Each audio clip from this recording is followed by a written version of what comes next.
itu yang nggak masuk detakku gitu. Tapi lagi Enggak. Halo lemon berisik lemon. Jangan kejar-kejar lemon. Ini pasti hotel satu kayaknya. lagi nih, apa namanya? Malam lemon. Biasanya hotel nih. Selamat malam lemon. Selamat malam.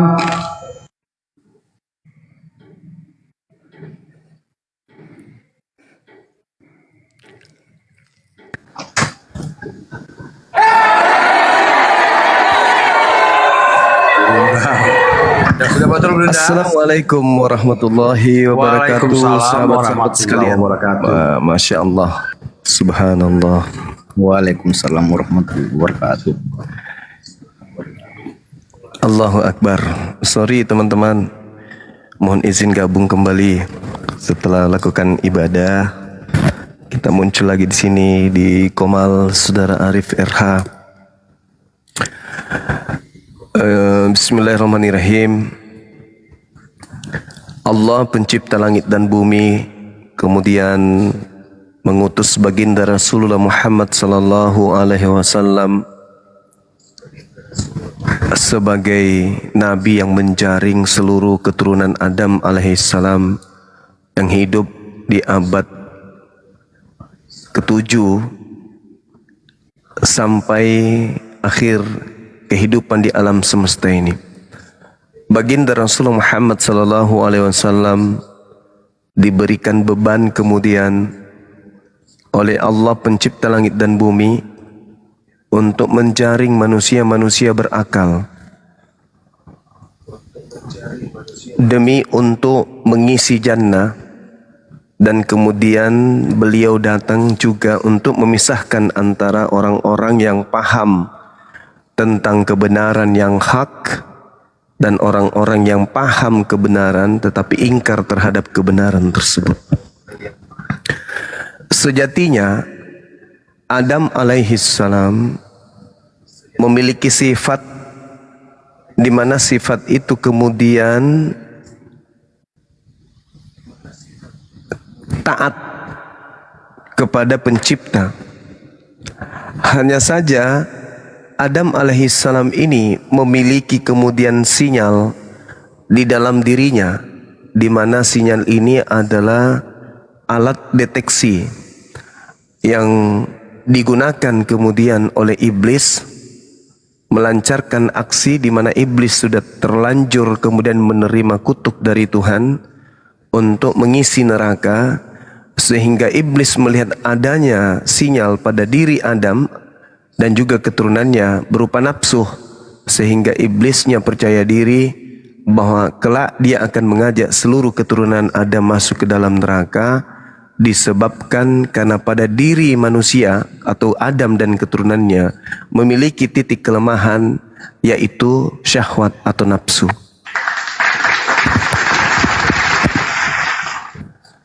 Iblis paham betul bahwa Adam dan keturunannya ini memiliki kelemahan, dan kelemahan daripada Adam dan keturunannya ini ada pada syahwatnya, ada pada nafsunya, ada pada keinginan-keinginan yang muncul di dalam diri manusia tersebut.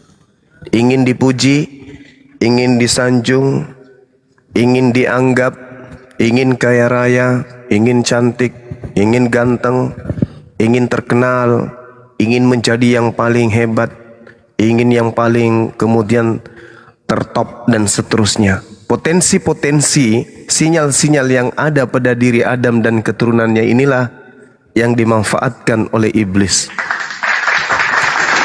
Dan di hadapan Allah, iblisnya berkata, "Tsumma la'atiyannahum min baini aydihim wa min khalfihim wa an aymanihim wa an syama'ilihim wa la tajidu aktsarahum syakirin." Kemudian pasti aku iblis akan mendatangi anak-anak keturunan Adam dari depan mereka, dari belakang mereka, dari kanan mereka, dari kiri mereka, dan engkau wahai Tuhan tidak akan mendapati kebanyakan dari Adam dan keturunannya yang bersyukur. Jadi iblis melihat potensi itu ada pada diri manusia. Sehingga manusia ini memiliki keadaan di mana manusia itu pun bisa kafir sama seperti iblis. Illa iblis istakbara wa kana minal kafirin. Jadi yang enggan bersujud kepada perintah Allah, yang enggan bersujud menghormat kepada utusan Allah, itu adalah sekelongan dengan iblis.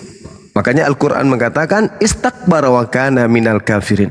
Jadi iblis itu digolongkan oleh Allah kepada golongan kafir. Kenapa kemudian Allah menggolongkan iblis ini segolongan dengan orang-orang kafir? Karena iblis ketika melihat kemuliaan pada diri Adam alaihissalam, iblisnya kemudian merasa iri, cemburu, dengki, sehingga ketika ada perintah untuk sujud menghormat kepada Adam, iblis menyombongkan diri. Begitu juga ketika Nabi Muhammad SAW diutus, maka orang yang sombong, orang yang pongah, orang yang angkuh, orang yang menganggap derajatnya lebih tinggi, memandang Nabi Muhammad tidak pantas, memandang Rasulullah itu tidaklah kemudian punya potensi dan tidak wajar untuk menerima jabatan tertinggi, yaitu Rasulullah wa khataman nabiyyin. Maka orang-orang yang punya kesombongan inilah tidak mau kemudian bersujud kepada perintah Allah yang didatangkan kemudian agar manusia itu mau dan bersedia dibimbing dalam panduan baginda Rasulullah Muhammad sallallahu alaihi wasallam. Nah, jadi orang yang makhluk yang enggan bersujud kepada perintah Allah untuk menghormat kepada Adam, itu derajatnya sama dengan orang-orang yang tidak mau bersujud kepada Allah melalui perintah Nabi Muhammad. Makanya dikatakan istakbara wa kana minal kafirin. Mereka sama, mereka sekelongan, mereka sekelompok. Lalu Al-Quran juga menarasikan wa ikhwanuhum yamuddunahum fil ghayyi thumma la yuqsirun. Teman-teman mereka, yaitu orang-orang kafir dan orang-orang fasik ini, kemudian kata Allah, membantu iblis-iblis dalam menyesatkan, dan mereka tidak henti-hentinya menyesatkan. Makanya dikatakan inna kaidas syaitan kana daif. Sebenarnya tipu daya iblis itu lemah. Tipu daya iblis itu lemah. Ketika iblis datang kepada Nabi Adam alaihissalam, iblis tak berkuasa, iblis tak punya daya, karena hanya membisikkan, ayo Adam, makanlah, makan Adam, kamu tidak akan bisa kemudian hidup kekal kalau kamu nggak makan. Hanya sebatas itu doang iblis itu. Maka harus ada pembantu iblis kemudian untuk bagaimana cita-cita iblis ini bisa terwujud. Nah, siapa mereka yang menjadi pembantu-pembantu iblis? Orang-orang kafir, orang-orang kufur. Maka Assalamualaikum Bang Juma.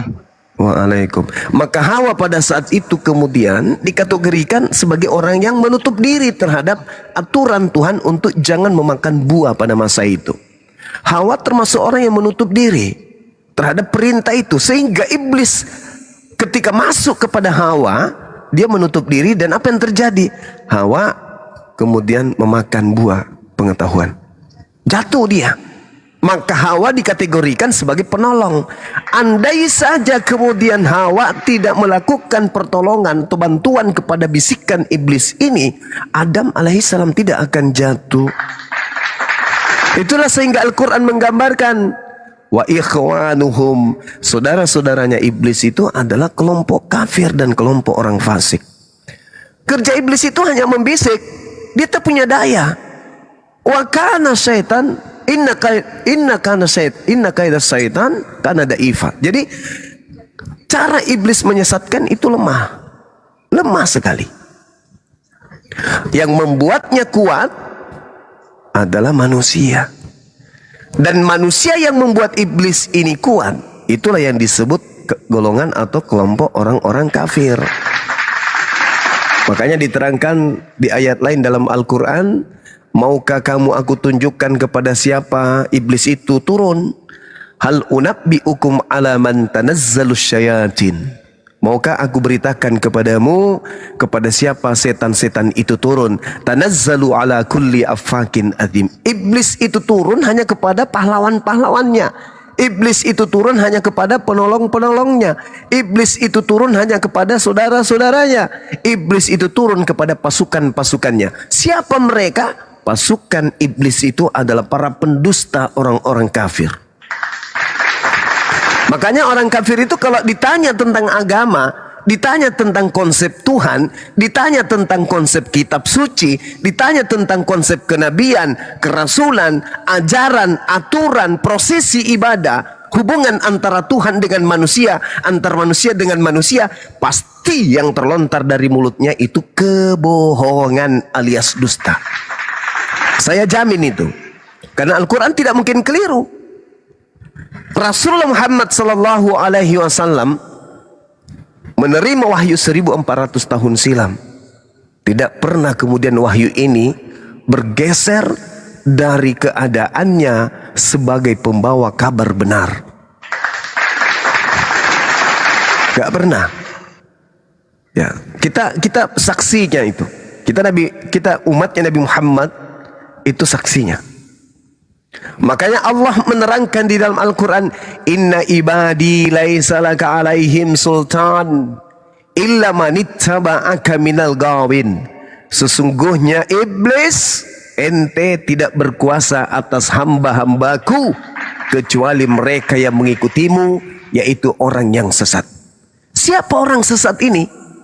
Yang mengatakan bahwa Tuhan mereka itu satu, tapi sebenarnya mereka mempertuhankan 3 Tuhan.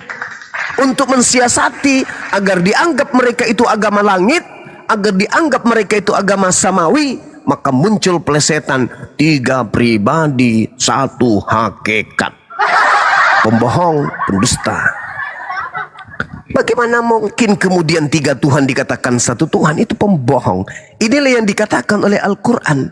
Illa manittaba'aka minal gawin. Kamu tidak akan pernah bisa, wahai iblis, berkuasa terhadap hamba-hambaku kecuali kepada mereka yang mengikutimu, yaitu mereka yang sesat. Gimana orang sesat itu, kawan? Ketika ditunjukkan jalan lurus, mereka belok ke kiri, ke kanan. Sesat.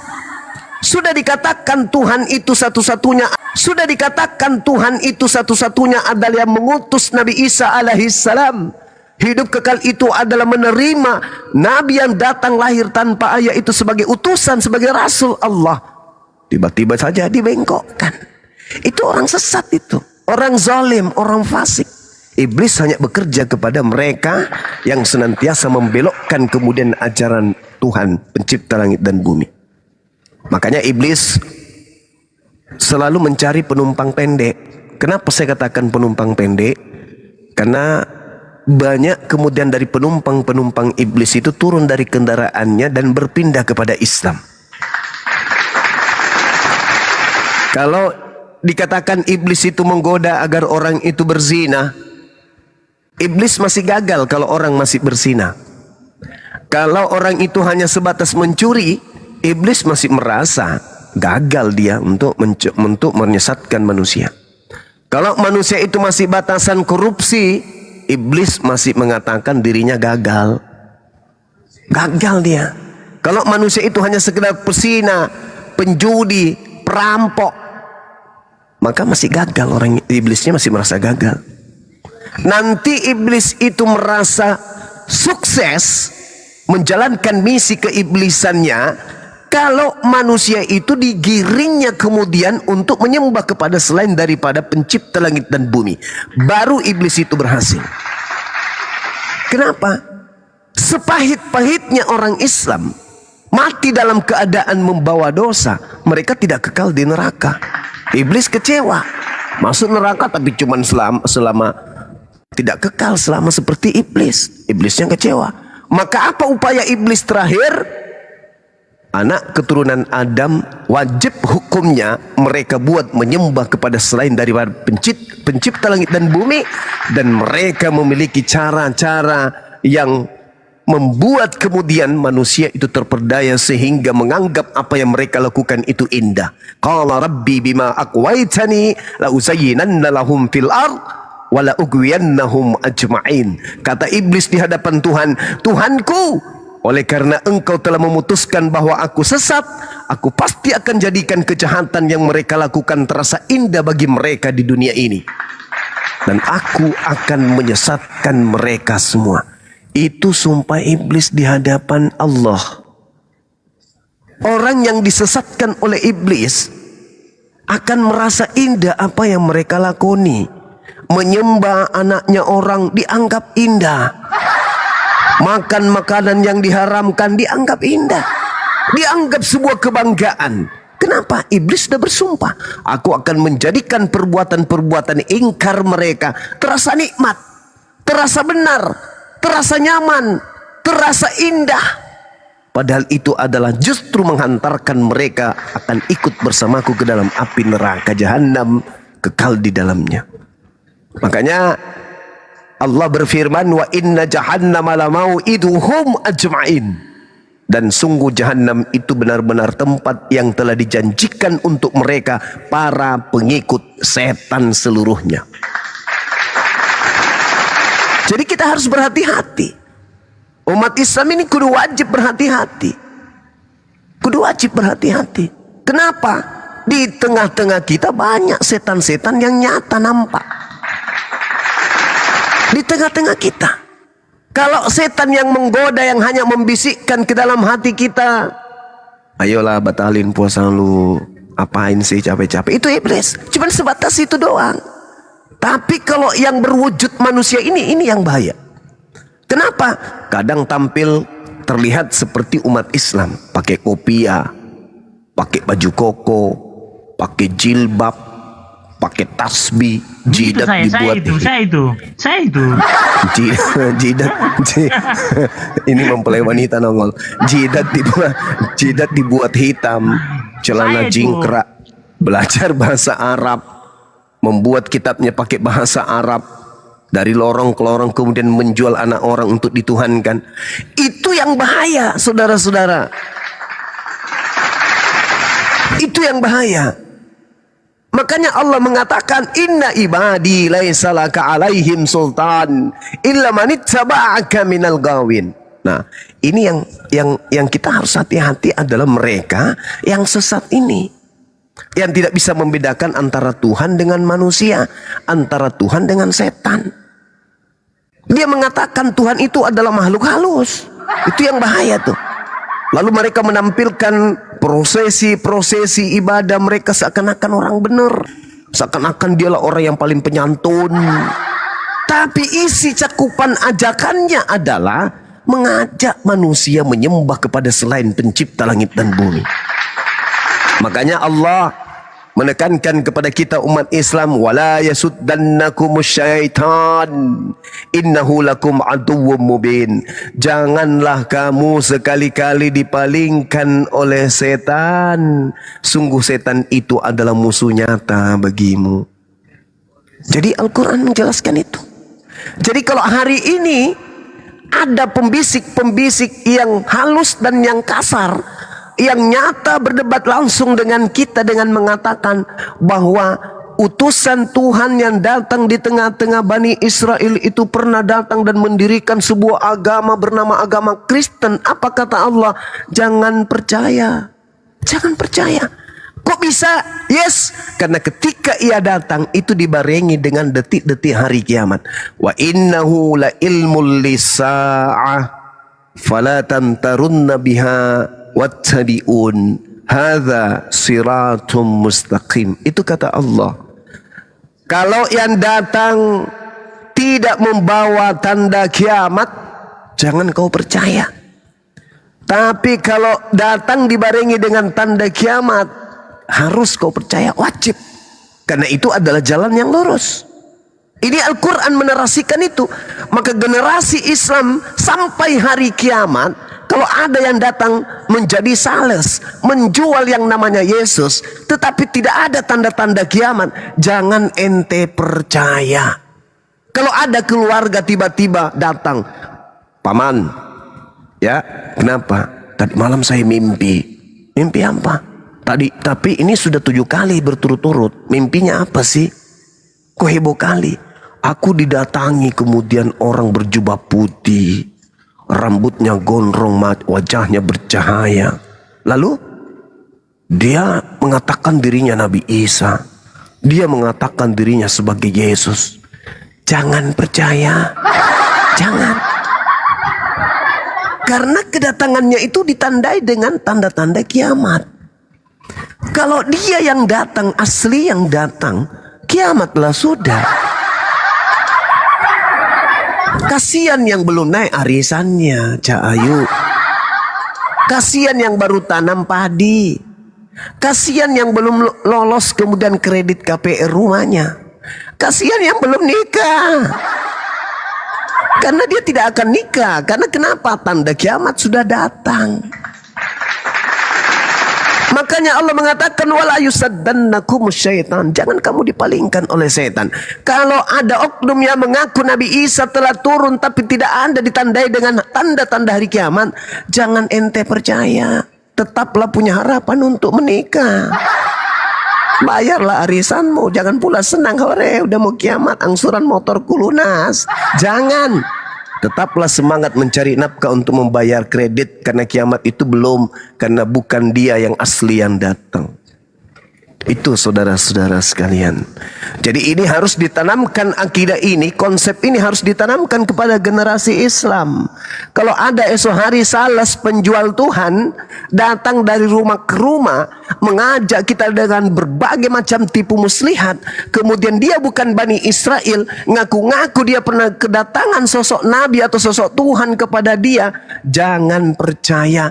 Kalau perlu siram air panas biar dia kabur dari rumah. Jangan percaya. Itu bohong. Itu bullshit. Saya Bang Suma sebagai aktivis pendebat lintas agama yang mempelajari dua kitab Al-Quran dan juga Bible. Bukan hanya Al-Quran yang mengatakan tanda kiamat itu adalah turunnya Nabi Isa alaihissalam. Bahkan Yesus pun berkata tanda kiamat itu adalah aku datang. Jadi kalau aku yang datang, kiamat pasti jedar. Gedebum. Bintang-bintang berjatuhan, kuasa-kuasa langit akan berguncang, gunung-gunung akan terbang seperti kapas, bulan tidak lagi bercahaya, matahari menjadi gelap, tanah, bumi ini akan digulung seperti karpet. Gedebum. Itu tanda hari kiamat. Jadi kalau di dalam Bible dikatakan, ditanya tanda-tanda apa yang bisa kami tahu kalau memang banyak yang datang mengaku Yesus. Kamu memberi nasihat kepada kami, waspadalah, sebab akan banyak orang datang dengan memakai namaku dan berkata akulah Kristus. Sebab akan datang Kristus palsu dan nabi-nabi palsunya, akan banyak melakukan mujizat bla bla bla bla bla bla bla. Lalu bagaimana kami bisa membedakan itu kamu atau itu bukan kamu? Kata Yesus, tanda-tanda ketika aku datang, aku akan nampak terlihat di atas bumi ini. Seluruh manusia akan kemudian meratap.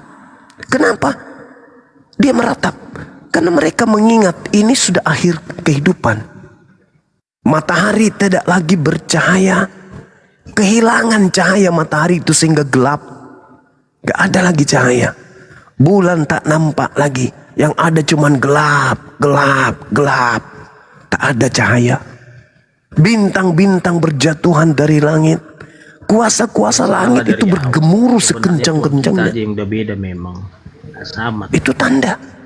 Jadi kalau tak ada tanda-tanda itu, mau 1 miliar makhluk roh datang, rambut gondrong, rambut pirang, cukur cepak, cukur perwira, cukur tuyul, cukur 501, jangan kau percaya selama tanda-tanda itu tak ada. Jangan. Jadi kalau salesnya datang, penjual-penjual Tuhan dari barat datang ke rumahmu dengan membawa bonus Indomie 1 dos, sendal jepit sebelah, sempak juga yang sudah bolong, jangan kau percaya. Jangan. Karena itu bukan aku. Kalau aku yang datang, matahari menjadi gelap. Andai saja ini sudah pernah terjadi, nggak ada lagi orang main TikTok sekarang ini. Nggak ada lagi kita. Karena sudah kiamat di abad pertama yang lalu. Tapi karena yang datang itu palusu, maka kehidupan terus berlanjut. Nabi Muhammad datang menguraikan kebenaran itu, sahabat-sahabat sekalian. Jadi kalau hari ini kita lagi duduk ngopi depan rumah, tiba-tiba lewat janda pirang, bawa tabloid, bawa majalah, ya, lalu kemudian dia menjual Tuhannya mereka yang dari barat itu, jangan percaya, usir. Ya, kalau mereka maksa, kasih CTM satu papan, aduk di teh yang panas, kasih minum biar dia tidur 1 bulan di situ. Kau takut kali Bang Juma. Kenapa takut kali dengan Yesus? Yesusnya yang memberi petua, yang beri nasihat. Waspada supaya jangan kamu disesatkan. Sebab akan banyak orang datang dengan memakai namaku dari pintu ke pintu, dari plafon ke plafon, dari jendela ke jendela, dari kampung ke kampung, menjajakan nama Yesus dan berkata, akulah Kristus. Jangan kamu percaya. Kami umat Islam itu umat terpimpin. Umat yang kemudian sami'na wa ta'ana. Umat yang beragama berdasarkan akal dan belajar. Jadi ketika ada petua-petua seperti itu, ya kami kudu wajib menguji dan kami harus mengikuti kalau itu adalah sebuah kebenaran. Lagi pula kitab suci kami mengatakan itu. Jangan kamu percaya ketika ada orang yang radio rusak ini. Sabar Bang ya, abis ini kita diskusi Bang ya. Perbaiki channel dalamnya Bang, jangan miring. Jadi Al-Quran mengatakan, wa innahu la ilmul lisa'a fala tamtarunna biha wattabi'un. Jadi kalau ada penjajah datang dari barat menjual Tuhan bernama yang tidak diajarkan oleh para nabi, jangan kau percaya. Apalagi Tuhan itu pernah dibunuh oleh penciptaan, jangan percaya. Itu Tuhan KW 1000 itu. Jangan kau percaya. Sebab kalaupun kakimu aku yang datang, sembuh, kakimu. Jangan emosi, apa? Santai aja. Jadi jangan kamu percaya. Jangan percaya. Itu dalil dalam Al-Quran saya, kawan. Dan itu juga nasihat Yesus kepada muridnya Bani Israel. Nah, saya kira begitu sebagai pengantar. Mudah-mudahan ini bisa menjadi materi diskusi kita pada malam hari ini menjelang subuh hari, bahwasanya anak Indonesia harus cerdas dan para apologet Islam Indonesia harus membantu pemerintah untuk mencerdaskan anak bangsa agar mereka kemudian tidak asal percaya jika ada datang menjual Tuhan untuk disembah. Demikian dari saya. Terima kasih. Silakan Kepas. Ada yang mau disampaikan Kepas? Tausiah yang disampaikan Bang Juma itu memang gak sejalan dengan Alkitab ya. Semua yang diucapkan Bang Juma itu gak ada yang pas, gak ada yang cocok dengan isi Alkitab. Amburadul semua. Lanjut. Terus Kepas, terus. Makanya saya bilang beda, Tuhan kita kan beda. Memang sebenarnya kenapa ya kita berdebatkan, memang Tuhan kita beda gitu loh. Saya pun memang menyadari memang Tuhan itu satu gitu loh. Tapi ada orang, ada sekelompok tertentu menuhankan yang bukan Tuhan gitu loh.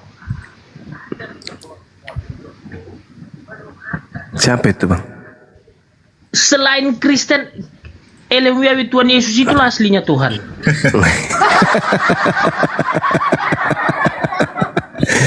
Aduh, kirim alamatnya, nanti saya kirim gaun pengantin wanita.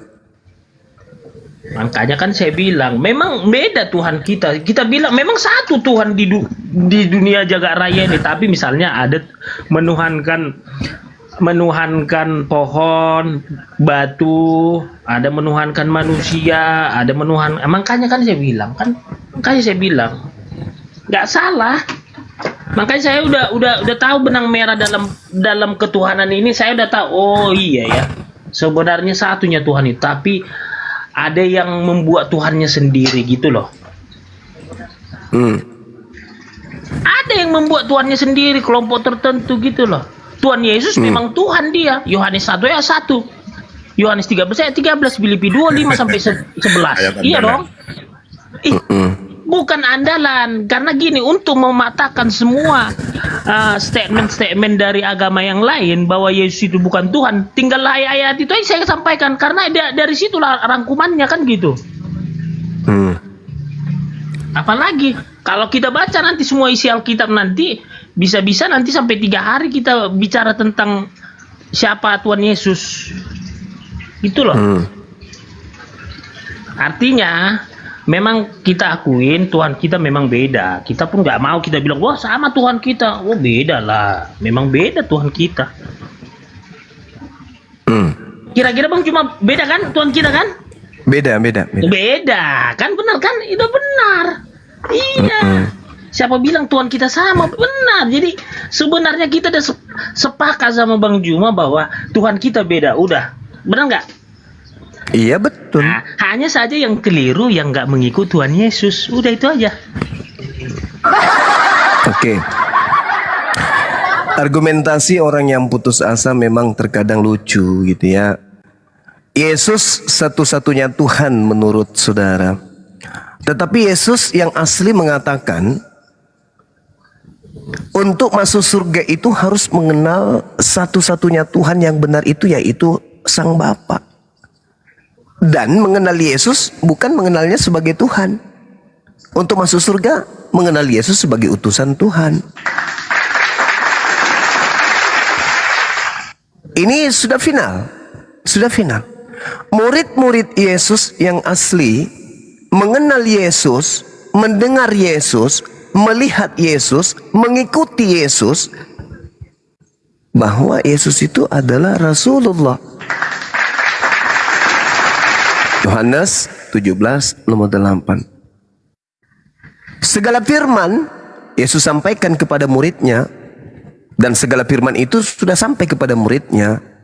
Dan muridnya setelah mengkaji, menelaah, menerima, menteori, mempraktekkan segala firman yang Yesus sampaikan kepada mereka, menjadikan mereka sampai kepada finalnya, Yesus adalah Rasulullah. Mereka tidak menjadikan Yesus itu pada finalnya adalah Tuhan. Karena Yesus mengatakan hidup kekal bisa kamu peroleh bila mana kamu percaya kepada Bapa yang telah mengutus aku, bahwa dialah Tuhan satu-satunya. Tak ada Tuhan tambahan lain. Titik. Berjalannya waktu, muncul agama aneh. Agama aneh ini menganggap Tuhan nusul ke bumi menjadi daging. Aneh. Tuhan butuh susu. Tuhan butuh sayur kangkung, pecel lele. Tuhan butuh sambal terasi, kerupuk singkong. Tuhan butuh kopi torabika. Tuhan butuh pepaya, semangka, buah ara, ikan goreng, kemudian madu. Tuhan butuh bantal selimut. Tuhan butuh sandal. Tuhan butuh kolor. Tuhan butuh anting-anting. Tuhan butuh lipstik segala macam. Ini keanehan-keanehan inilah yang kemudian Yesus sampaikan kepada muridnya. Waspadalah kepada penyesat.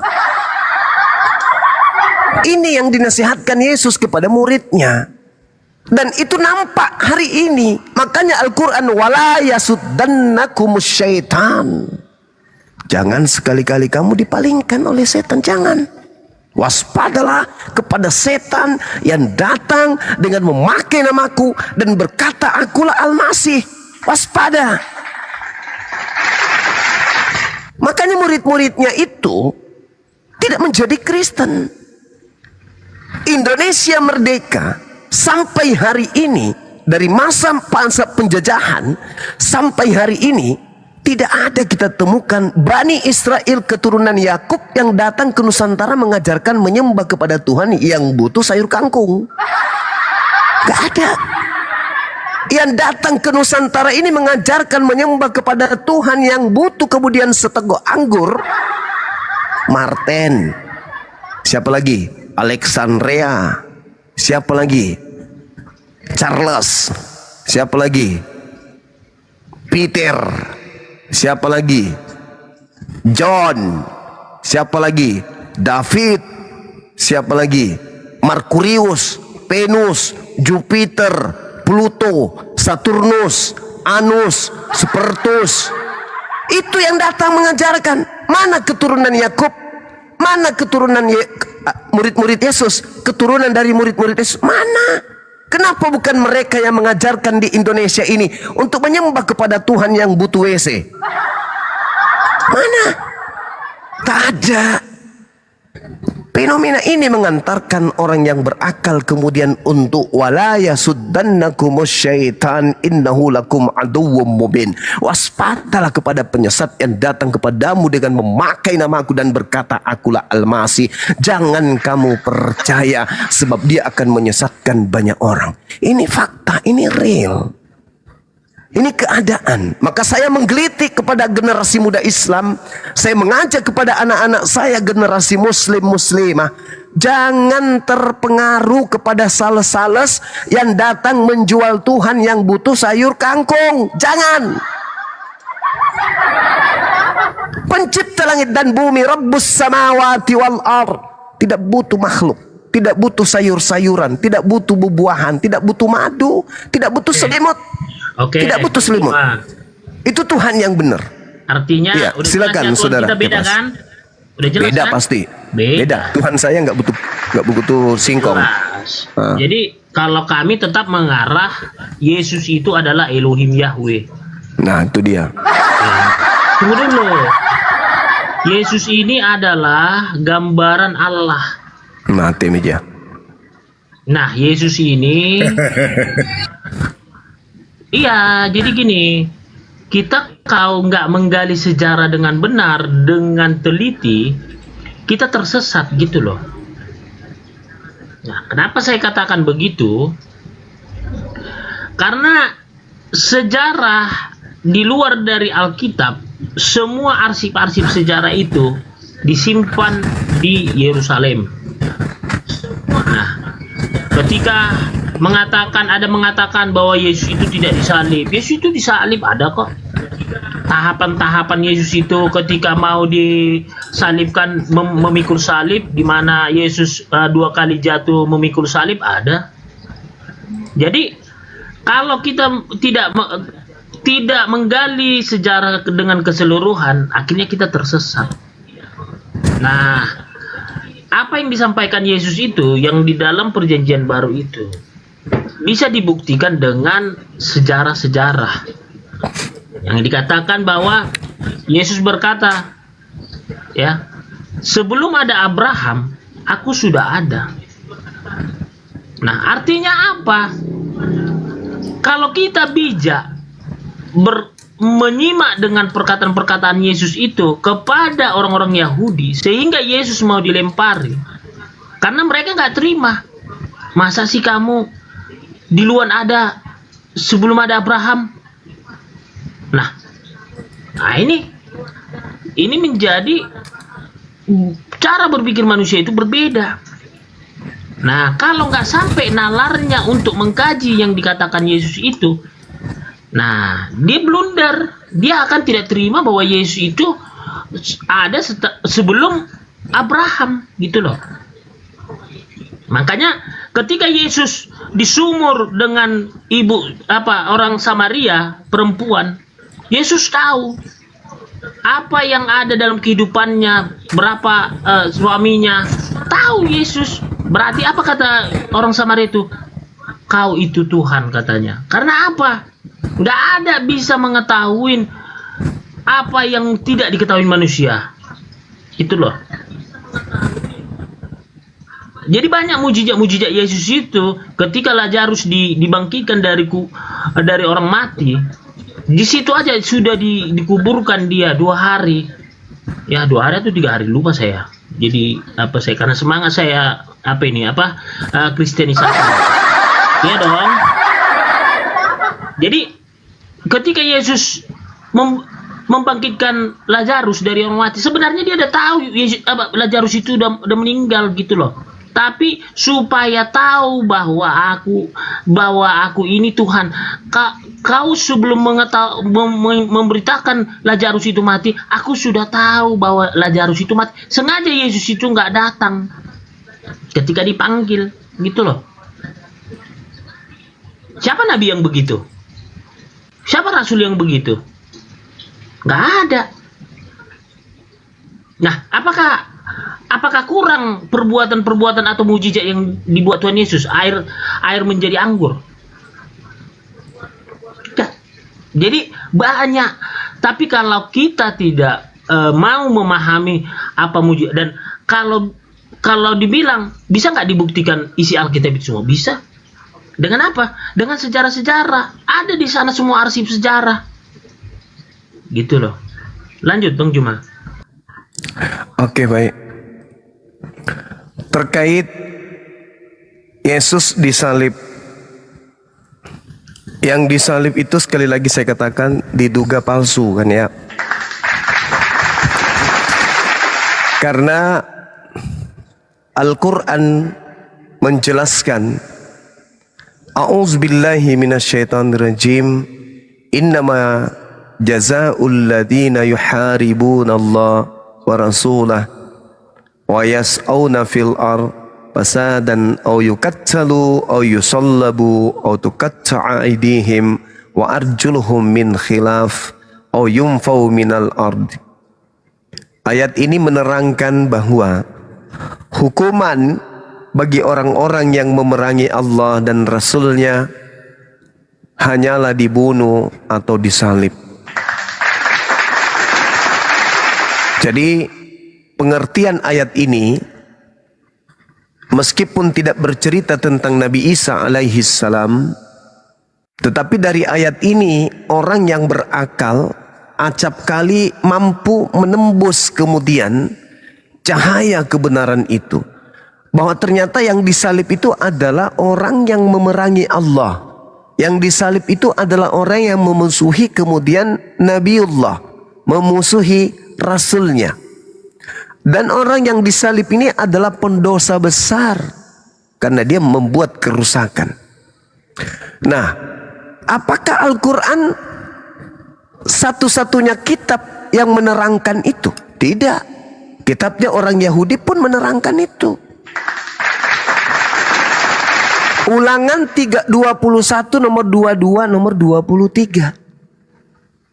Jika engkau menghukum orang yang melakukan dosa yang sepadan dengan hukuman mati dengan kau gantung dia di pohon, maka jangan kau biarkan mayatnya semalam-malaman.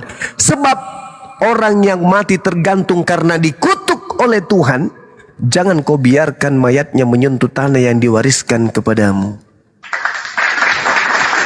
Jadi Al-Quran mengatakan yang disalib itu adalah orang dikutuk oleh Tuhan. Kitabnya Yahudi pun mengatakan orang yang disalibkan itu adalah orang yang dikutuk oleh Tuhan. Mustahil Yesus anak Maria dikutuk. Mustahil, mustahil. Anak Maria mustahil dikutuk. Tak ada alasan untuk kemudian mengutuk beliau. Dia datang menurut pengakuannya dalam Yohanes 14 nomor 31. Dunia harus tahu bahwa aku senantiasa mengasihi Tuhan dan melaksanakan segala perintah yang diperintahkan kepadaku. Yohanes 8 nomor 29. Bapa yang mengutus aku senantiasa menyertai aku. Dia Bapa tidak membiarkan aku seorang diri, sebab aku senantiasa melakukan apa yang berkenan di dalam dirinya. Mustahil. Akulah kebenaran, akulah jalan, akulah kebenaran, akulah hidup. Tidak ada yang sampai kepada Bapa tanpa melalui aku. Mustahil dikutuk oleh Tuhan, mustahil. Inilah anakku yang kukasihi, kepadanya aku berkenan. Kalau Bapak berkenan kepada Yesus, mustahil disalib. Karena yang disalib itu adalah orang yang dikutuk oleh Tuhan. Anda enggak Kristen yang bisa menunjukkan bukti dosa apa yang pernah Yesus lakukan sampai dia kemudian dikutuk oleh Tuhan? Tidak akan Yesus pernah ada. nggak punya dosa. Dia nggak punya Alhamdulillahi Rabbil Alamin. Berarti yang disalib ini bukan Yesus. Ulangan 21 nomor 22 sampai nomor 23, sabar. Orang yang dikutuk oleh Tuhan adalah orang yang melakukan dosa yang sepadan dengan hukuman mati. Itu jelas itu. Sedangkan Yesus ternyata tidak memiliki dosa. Enggak, Jadi tak ada. Gini loh Bang Juma. Tidak, Kenapa sabar. Tunggu sampai rambutmu tumbuh. Habis ini. Jadi kemudian ketika Yesus itu tidak memiliki dosa, dia adalah orang yang dikasihi, dia adalah orang yang benar, dia adalah anak Tuhan, artinya hamba Tuhan, kekasih Tuhan, pilihan Tuhan, duta Tuhan, utusan Tuhan. Padanya ada Roh Kudus. Tak ada alasan untuk membunuh dia. Tak ada alasan untuk menyalib dia. Justru dia harus diselamatkan ketika diancam oleh orang-orang kafir untuk dibunuh. Wajib diselamatkan oleh Tuhannya. Lalu kemudian, karena Yesus ini punya pengaruh besar, dia dibarengi dengan senjata yang sangat ampuh, yang disebut mukjizat. Mampu kemudian membuat orang gondrong menjadi botak. Mampu dia. Mampu kemudian orang yang tumbuh kumisnya pindah menjadi bulu hidung. Bisa. Yesus bisa melakukan apa saja berdasarkan Lukas Kisah Para Rasul 2 nomor 22. Bisa. Kekuatan-kekuatan, mujizat-mujizat, tanda-tanda bisa Yesus lakukan. Bahkan Yesus bisa memindahkan biji pelernya kemudian kepas pindah ke jidat, bisa. Berdasarkan Kisah Para Rasul 2 nomor 22. Kenapa demikian? Karena Tuhan senantiasa menyertai Yesus. Tidak bisa orang lain mencederai Yesus, nggak bisa. Apalagi kalau orang-orang Yahudi kerjasama dengan orang Yunani, Romawi, nggak bisa. Iblis berkongkong-kongkong, nggak bisa. Iblis sudah mencoba itu. Berapa kali iblis kemudian membawa Yesus untuk mencoba Yesus, gagal. Kenapa? Karena Tuhan pencipta langit dan bumi senantiasa bersama dengan Yesus. Nah, adakah kemudian kekuatan gelap yang memanfaatkan situasi dan kehebatan Yesus setelah Yesus terangkat ke langit? Ketika Yesus asli terangkat ke langit, apakah iblisnya tepuk tangan? Tepuk tangan. Kenapa? Karena iblis kesempatan kemudian datang menyamar-nyamar dan mengaku sebagai Yesus. Itu fakta, itu real. Sabar. Itu fakta, itu real. Jadi ketika Yesus ini dikasihi oleh Tuhan, maka muncul kemudian iblis yang kemudian mengaku-ngaku sebagai Yesus, sebagaimana yang dinubuatkan oleh Yesus. Waspadalah kepada penyesat, planos, penipu, pembohong yang datang mengaku dengan memakai namaku dan berkata, akulah Kristus. Dia akan menyesatkan orang banyak. Artinya bahwa iblis bisa nyamar-nyamar Yesus, sehingga orang di luar daripada murid-murid pilihan terperdaya, tersesat oleh karena bisikan dan rayuan si penyesat tadi. Saya kira begitu saudara Kepas. Tolong tunjukkan kepada saya satu dosa Yesus kami.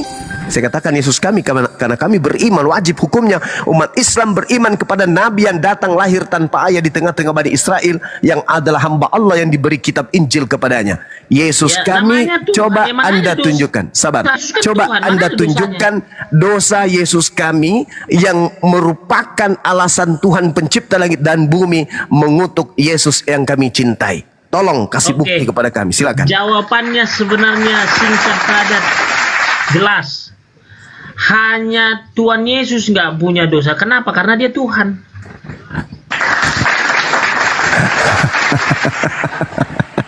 Yesus itu tidak punya dosa. Kenapa?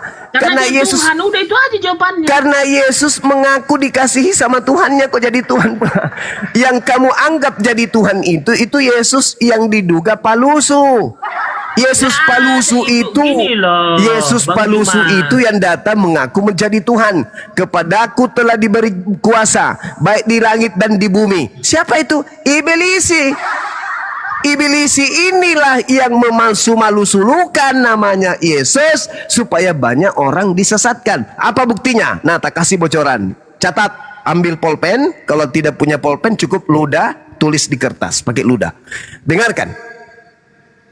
Iblis mencoba Yesus di dalam Lukas 4, nomor 6, nomor 7, nomor 8, nomor 9, nomor 10, nomor 11, nomor 12 terjadi perseteruan yang sengit antara iblis dan Yesus. Apa yang terjadi? Baca endingnya di nomor 13. Ini rahasia. Ketika kemudian iblis gagal membuat Yesus menyembah dirinya, iblisnya mundur 1000 langkah sambil menggunakan teropong dari jauh, melihat keadaan, mewanti-wanti keadaan, mengintai situasi, mencari kesempatan yang tepat bagaimana kemudian saya bisa muncul kembali dengan mengatasnamakan nama Yesus. Baca nomor 13-nya. Setelah mencoba Yesus, iblisnya mundur dari Yesus dan iblisnya menunggu waktu yang tepat. Jadi ketika Yesus terangkat diselamatkan naik ke langit karena upaya ingin dibunuh oleh orang-orang Yahudi dan Roma, terangkat dia, maka yang ditangkap adalah penggantinya, yaitu manusia terkutuk yang makan suap dan pengkhianat. Itulah yang disalib. Sehingga kesempatan ini tiba-tiba iblis turun dari gunung, lari dia, ayo serbu, Yesus sudah terangkat, kita masuk, ayo. Ada yang masuk ke Yudas, ada yang masuk ke imam kepala, ada yang masuk kepada mahkamah agama, ada yang masuk kepada orang Farisi. Semuanya kerjasama iblis-iblis ini. Ada yang muncul pura-pura jadi malaikat di kuburan, ada yang muncul di catatan Markus, lalu dia muncul dengan menggunakan wajah yang baru, rupa yang baru, dan seterusnya. Berhasil dia. Kenapa? Yesusnya sudah ada. Yesus sudah diamankan oleh Allah. Iblisnya kemudian leluasa menggaungkan dirinya adalah Yesus. Akulah Yesus yang kau aniaya. Akulah Yesus sang bintang timur, anak Daud, bintang gilang gemilang. Akulah Alfa dan Omega. Aku yang hidup, aku yang telah mati, dan sekarang aku hidup kembali untuk berkuasa atas alam maut. Pergilah kepada seluruh bangsa, jadikanlah seluruh bangsa menjadi muridku. Ho ho ho ho ha ha ha ha ha ha ha. Itu bukan Yesus lagi. Takiahnya Bang Juma. Itu bukan Yesus yang asli lagi. Itu adalah penyesat yang tadinya mundur dari mencoba Yesus dan menunggu waktu yang tepat. Baca Lukas 4 nomor 13. Saya hanya membantu Anda untuk sehat. Silakan. Oke. Bentar Bang Kepas, dikit aja Bang Kepas ya. Maaf ya, Bang Tolong Kepas. tunjukkan dosa-dosa Yesus kami yang mendudukkan dia pantas untuk dikutuk oleh Tuhan. Silakan sehingga dia disalib. Silakan, saya tunggu. Jangan ngaku-ngaku punya Yesus lah Bang. Gak ada ada dalilnya nggak di Al-Quran Yesus? Mana ada. Kami memiliki nabi yang lahir di tengah-tengah Bani Israel, lahir Ada tanpa dalilnya nggak di ayah. Al-Quran Bang? Jangan ngaku-ngaku. Inni Abdullah atani al-kitaba wa ja'alani nabiyyan. Malu kita Bang Juma, ngaku-ngaku. Ya, Anda yang harus malu karena Yesus yang datang ke tengah-tengah Bani Israel tidak pernah diutus kepada non-Yahudi. Nggak masalah, tapi kan di Al-Quran. Enggak masalah. Anda yang harus malu. Yang diutus Abang untuk malu. non-Yahudi itu, dengar. Ngaku-ngaku Yang punya diutus Yesus, untuk gimana? non-Yahudi itu adalah iblis. Iblis Ngaku-ngaku yang diutus kemudian oleh Tuhan pencipta langit dan bumi untuk senantiasa bermusuhan dengan anak keturunan Adam. Yesus kami mengaku dengan mulutnya diutus hanya kepada domba yang hilang dari umat Israel. Dalam Al-Quran pun dilestarikan data-data itu. Wa isqala Isa bin Maryam ya bani Israel inni rasulullahi ilaikum. Jadi kamu jangan ganggu gugat itu. Nggak boleh. Kamu memang pengikut Kristus, tapi Kristus yang mana dulu, Cak Ayu? Iya, jangan Kristus ngaku-ngaku yang lah. datang keluar Gantian. dari kubur. Gantian Bang Juma, gantian oke? Silakan Anda tunjukkan dosa apa yang pernah Yesus kami lakukan sehingga dia pantas untuk dikutuk oleh Tuhan. Silakan. Oke lah, satu saya jawab Bang Juma. Maaf, Bang Kepas, Silakan. aku boleh dikit boleh ya Bang Kepas ya? Silakan. Bang Kepas. Banyak juga boleh. Anda boleh bicara sampai 6 tahun ke depan nonstop. Silakan. Ya saya permisi dulu sama saudaraku Bang Kepas. Sangat luar biasa Bang Kepas ini. Boleh Bang Kepas? Iya. Kepas sudah pingsan dia itu. Dia lagi menjahit gaun pengantin wanita dia. Lanjut. Oke, Bang Juma. Satu, ya jangan ngaku-ngaku gitu ya. Gak usah dibantah dulu, gak usah dibantah dulu. Ya kami beriman, susah itu. Iya.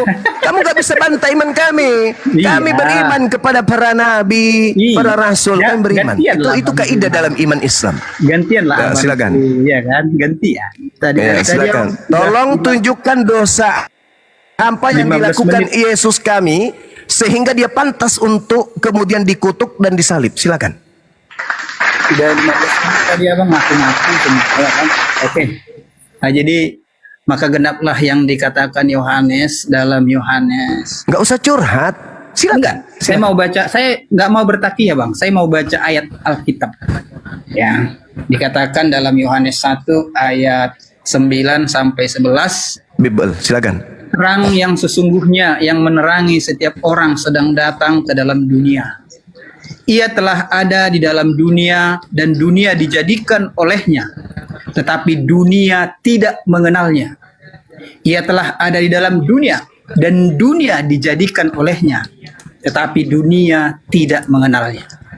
Ia datang kepada milik kepunyaannya, tetapi orang-orang kepunyaannya itu tidak menerimanya. Nah, ini sedang genap ini. Maaf Bang Juma, jangan ngaku-ngaku Bang Juma. Kalau mau terima Yesus, kami boleh. Saya minta dalil Yesus kami melakukan dosa apa sampai dia harus dikutuk. Silakan. Silakan tunjukkan dosa Yesus kami sampai dia pantas untuk dikutuk untuk dosa-dosa kalian para pendosa. Tunjukkan dalilnya. Silakan. Anda tidak bisa membatasi, itu iman kami. Ya ayyuhalladzina amanu aminu billah wa rasuli wal kitab. Itu jelas itu iman kami. Tidak bisa kamu batasi. Kami beriman kepada para nabi yang diutus selain daripada baginda Rasul Muhammad sallallahu alaihi wasallam. Kami beriman kepada para rasul yang diutus oleh Allah kepada kaum-kaum terdahulu. Ya ayyuhalladzina amanu aminu billahi wa rasulihi wal kitabil ladzi nazzala ala rasulihi wal kitabil ladzi ansala min qabl wa may yakfur billah wa malaika wa kutubihi wa rusulihi wal yaumil akhir faqad dalla dalalan ba'ida. Tidak bisa kamu batasin. Kami cinta kepada Yesus kami yang datang di tengah-tengah Bani Israel. Kami cinta. Maka kami membelanya. Mustahil Yesus kami itu yang dikutuk. Mustahil. Yang dikutuk itu yang keluar dari kubur. Paham? Namanya juga Yesus Kristus, samanya. Ya jangan Sama. ngaku-ngaku. Saya tidak mengaku, itu iman saya. Saya sudah bacakan dalil barusan. Ya Ada namanya ayyuhalladzina nggak ya? amanu Coba, Bang aminu Juma. billahi wa rasulih Dalilnya wal nama Yesus ada nggak di kitabil Al-Quran? ladzi nazzala ala rasulih wal kitabil ladzi anzala min qabl wa may yakfur billah wa malaikatihi wa kutubihi wa rusuli wal yaumil akhir faqad dalla dalalan ba'ida. Ini iman. Iya, Wahai namanya ada orang-orang nggak beriman, di Al-Quran? tetaplah beriman kepada Allah dan Rasulnya, dan kepada Al-Quran, dan kepada yang diturunkan kepada Rasulnya, serta kitab yang diturunkan sebelumnya. Barang siapa ingkar kepada Allah, malaikat-malaikatnya, kitab-kitabnya, rasul-rasulnya, dan hari kemudian, maka sungguh orang itu telah sesat, sangat jauh dari kebenaran. Ini kitab suci ya, ini iman kami. Maka saya bertanya, dosa apa yang dilakukan oleh Yesus kami sehingga Anda mengatakan dia yang disalib? Sedangkan yang disalib itu adalah orang yang dikutuk oleh Tuhan. Kalau Yesus kami yang dikutuk, berarti dia dikutuk oleh Tuhan. Apa dosanya sampai Yesus kami itu dikutuk? Ada? Bisa Anda Ma, tunjukkan? gini, Bisa Bang Anda Juma, tunjukkan? ya. Iya bentar, gantian. Nah, silakan, saya tunggu. Ya kan? Biar apple to apple. Begini Bang. Yes. Apa itu? Abang bandingkan Yesus yang ada di Al-Quran. Kalau memang benar-benar ada Yesus, kalau abang tidak terima Yesus yang ada di Alkitab itu disalibkan, maka abang harus buktikan dong Yesus di Al-Quran nggak disalib nih, gitu yang harusnya betul gitu loh. Kan jelas Biar abang- bahwa Nabi Enggak, tunggu Isa dulu, di tunggu dulu, Al-Quran. Bang Juma. Tunggu Tadi saya bentar. sudah membacakan dalilnya loh. Silakan. Ganti, ada nama Yesus nggak di sana?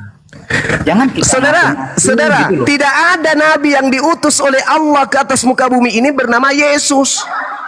Tak ada. Yesus itu nama palsu. Nama beliau adalah Isa dalam bahasa Aram, dalam bahasa Aramaik disebut Yesua, dalam bahasa Arab disebut Isa. Yesus itu apa? Itu nama palsu. Kalau dia datang kedua kalinya di atas muka bumi, kamu panggil sampai mulutmu robek ke kuping, kau panggil dia Yesus, Yesus, Yesus, Gantian dong. dia tidak akan pernah balik. Dia tidak balik. Tapi kalau Bang Iya, Suro yang manggil, wahai gantian. Nabiullah, wahai Rasulullah, Isa Al-Masih, pasti segera dia balik. Gantian lah. Ya kan? Itu pahami itu dulu. Iya, Paham itu dulu. saya paham. Yesus Bang Juma itu tokoh fiktif Bang Juma tadi buatan sudah barat. menjawab. Bang Juma tadi sudah menjawab. Tiba-tiba nggak ada nama Yesus. Tadi tiba-tiba percaya sama Yesus. Yang mana? Loh. Ini bukan masalah percaya atau tidak percaya. Tugas Anda sekarang itu adalah membuktikan kepada saya bahwa Yesus itu punya dosa yang pantas kemudian didudukkan sebagai orang yang duduk di kursi pesakitan, akhirnya dia disalibkan. Jadi ini Mana dalilnya? Jadi Yesus maksudnya punya ini, dosa. Bang Jangan Juma cuma narik bikin lagi bodoh. nama Yesus. Dalil. Iya, maksudnya Silakan. gini Bang Juma. Biar apple to apple. Gini loh. Dari tadi tadi abang apple to ngaku apple. cinta. Enggak. Tadi abang ngaku cinta. Loh, kalau yang datang kemudian kepada Bani Israel lahir tanpa ayah, membangkitkan orang mati, ente mau menyebutnya bom-bom, ente mau menyebutnya Yesus, ente mau menyebutnya bokir sekalipun, itu adalah Nabiullah yang datang di tengah Bani Israel. Bentar lah. Lahir tanpa ayah, dan itu tidak ada hubungannya dengan Kaliteng. Kaliteng Iya. itu bukan umatnya. Kaliteng Iya, Bang bukan Juma. umatnya Yesus. Saya Gitu loh, percaya Bang kawan. Juma orangnya cerdas, ya kan? Orang Terus? cerdas itu harus memegang omongannya, kan gitu. Betul nggak Bang Juma? Ya iya dong. Tadi, iya. Tunggu sebentar gitu. Pelan-pelan Bang Juma. Ya, Iya kan Anda tidak menjawab pertanyaan saya toh? Iya. Saya kan bertanya, Tadi ini ketiga kalinya loh saya bertanya. Tadi saya Tolong ngikutin tunjukkan dosa apa yang dilakukan Yesus kami sampai dia harus disalib demi dosa-dosa kalian. Kalian siapa rupanya? Jadi gini Bang Juma. Nah, begini Abang- terus. Bentar loh, santai, ya kan? Jadi begini, Bang Juma tadi mengatakan Yesus yang kami cintai. Oke, saya pegang Ya, itu emang. ngomongan Bang Juma. Oke, Iya, sebentar, betul. jangan langsung dipotong. Kan pertanyaan saya nggak dijawab. Iya, Padahal sebentar. itu yang fundamental. Nanti biar dapat jawabannya. Gitu Oh ya loh. udah, silakan. Iya kan? Saya Abang tutup, percaya dan saya mute. cinta kepada Yesus, kan begitu tadi ngomongan abang, kan gitu. Terus lalu saya bilang, sementara Yesus menurut Injil dia disalibkan. Otomatis kan kami harus bertanya nih, Yesus yang mana yang abang cintai, kan gitu. Artinya kalau tidak sesuai Yesus yang abang cintai dengan yang ada di Alkitab, dia disalibkan, mati dan bangkit, otomatis Bang Juma harus punya bukti bahwa Yesus yang tidak disalib yang Abang Juma katakan tadi, harus bukti dong. Jangan kita bilang saya cinta Yesus, tapi abang tidak percaya dengan yang tertulis di Alkitab. Itu kan sama dengan ibaratnya gimana ya? Bingung kita. Bang Juma bilang cerdas, tapi gimana? Yang mana cerdasnya gitu loh? Iya kan? Sementara abang tahu Yesus itu dari Alkitab loh. Artinya abang sedang mengingkari isi Alkitab itu sendiri. Jadi makanya saya bingung. Gitu loh Bang Juma. Lanjutkan.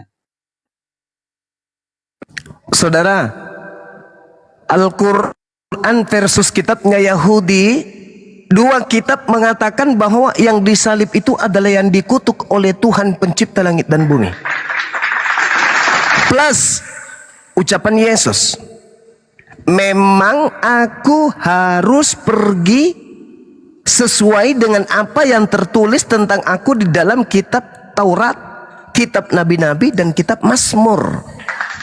Kurang apa lagi? Aku memang harus pergi sesuai apa yang tertulis tentang aku di dalam kitab Taurat, kitab Nabi-Nabi, dan kitab Mazmur. Tidak ada dikatakan aku memang harus pergi sesuai dengan yang tertulis dalam kitab Roma, Galatia, Filipi. Efesus, Kolose. Nggak ada kayak gitu-gitu, nggak ada.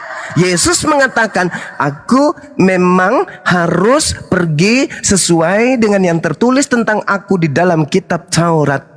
Dalam kitab Taurat salah satunya Ulangan 21, 22 sampai 23. Apabila orang yang melakukan dosa sepadan dengan hukuman mati lalu kau gantung dia di sebuah pohon, jangan kau biarkan mayatnya semalam-malaman, sebab ada tertulis, orang yang dikutuk oleh Tuhan jangan kau biarkan mayatnya menyentuh tanah yang diwariskan Tuhan kepadamu. Kurang apa lagi? Al-Quran pun mengatakan hal yang sama.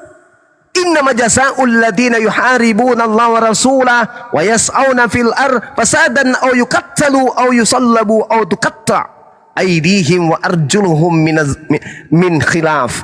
Al-Quran mengatakan yang disalib itu adalah orang yang membenci Allah, membenci Rasulnya, dan membuat kerusakan di atas muka bumi. Pertanyaan saya, kelompok Kristen adalah kelompok di luar daripada agama samawi, agama langit. Kristen muncul dengan mengusung konsep yang berbeda. Muncul pertanyaan, dosa apa yang dilakukan oleh Yesus kami kalau memang Yesus kami ini yang disalib? Kalau Yesus yang kami imani ini yang disalib, apa bukti dosa yang dilakukan sampai dia harus disalib?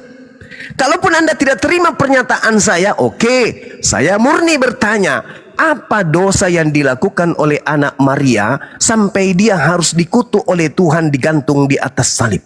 Apa jawaban saudara? Silakan. Oke, Bang Juma. Tadi kan Abang mengatakan kitab Yahudi, ya kan? Artinya di dalam Alkitab kami itu perjanjian lama, ya. Jadi dari mana Abang tahu bahwa nama Yesus itu ada di kitab Yahudi? Sebab sebelum Yesus dilahirkan, nama itu belum pernah ada.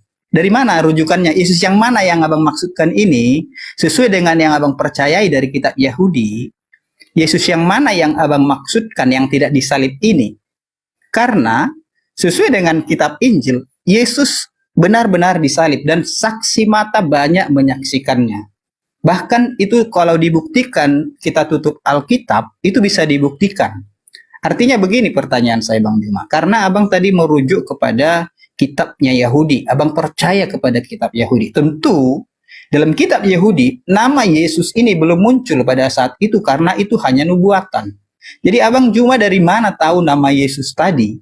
Sehingga Bang Juma berani mengatakan bahwa Yesus itu tidak disalibkan. Saya ngikutin ngomongan Bang Juma semua kok. Lanjutkan Bang Juma. Nabi kami mengatakan, wa isqala Isa bin Maryam ya bani Israel inni rasulullahi ilaikum musaddiqan lima baina yadayhi minat Taurah. Dia membahas tentang Taurat. Dan Al-Quran saya mengatakan kitab-kitab terdahulu itu sudah bercampur aduk. Makanya ada seruan dan teguran, ya ahlal kitab lima talbisunal haqqa bil batil wa taktumul haqqa wa antum ta'lamun. Maka saya sebagai aktivis dialog lintas agama mengambil data-data, mengambil kitab saudara, mempelajari kitab saudara. Dan ternyata Yesus mengatakan dalam Lukas 24 nomor 44, harus tergenapi apa yang tertulis tentang aku yang ada di dalam Taurat, kitab nabi-nabi dan kitab Mazmur. Kemana akal Anda? Itu kitab Anda. Itu ucapan Yesus di kitab Anda. Kenapa Anda tidak percaya? Kalau Yesus berkata, ternyata harus tergenapi apa yang tertulis tentang dirinya di dalam kitab Taurat.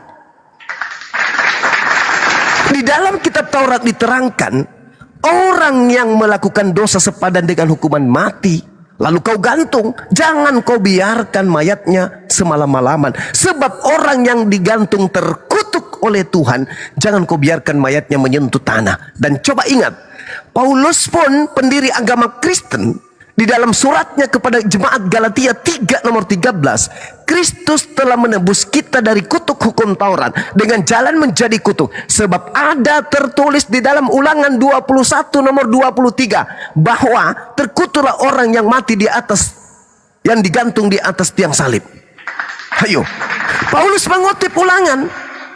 Berarti yang di ulangan ini, berarti yang dikutuk digantung di tiang salib ini adalah orang yang dikutuk oleh Elohim, oleh Tuhan.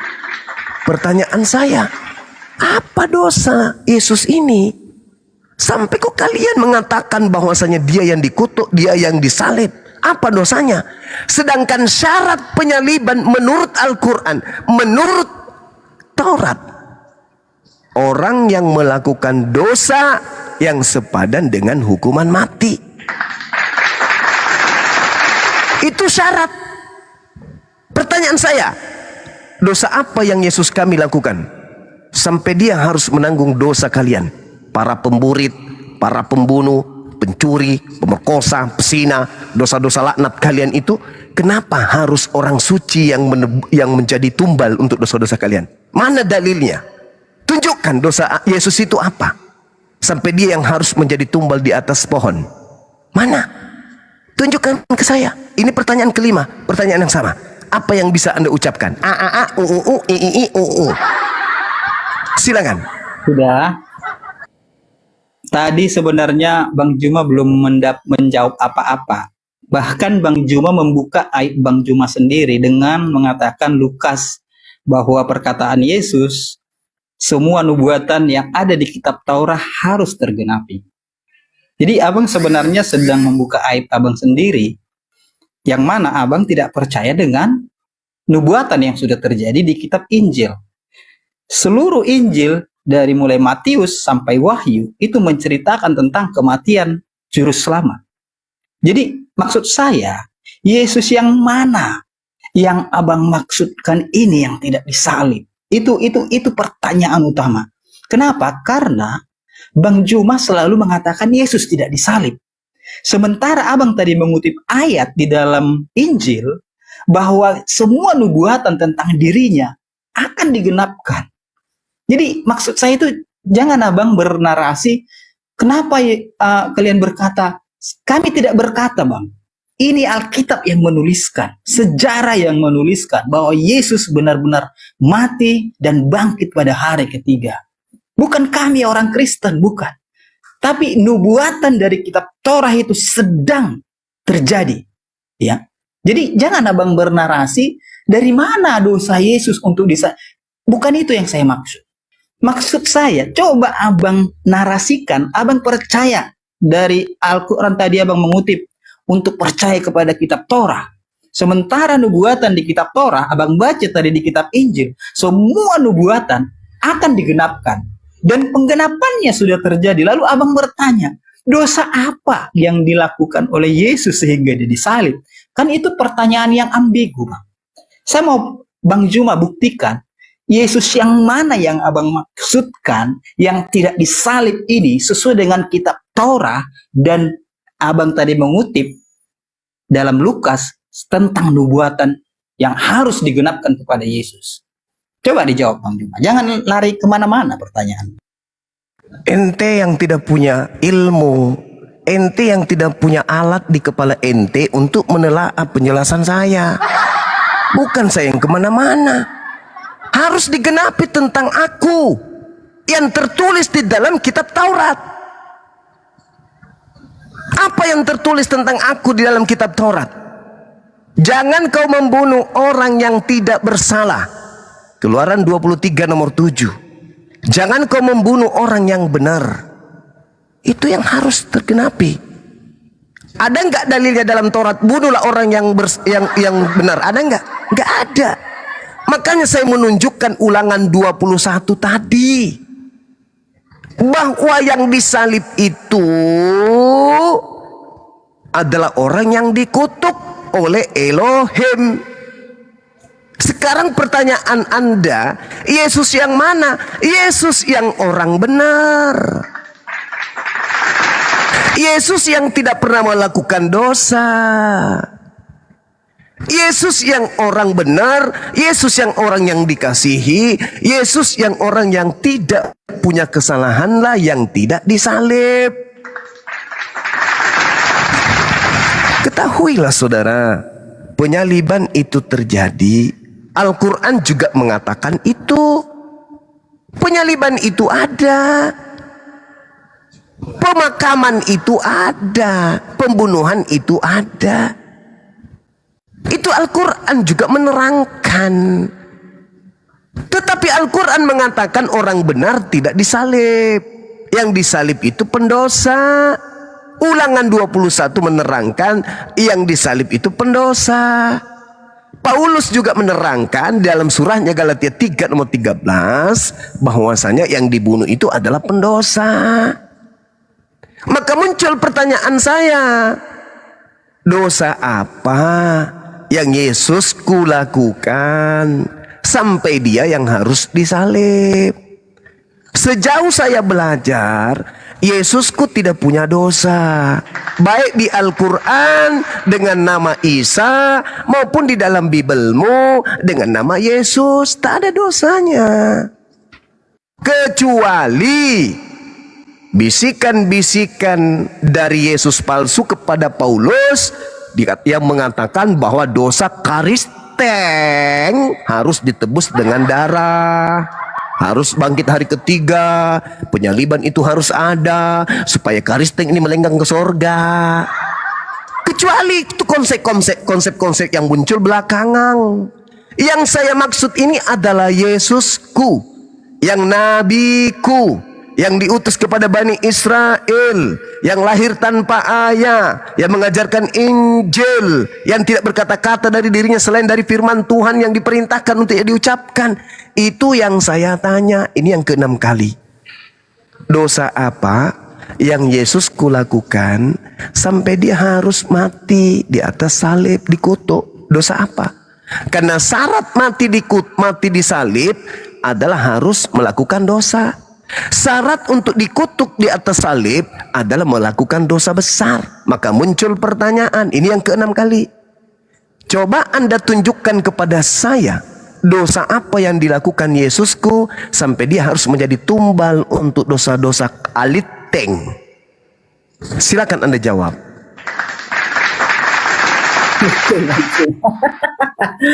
Oke. Waduh. Jadi gini Bang Juma, maaf ya. Karena kan yang Abang Juma, saya menghormati Bang Juma ya. Karena kan Bang Juma itu mengutip Yesus itu artinya mengenalnya dari Injil ya. Jadi yang saya mau tanya itu Bang Juma, dari mana narasi Bang Juma mengatakan ada Yesus yang tidak disalib, sementara Injil yang kami orang Kristen seluruh dunia itu mengatakan Yesus disalib dan bukan mengatakan, tertulis di dalam kitab Injil tersebut. Jadi kalau ada narasi yang mengatakan Yesus tidak disalib, otomatis Bang Juma harus menunjukkan Injil yang lain yang mengatakan Yesus tidak disalib. Itu yang saya maksud Bang Juma. Artinya saya tidak bisa menjawab pertanyaan Bang Juma kalau Bang Juma mengatakan dosa apa yang dilakukan Yesus sehingga dia harus disalib. Itu nggak bisa saya jawab karena Alkitab saya dengan jelas mengatakan Yesus disalib. Jadi makanya saya balik bertanya kepada Bang Juma, Yesus yang mana? Injil yang mana yang mengatakan Yesus tidak disalib? Lanjut Bang Juma.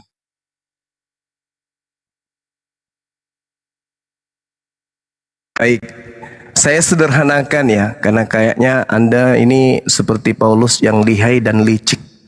Saya sederhanakan, saya ingin bertanya sama saudara, karena pertanyaan saya tadi itu memang nggak ada jawaban, karena Yesus kami itu adalah manusia suci. Kisah Para Rasul 4 nomor 30, Yesus itu adalah hamba Allah yang suci. Jadi Yesus itu hamba suci ya, tidak ada dosa. Sehingga yang disalib itu bukan Yesus kami. Yang disalib itu adalah orang lain yang nanti dimanfaatkan oleh iblis menjual nama Yesus. Sekarang saya mau tanya sama saudara yang sederhana aja. Ketika Yesus bersoal jawab dan melakukan pernyataan yang sangat fundamental kepada murid-muridnya di dalam Lukas 9 nomor 27. Aku Yesus berkata kepadamu, sesungguhnya di antara orang yang hadir di sini ada yang tidak akan mati sebelum mereka melihat kerajaan Allah. Pertanyaan saya kepada saudara, ini ucapan Yesus berkata, ada orang yang tidak akan mati sebelum melihat kerajaan Allah. Siapa di antara orang yang hadir pada saat itu yang masih hidup sampai hari ini dan tidak pernah mengalami kematian? Anda jawab. Karena ini ucapan Yesus. Sesungguhnya di antara orang yang hadir di sini ada yang tidak akan mati. Yesus yang Anda imani mati kan? Berarti dia tidak masuk di sini, kategori ini. Di sini Yesus berkata sesungguhnya di antara orang yang hadir di sini ada yang tidak akan mati sebelum mereka melihat kerajaan Allah. Siapa yang masih hidup sampai hari ini? Dari sejak Yesus kemudian mengucapkan kalimat ini sampai hari ini tanggal sekian bulan ini, yang masih hidup tidak mati, tidak pernah mati. Siapa itu?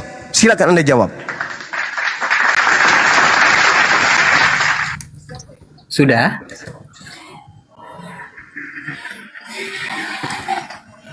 Oke, Bang Juma, terima kasih ya tidak menunjukkan tadi pertanyaan saya karena abang tadi berasumsi Yesus tidak disalib. Nggak apa-apa, maaf ya.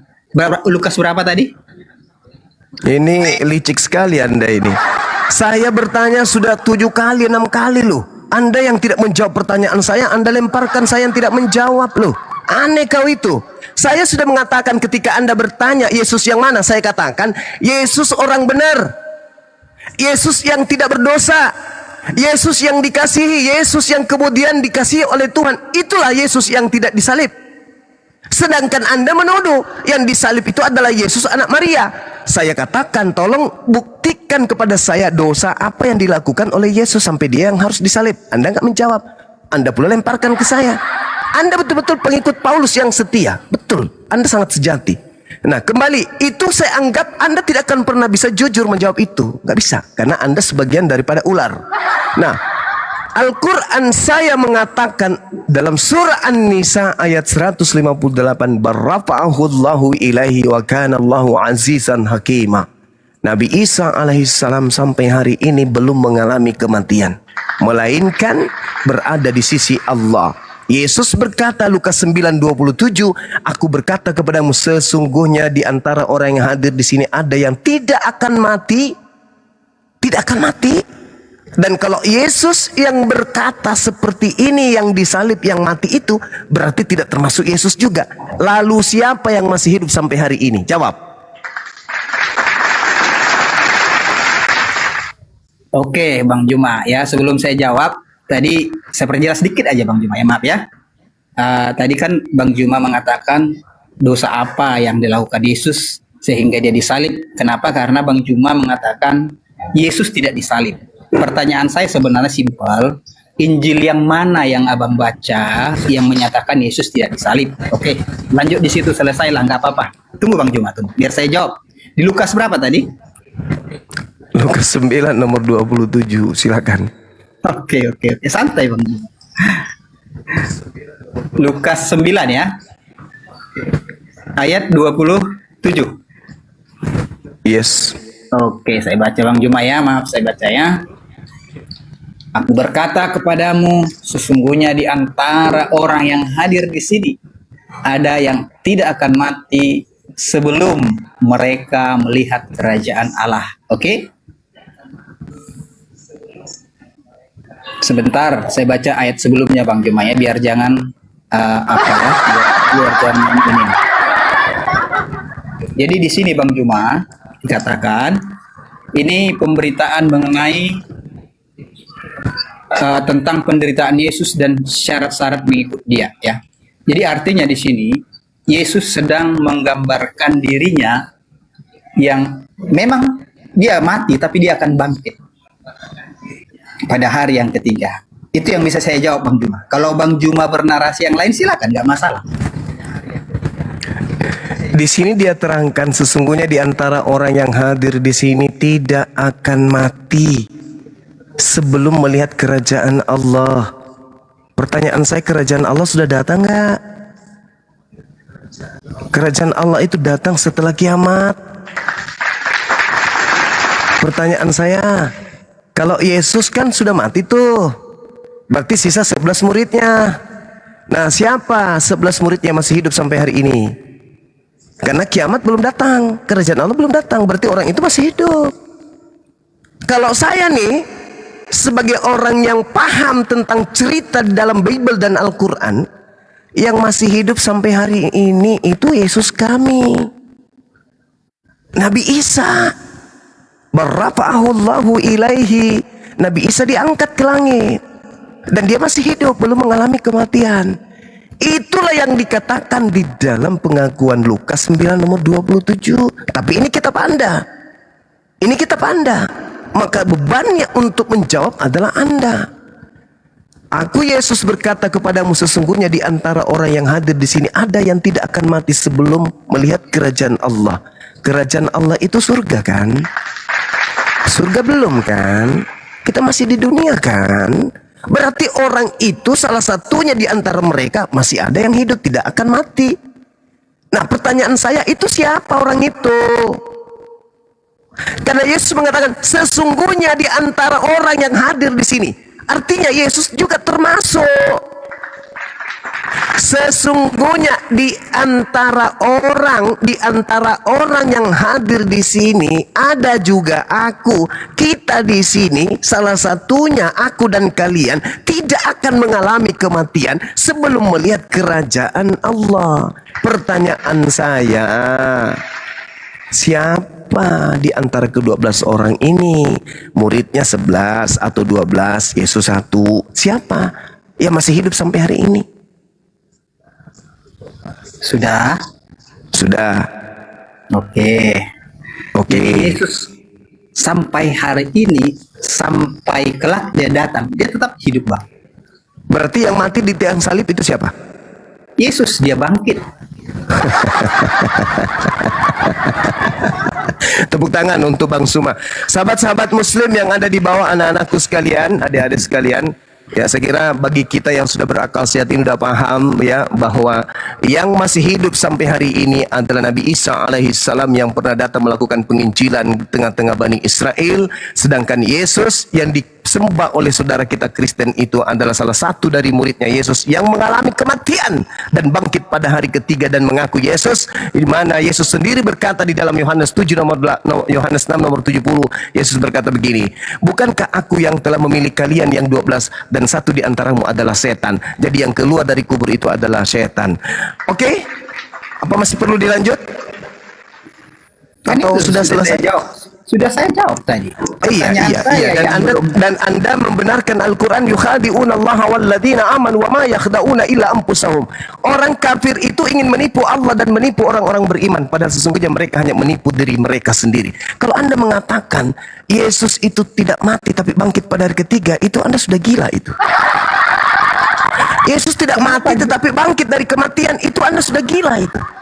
Itu kan membuktikan, ini Bang, itu membuktikan dia hidup. Betul kan? Yohanes 19 nomor 30, dia mengencam kemudian anggur asam, lalu dia menyerahkan nyawanya, lalu matilah dia. Maria datang ke kubur pada minggu pagi mencari mayat Tuhannya. Betul. Roma 14 nomor 9, untuk itulah Yesus mati supaya dia dibangkitkan oleh Allah pada hari ketiga agar dia menjadi Tuhan bagi orang Kaliteng. Dia mati, dia jadi mayat. Sedangkan Yesus yang asli berkata, sesungguhnya di antara orang yang hadir di sini tidak akan mati. Anda ngerti nggak itu? Tidak akan mati. Mengerti, Bang Juma. Ya, apa artinya tidak akan mati? Tidak akan mati berarti dia tidak akan hidup lagi. Ya, Iya dong. Tapi Yesus membuktikan. Udah, jangan dia kasihan hidup. kalau dilanjut. Gitu loh.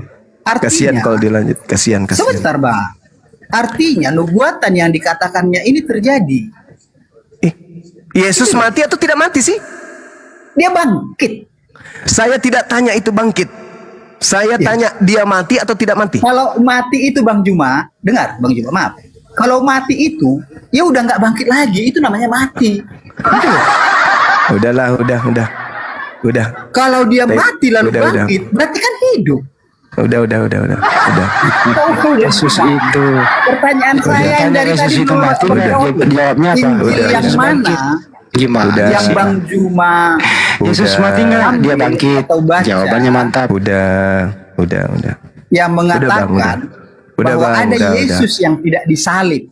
Saya pertanyaan, Udah Bang, udah. Sudah. Kitab Anda sendiri, pengakuan Yesus sendiri mengatakan dia tidak mati. Karena murid-muridnya pasti mati. Satu-satunya kandidat yang tidak mati adalah Yesusku, yang terangkat ke langit berdasarkan Mazmur 91 nomor 1 sampai nomor 16. Iblis lebih jujur daripada ya saudara. gak masalah. Kalau pemahamannya Bang Juma seperti itu, saya juga nggak Oh masalah. iya dong. Pemahaman saya itu pemahaman orang yang berakal sehat. Iya, Tidak betul. mungkin dikatakan mati tetapi tidak mati. Karena memang gini Bang Juma, maaf Bang Juma ya. Jadi Alkitab itu memang tak bisa dipahami dengan Berarti akal mati sehat. ayam. Mati ayam. Tidak bisa dipahami dengan apa? Dengan akal. Tapi pakai tumit. Enggak, memang harus memiliki hubungan pribadi dengan Tuhan. Tapi ya kalau pemahamannya Bang Juma Udah. itu. Aku mau tutup kuping. Udah. Enggak masalah Bang Juma. Artinya kalau pemahamannya Bang Juma seperti itu, saya pun nggak bisa maksakan, kan begitu. Cuman yang saya pertanyakan tadi, berarti ada Injil yang lain yang Bang Juma pahami yang menyatakan bahwasannya Yesus tidak pernah mati dan disalib. Itu sebenarnya yang saya mau tanya. Cuman karena Bang Juma tidak bisa menjawab, ya oke lah, mau bilang apa kan gitu, ya. Oke Bang Juma, terima kasih ya. Sudah salam kenal semua ya. Tuhan Yesus memberkati kita semua ya.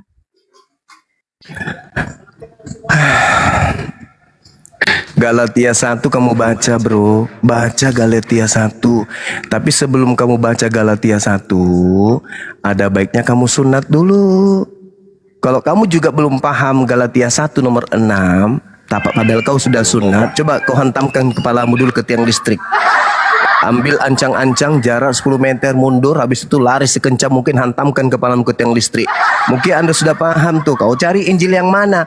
Kau tanya Paulus di dalam suratnya kepada Galatia nomor 6, aku Herman, bahwa kamu begitu lekas berbalik daripada dia yang telah dengan kasih karunia Kristus telah memanggil kamu dan mengikuti suatu Injil yang lain. Injil lain yang mana? Injil lain yang mana? Artinya Paulus pun tahu banyak Injil bertebaran pada masa itu. Banyak Injil.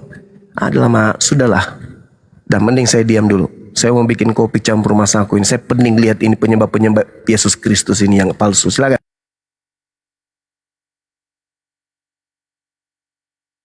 Yesus mati enggak? Dia bangkit. Nyambung banget jawabannya ya.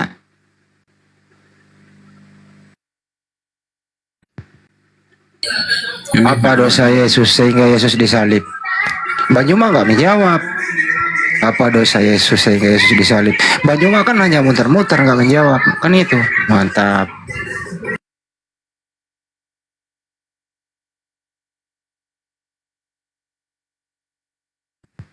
Keluar nggak suara aku ini Bang Rip? Keluar. Oke, lanjut. Kok berisik ini? Kok ada musik? Waduh. Siapa ada musik saya? Camat. Oh,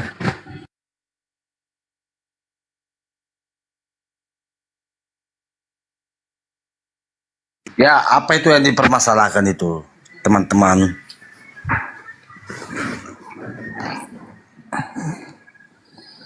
maju Ustaz. Saya maju dulu. Aku masih beres-beres nih.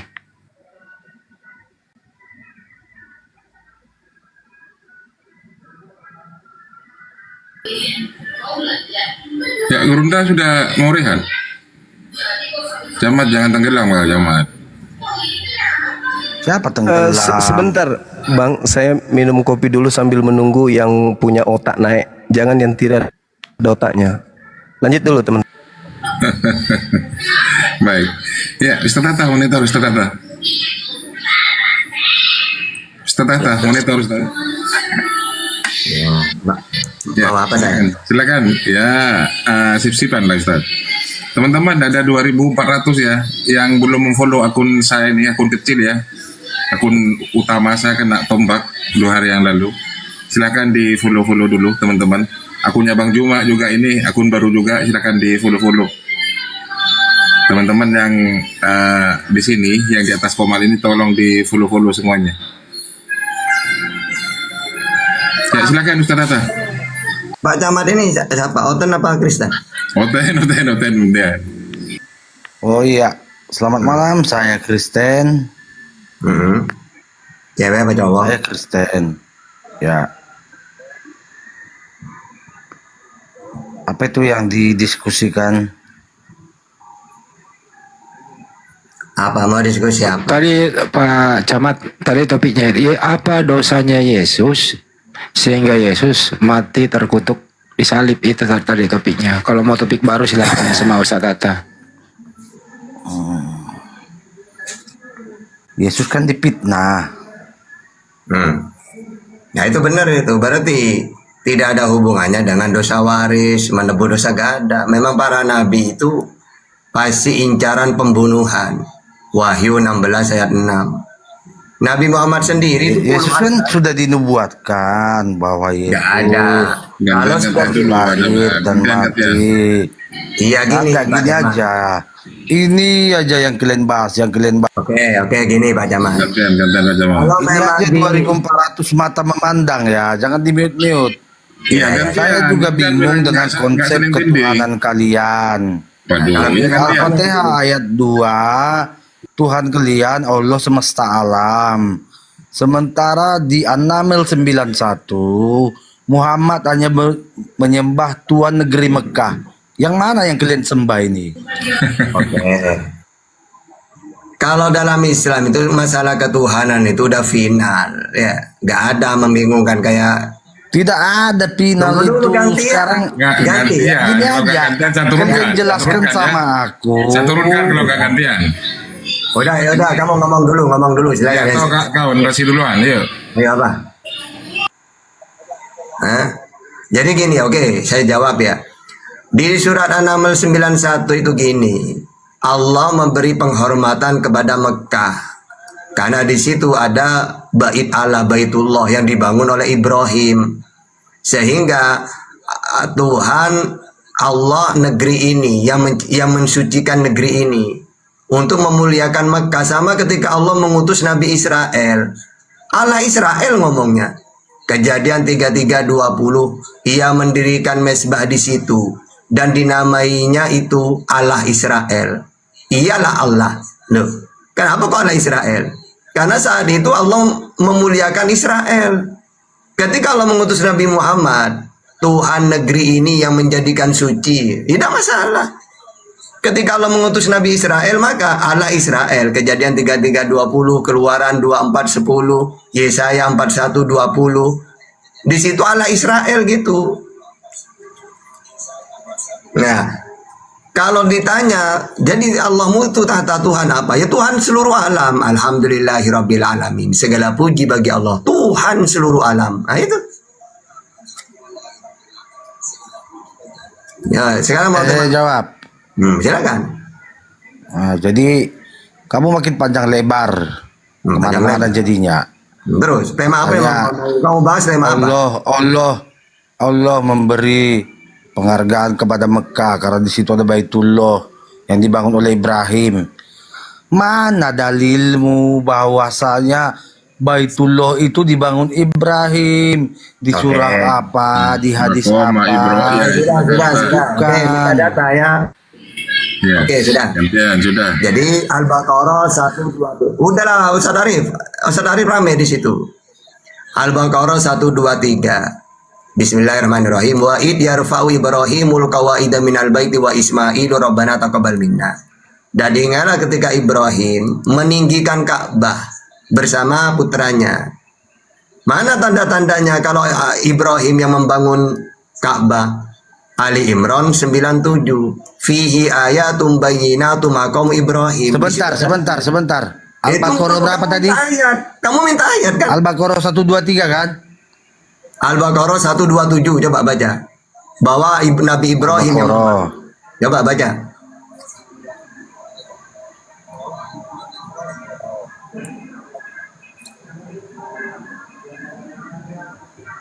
Ini. Ingatlah ketika Ibrahim meninggikan pondasi Baitullah bersama Ismail seraya berdoa. Ya Tuhan kami, terimalah amal dari kami. Sesungguhnya Engkaulah yang maha mendengar lagi maha mengetahui. Ini bukan membangun, ini meninggikan. Berarti memang sudah ada duluan. Oke. Gitu loh. Oke, makanya. Jadi gini. Jadi Ka'bah itu tanah yang disucikan oleh Allah. Kiblat pertama. Bahkan ada dari dulu dari Nabi Adam sudah ada. Lalu runtuh. Makanya Allah memerintahkan lagi. meninggikan lagi. Sudah ada pondasinya. Ya sudah, terus. Sementara di fakta Al-Quran bahwasanya Ka'bah itu adalah sebelum zaman Islam adalah tempat beribadahnya pagan Quraisy. Disitulah mereka sudah, saya melakukan jelasin. tawaf keliling-keliling. Oke, sudah. Oke, saya jelasin. Jadi gini, Nabi Ibrahim itu pernah berdoa, ya Allah, ya jadikanlah negeri ini yang aman dan jauhkanlah keturunanku dari penyembah berhala. Ini doanya Ibrahim. Lalu Ibrahim memperkenalkan Tuhan itu Allah. Diteruskan putranya Ismail. Diteruskan Bani Jurhum. Lalu di zamannya Bani Huza'ah, Amr bin Luhai ini jadi pemimpin di Arab. Lalu dia pergi ke daerah Syam sana. Di sana ada penyembah berhala. Nanya dia, kenapa kalian menyembah berhala? Oh iya, kalau kami minta kepada berhala ini dikabulkan, inilah dewa kami. Pas dia kembali ke Arab diberi hadiah patung. Ya namanya dia itu pemimpin, ya diterima saja. Lalu dibawa ke Arab. Orang Arab nanya, apa itu? Kok patung? Iya, tahulah orang-orang di sana lu menyembah ke patung ini. Katanya kalau minta apa-apa dikabulkan. Ternyata orang Arab ada yang tertarik. Lalu mereka membuat patung-patung. Ya tapi mereka tahu Tuhan itu Allah. Makanya ketika ditanya kepada mereka, wala in sa'altahum man khalaqas samawati wal ardi wa sahara syamsa wal qamar la yaqulanna Allah. Ketika mereka ditanya siapa yang menciptakan langit dan bumi, siapa yang menundukkan matahari dan bulan, mereka jawab Allah. Lalu ditanya, kenapa kalian menyembah berhala? Wong tahu Tuhan itu Allah. Liyuqarribuna ilallahi julfa. Iya, saya mau menyembah Allah, tapi saya ingin pelantara, ada wujud. Menyembah berhala ini sama dengan menyembah Allah, kata keyakinan mereka. Ya sama kayak Kristen itu loh. Kristen ini kan tahu Tuhan itu Allah dari Yesus. Yesus mengatakan Tuhan itu Allah. Terus kenapa kamu mentuhankan Yesus? Iya, pelantara. Nah, berarti Kristen Bukan yang dituhankan Yesus, Ya. bukan Allah. Oke. Ya ada masalah lah, intinya Tuhannya Musa, para nabi. Makanya Kristen ini sama dengan ajaran pagan. Mereka menyembah Tuhan, mereka menyembah Tuhan pakai Mana pelantara Musa? Yesus. Jadi Yesus ini seperti berhala. Bukan. Ya. Nah, Di mana Allah Subhanahu wa taala? nah, sekarang Tuhan yang dikenalkan Yesus siapa namanya? Hah? Ayo, Tuhan yang dikenalkan Yesus. Kekristenan itu Nah, Allah itu bukan nama tapi gelar. saya nanya, Tuhan yang dikenalkan Yesus siapa? Tuhan yang benar. Tuhan yang disembah oleh Musa adalah Yahweh. Saya nanya, Tuhan yang disembah Yesus siapa? Tuhan yang disembah Yesus, Siapa? yang ditinggikannya dan yang mengutus dia. Apa? Yesus menyebutnya dengan Bapa. Nah, Yesus sendiri sebagai apa? Yesus sendiri sebagai firman yang jadi manusia. Di mana Yesus mengatakan dirinya firman? Kata Yesus, aku ini manusia menerima firman. Yohanes 3:34. Lebih suka. Yohanes, tunggu dulu gantian. Kalau kamu nggak di-mute, kamu mau aku ngomong ikut ngomong. Jadi gini ya, tidak pernah Yesus mengatakan aku ini firman jadi manusia, gak ada. Yang ada adalah aku ini manusia menerima firman. Yohanes 3:34, Yohanes 12:50, Yohanes 17 ayat 8. Dia menerima firman yang ada. Ya, jadi kamu gak ada Yesus mengatakan dia itu firman jadi manusia, itu gak ada. Wong firman itu perkataan.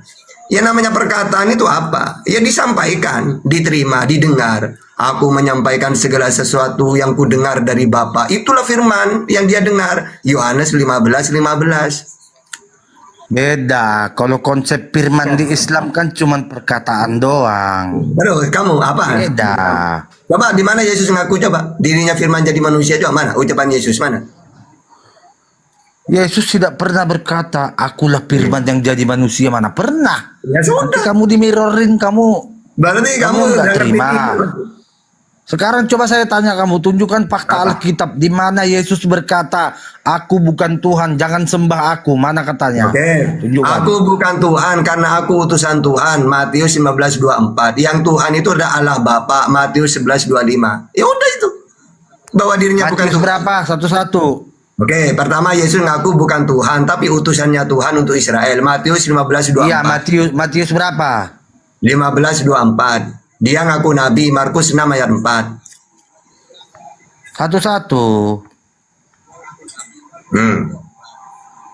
Nah, di sini Matius 15 ayat 24. Aku diutus hanya kepada domba-domba yang hilang dari Israel. Mana di sini aku bukan Tuhannya? Oke, berarti dia utusan Tuhan kan? Nah, Nah, konsep Tuhan ini, nah. Tuhan Oke, ini kalau, gelar. kalau di situ tidak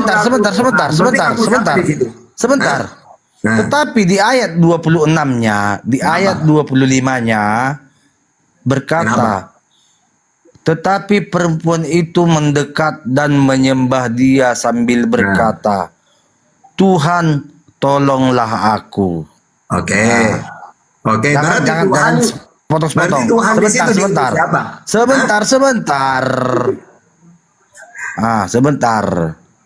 Jangan biasakan comot-comot satu ayat lalu framing. Ada usah nangis. Tidak kayak lain comot framing. Nah, jadi silakan. begini. Yesus berkata, tidak patut mengambil roti yang disediakan bagi anak-anak dan melemparkannya kepada anjing. Nah, itu Kata kamu. perempuan itu, benar Tuhan. Namun, diam dulu kau. Benar Tuhan. Namun anjing itu makan remah-remah yang jatuh dari meja tuannya. Maka Yesus menjawab dan berkata kepadanya, hai ibu, besar imanmu.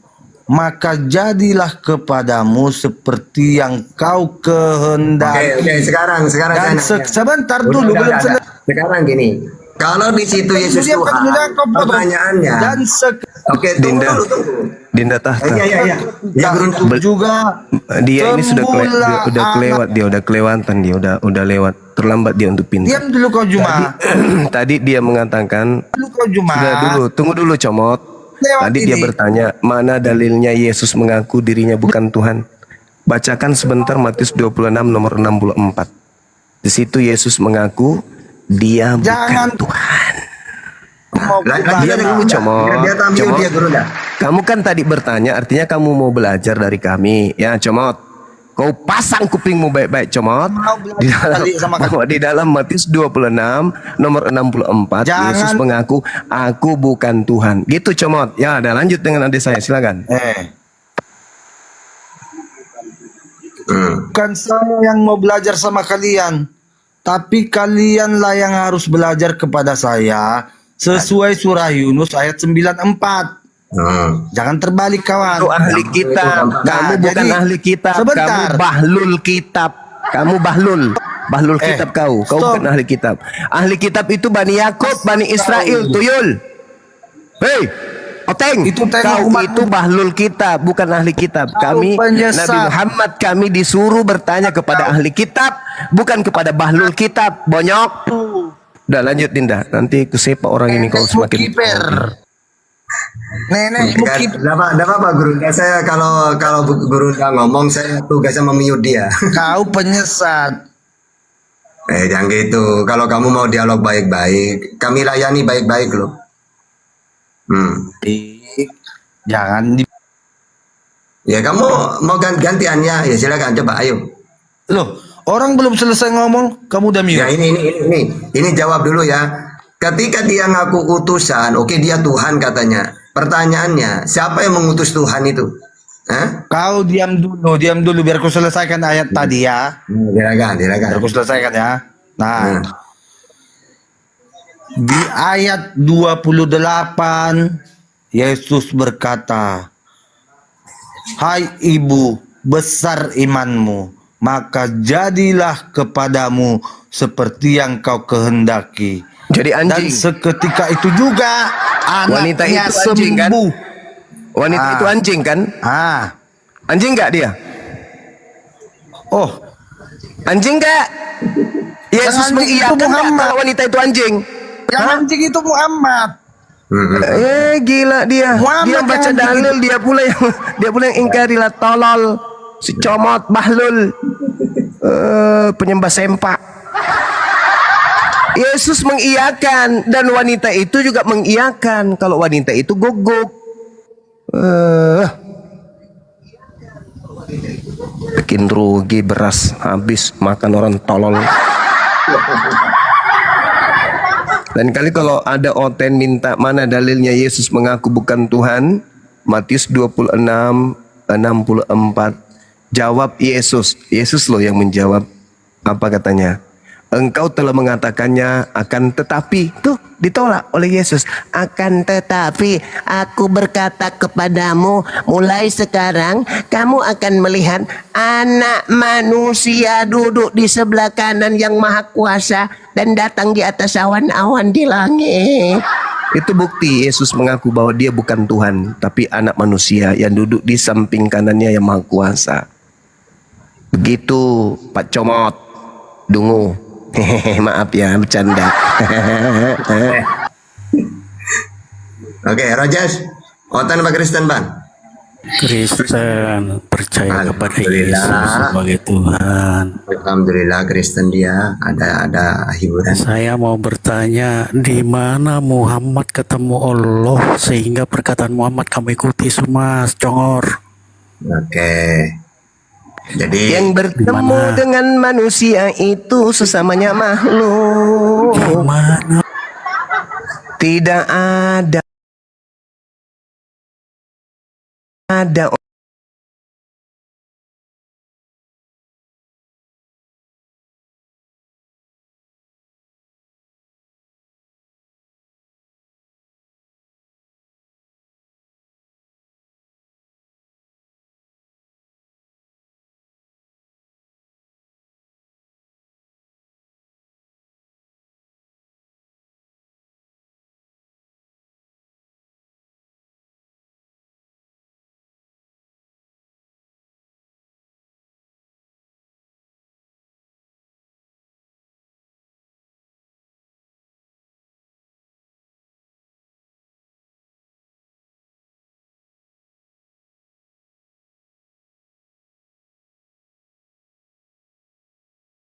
Maksudnya apa yang membuat Bang Rosid percaya? Kan di awal tadi saya bilang, jadi semacam kalau di istilahnya orang sekarang itu ada sebutan monolog bahwa aktivitas itu dilakukan dan bersumber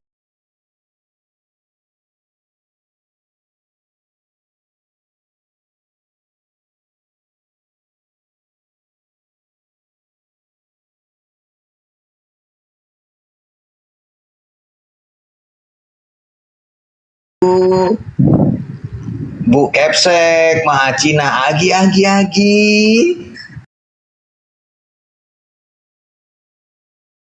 Mangkir seperti apa ini?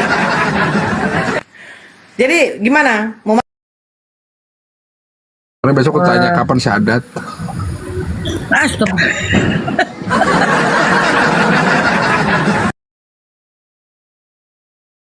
Enggak. Oh, Jadi hanya tulisannya berbeda. Hanya tulisannya saja berbeda. kan ini kan Alkitab kan dalam apa terjemahan.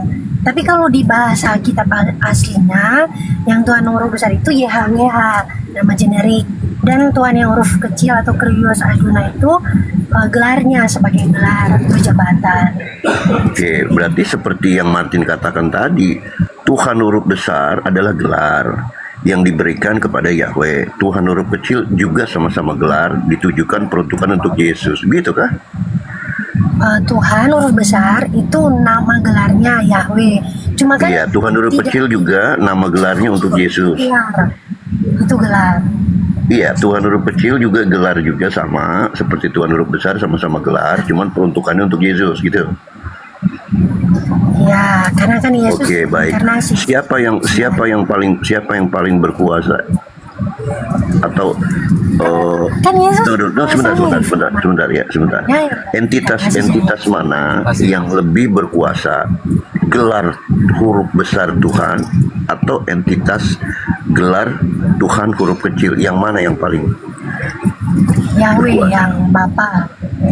Oke, berarti Tuhan gelar huruf besar untuk Yahweh, posisinya entitas lebih tinggi daripada entitas, yaitu Yesus yang Tuhan gelar huruf kecil. Bukan lebih tinggi sih, tapi apa ya, kayak kan gini, kan di Bapa kan dia punya roh dan firman-Nya. Bapa punya roh itu disebut Roh Kudus, dan Bapa punya firman yang menjadi manusia itu adalah Yesus. Jadi sama dan tidak ada lebih dari satu Allah, nggak ada, cuma ada satu Allah. Tapi saya kurang sepakat loh tadi. Bang Jer itu hanya satu Bang Yerusalem. Tapi Bang Yerusalem punya firman, punya kata-kata, terus punya juga roh. Tapi kan nggak ada dua, bukan dua manusianya, tapi Nanti hanya dulu. satu. Jangan ke situ dulu. Kita lagi bedah mengenai terminologi bahasa gitu supaya lebih komprehensif. Tadi Anda membawa analogi, saya kurang sepakat mengenai Palopo, gelarnya Ustadz dan lain-lain. Kalau begitu pun saya ingin bertanya dengan analogi yang hampir sama. Apakah Presiden Prabowo, tulisan Prabowo-nya huruf besar, dengan Presiden Prabowo, tulisan Prabowo-nya huruf kecil, apakah yang presiden yang mana? Prabowo huruf besar kah atau Prabowo huruf kecil? Tidak ada pengaruh berarti kan? Berarti tidak ada pengaruh kan? Mau tulisannya huruf besar Prabowo, mau tulisannya Prabowo huruf kecil, dia adalah tetap juga, kepada. makanya kan kita bilang tadi kita tetap sembah yang namanya Tuhan Allah, dan kita juga Tuhan Yesus, karena itu sama, menunjukkan sama. Jadi kayak Prabowo presiden, nggak ada pengaruhnya dia tulis huruf besar Presiden Prabowo huruf besar, caps lock semua, sama Presiden Prabowo cuma besarnya P aja. Kan tidak mengubah personalnya, mengubah pribadinya, sama seperti itu, Bang. Jadi bagaimana? Jadi kalau Kesia sepakat nggak, setuju nggak kalau saya bilang begini? Kita usulkan kepada percetakan bahwa tidak usah pakai huruf kecil, huruf besar, karena tidak ada fungsi dan faedah. Kan sama aja. Sepakat nggak? Tip layar teman-teman, kasih kencang tip layarnya, gas. Bahasa ya, cuman aku sih percaya aja bahwa Tuhan besar sama Tuhan Yesus yang sebagai jabatannya adalah Tuhan. Maksudnya untuk apa kita memperdebatkan masalah tulisan kan? Karena jatuhnya untuk yang awam akan jadi perspektif yang berbeda dalam pola pikirnya, karena biar bagaimanapun tidak bisa dinafikan dengan hadirnya perbedaan huruf Tuhan huruf besar dan huruf kecil, tidak bisa dinafikan bahwa ini akan menyeret kepada pemahaman yang berbeda. Nggak ada Bang, nggak ada perma. Sama ketika bilang kalau kita tulis Presiden Prabowo dalam huruf caps lock semua, nggak ada bedanya dengan kita tulis Presiden Prabowo hanya huruf besar.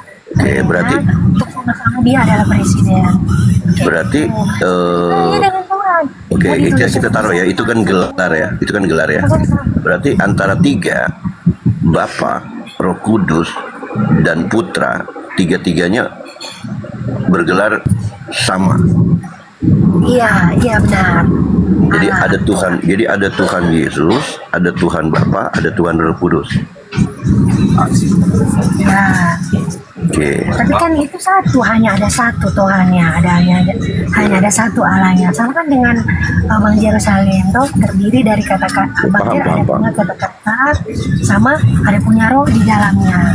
Kayak gitu juga Allah, yang pun Allah. Oke, paham saya. Berarti kita masuk ke konsep Tritunggal ya, itu kan maksud Anda? Iya benar. Tiga pribadi, satu hakikat ya. Iya, oke. Tiga pribadi, satu hakikat. Ya. tiga pribadi yang terpisahkan, tidak sama, tetapi tidak dapat dipisahkan. Tiga pribadi yang berbeda, tetapi tidak dapat dipisahkan, betul ya? Atau akarnya lah ya, ajaran Trinitas itu kan, kalau nggak salah itu kan perisainya seperti ini ya.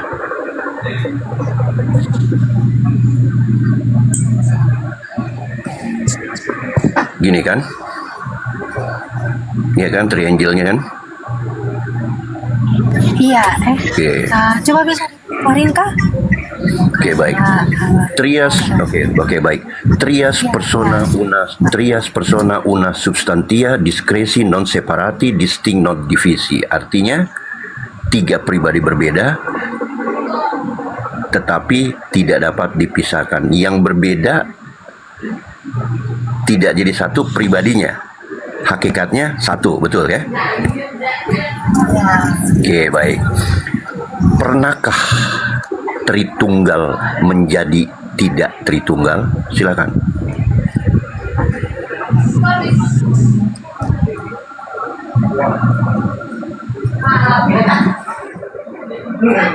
Kesia. Oh, maksudnya gitu. Oke, saya ulang ya pertanyaannya. Kesia nih, enggak, suaranya kurang jelas ini Kesia nih. Iya, Saya ulang lagi ya. di jalan. Nggak apa-apa. Esti bisa boleh jawab, Jenderal bisa menjawab karena tiga-tiganya di sini Tritunggal kan, Kristennya. Saya ulang lagi ya, pelan-pelan. Pernahkah Tritunggal pernah menjadi tidak Tritunggal? Boleh saya jawab, Pak? Monggo. Ya, mohon maaf ya, saya jawab ya, Mbak Kezia.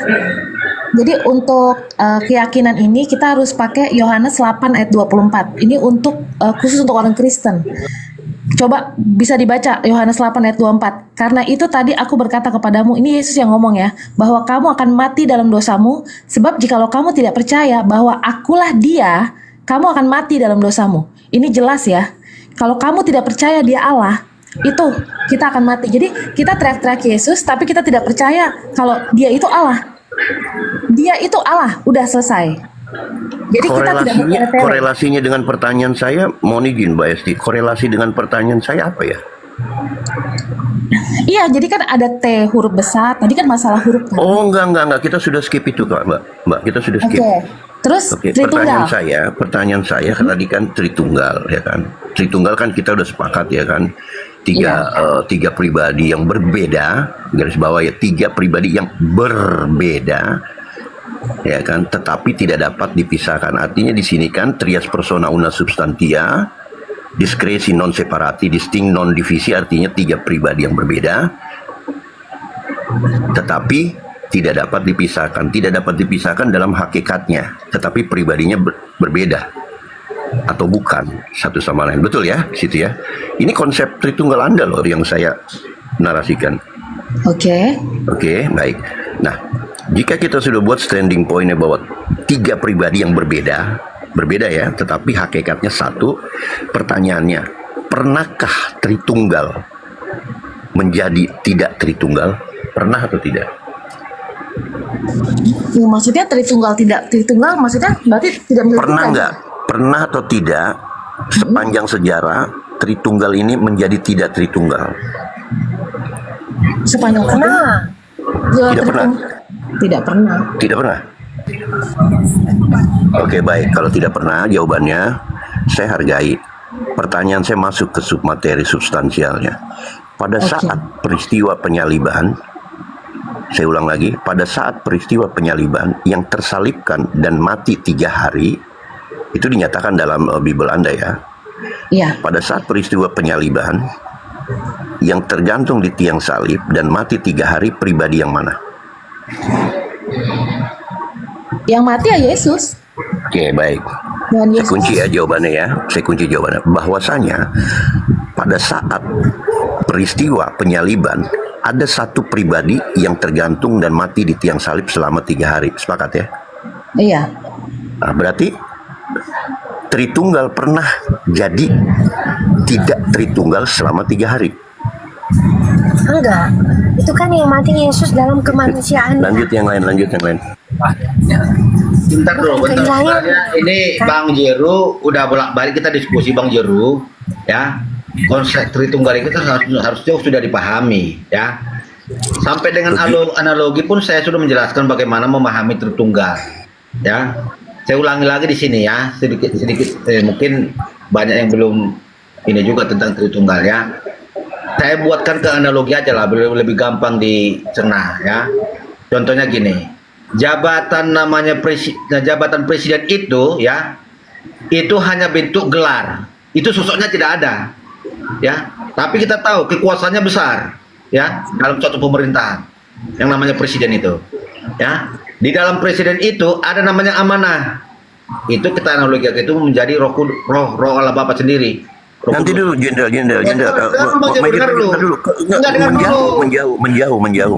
menjauh itu. Biar gampang dicerna ya. Kalau Anda membawa gelar, yang saya tanya, yang di tiang salib itu tadi kan terjawab putra yang mati 3 hari. Iya, nanti arahnya ke sana. Pribadi putra ini kan bukan gelar. Ya, jadi di saat amanah itu kita analogikan roh itu kita analogikan jadi amanah ya. Pribadinya yang mendapat amanah ya berarti ada sosok manusia ya. Berarti siapa pribadinya yang mendapatkan amanah? Contohnya ya, kata dulu. Contohnya kita merujuk pada Presiden Amerika Serikat. Amerika itu dipimpin yang namanya dalam pemerintahnya dipimpin oleh namanya presiden ya. Presiden itu ada amanah. Amanah itu kepada Bapak Mr. Donald Trump. Sekarang kalau Mr. Donald Trump mengatakan, aku di dalam presiden di dalam aku, salah nggak Donald Trump?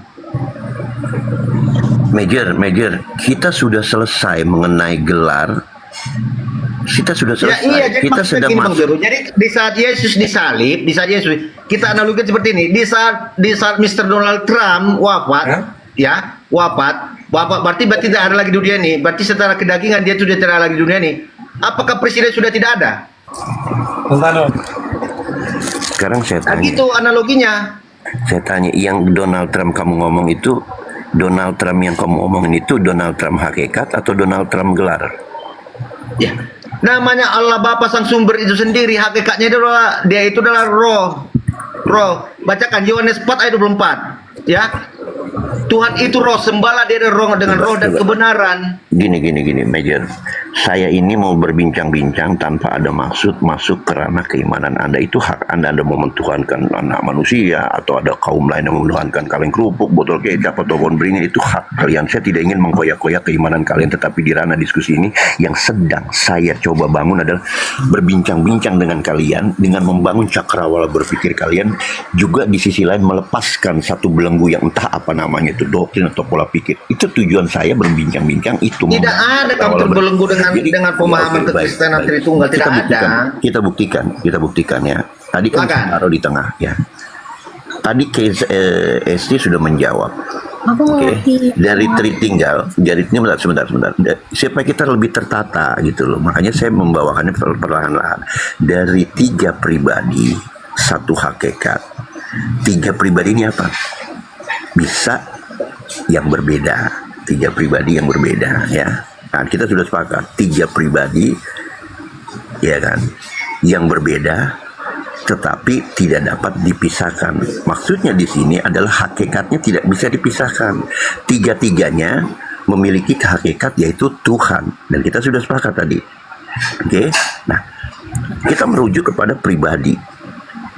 Kita sudah selesai ini ya mengenai hakikat tidak dapat dipisahkan. Yang tidak dapat dipisahkan adalah Tuhan hakikatnya, yaitu Tuhannya, betul ya guys ya. Nah, sekarang kita berbicara tentang pribadi yang menurut Tritunggal adalah berbeda. Oke. Nah, pada saat peristiwa penyaliban, pribadi mana yang tergantung dan mati selama 3 hari? Ezra sampai Esti sudah mengatakan tegas bahwa pribadi putra. Salahkah saya kalau saya katakan Tritunggal pernah tidak menjadi Tritunggal selama 3 hari? Bapak tidak salah, Pak. Tidak salah. Karena yang meninggal itu, yang mati itu, Pak, Yesus dalam kemanusiaannya. Yesus kan izin Bang Jer. Kemanusiaan dan silakan. Ya, izin. Jadi gini, sebenarnya bisa juga dikisahkan sebelum disalib, teman-teman ya Kristen. Konsep kekekalan di dalam Tritunggal itu tidak kekal, ya, tidak kekal. Karena kenapa? Nanti akan timbul pertanyaan, sebelum putra lahir yaitu Yesus, di manakah Tritunggal? Nggak ada. Di surga dong, Yesus kan? Iya. Kan masih ada Bapa. Oke, dengarkan Pak Lopo. Sabar dulu. Dengar dulu. Sabar. Dengar. Sabar. Gini loh, kalau mau paham bertanya Pak Lopo, jangan menjelaskan. Dengarkan. Di dalam pembukaan Bible orang Kristen ya, sudah jelas dikatakan secara Tritunggal, ya, Kejadian 1 ayat 1, Kejadian 1 ayat 2, Kejadian 1 ayat 3, baca. Di sana ada Allah Bapa. Di sana ada rohnya. Baik. Di sana ada firmannya. Baik. Nah, waktu konsep Tritunggal kan ada 3, teman-teman ya. Ada Bapa bukan Putra, Putra bukan Roh, Roh bukan Bapa. Kan gitu. Di mana? Tritunggal. Ini gimana jadi kalau lengkang kangkung gitu? Bapak ini gimana ceritanya itu? Iya, konsep perisai Tritunggal, Bapa bukan Putra, Putra bukan Roh, Roh bukan Bapa, tapi ketiga-tiganya Tuhan, begitu. Nah, sekarang pertanyaan saya, bisakah dikatakan Tritunggal sewaktu Putra belum datang? Karena Putra di situ merujuk kepada Yesus, begitu. Nah, sekarang pertanyaan, apakah Yesus adalah Bapa? Silakan. Kalau putra belum datang berarti belum genap. Kenapa Pak? Kenapa? Kan putranya itu Apakah firman. Putra adalah Bapa? Iya betul, putra itu adalah Bapak. Berarti kamu Oneness, bukan Tritunggal. Oke, saya ulang pertanyaannya. Gini, Bapak Lopo. Ini putra ini merujuk ke Yesus atau putra ini merujuk kepada firman? Yesus kan adalah Dia firman. Allah, dia Allah. Gak usah putar-putar. Maksudnya gitu loh, kita jelasin ke bapak-bapak ini, jangan sampai kok jadinya iman Kristen yang saya lihat goyah ini. Enggak gini, jadi saya mau nanya dulu. Tidak mau maunya menjelaskan iman orang. Sabar Mayor. Saya nanya.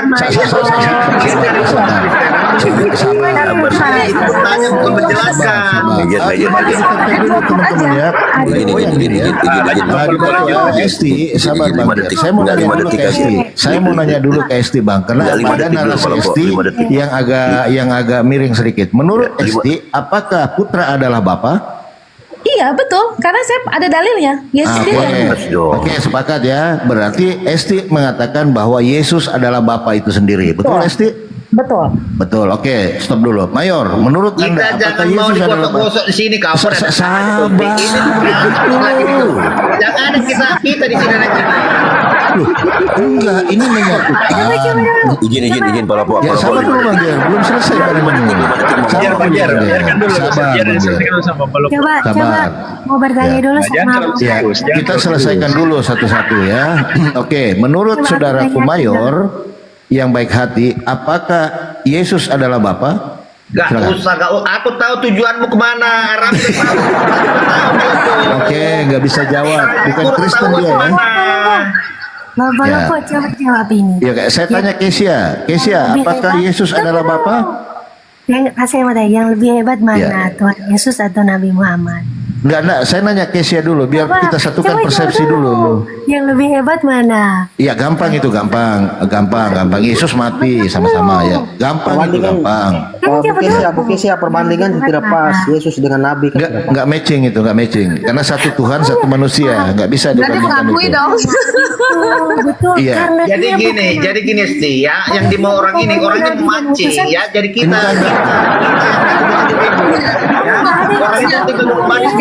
orangnya makan jengkol.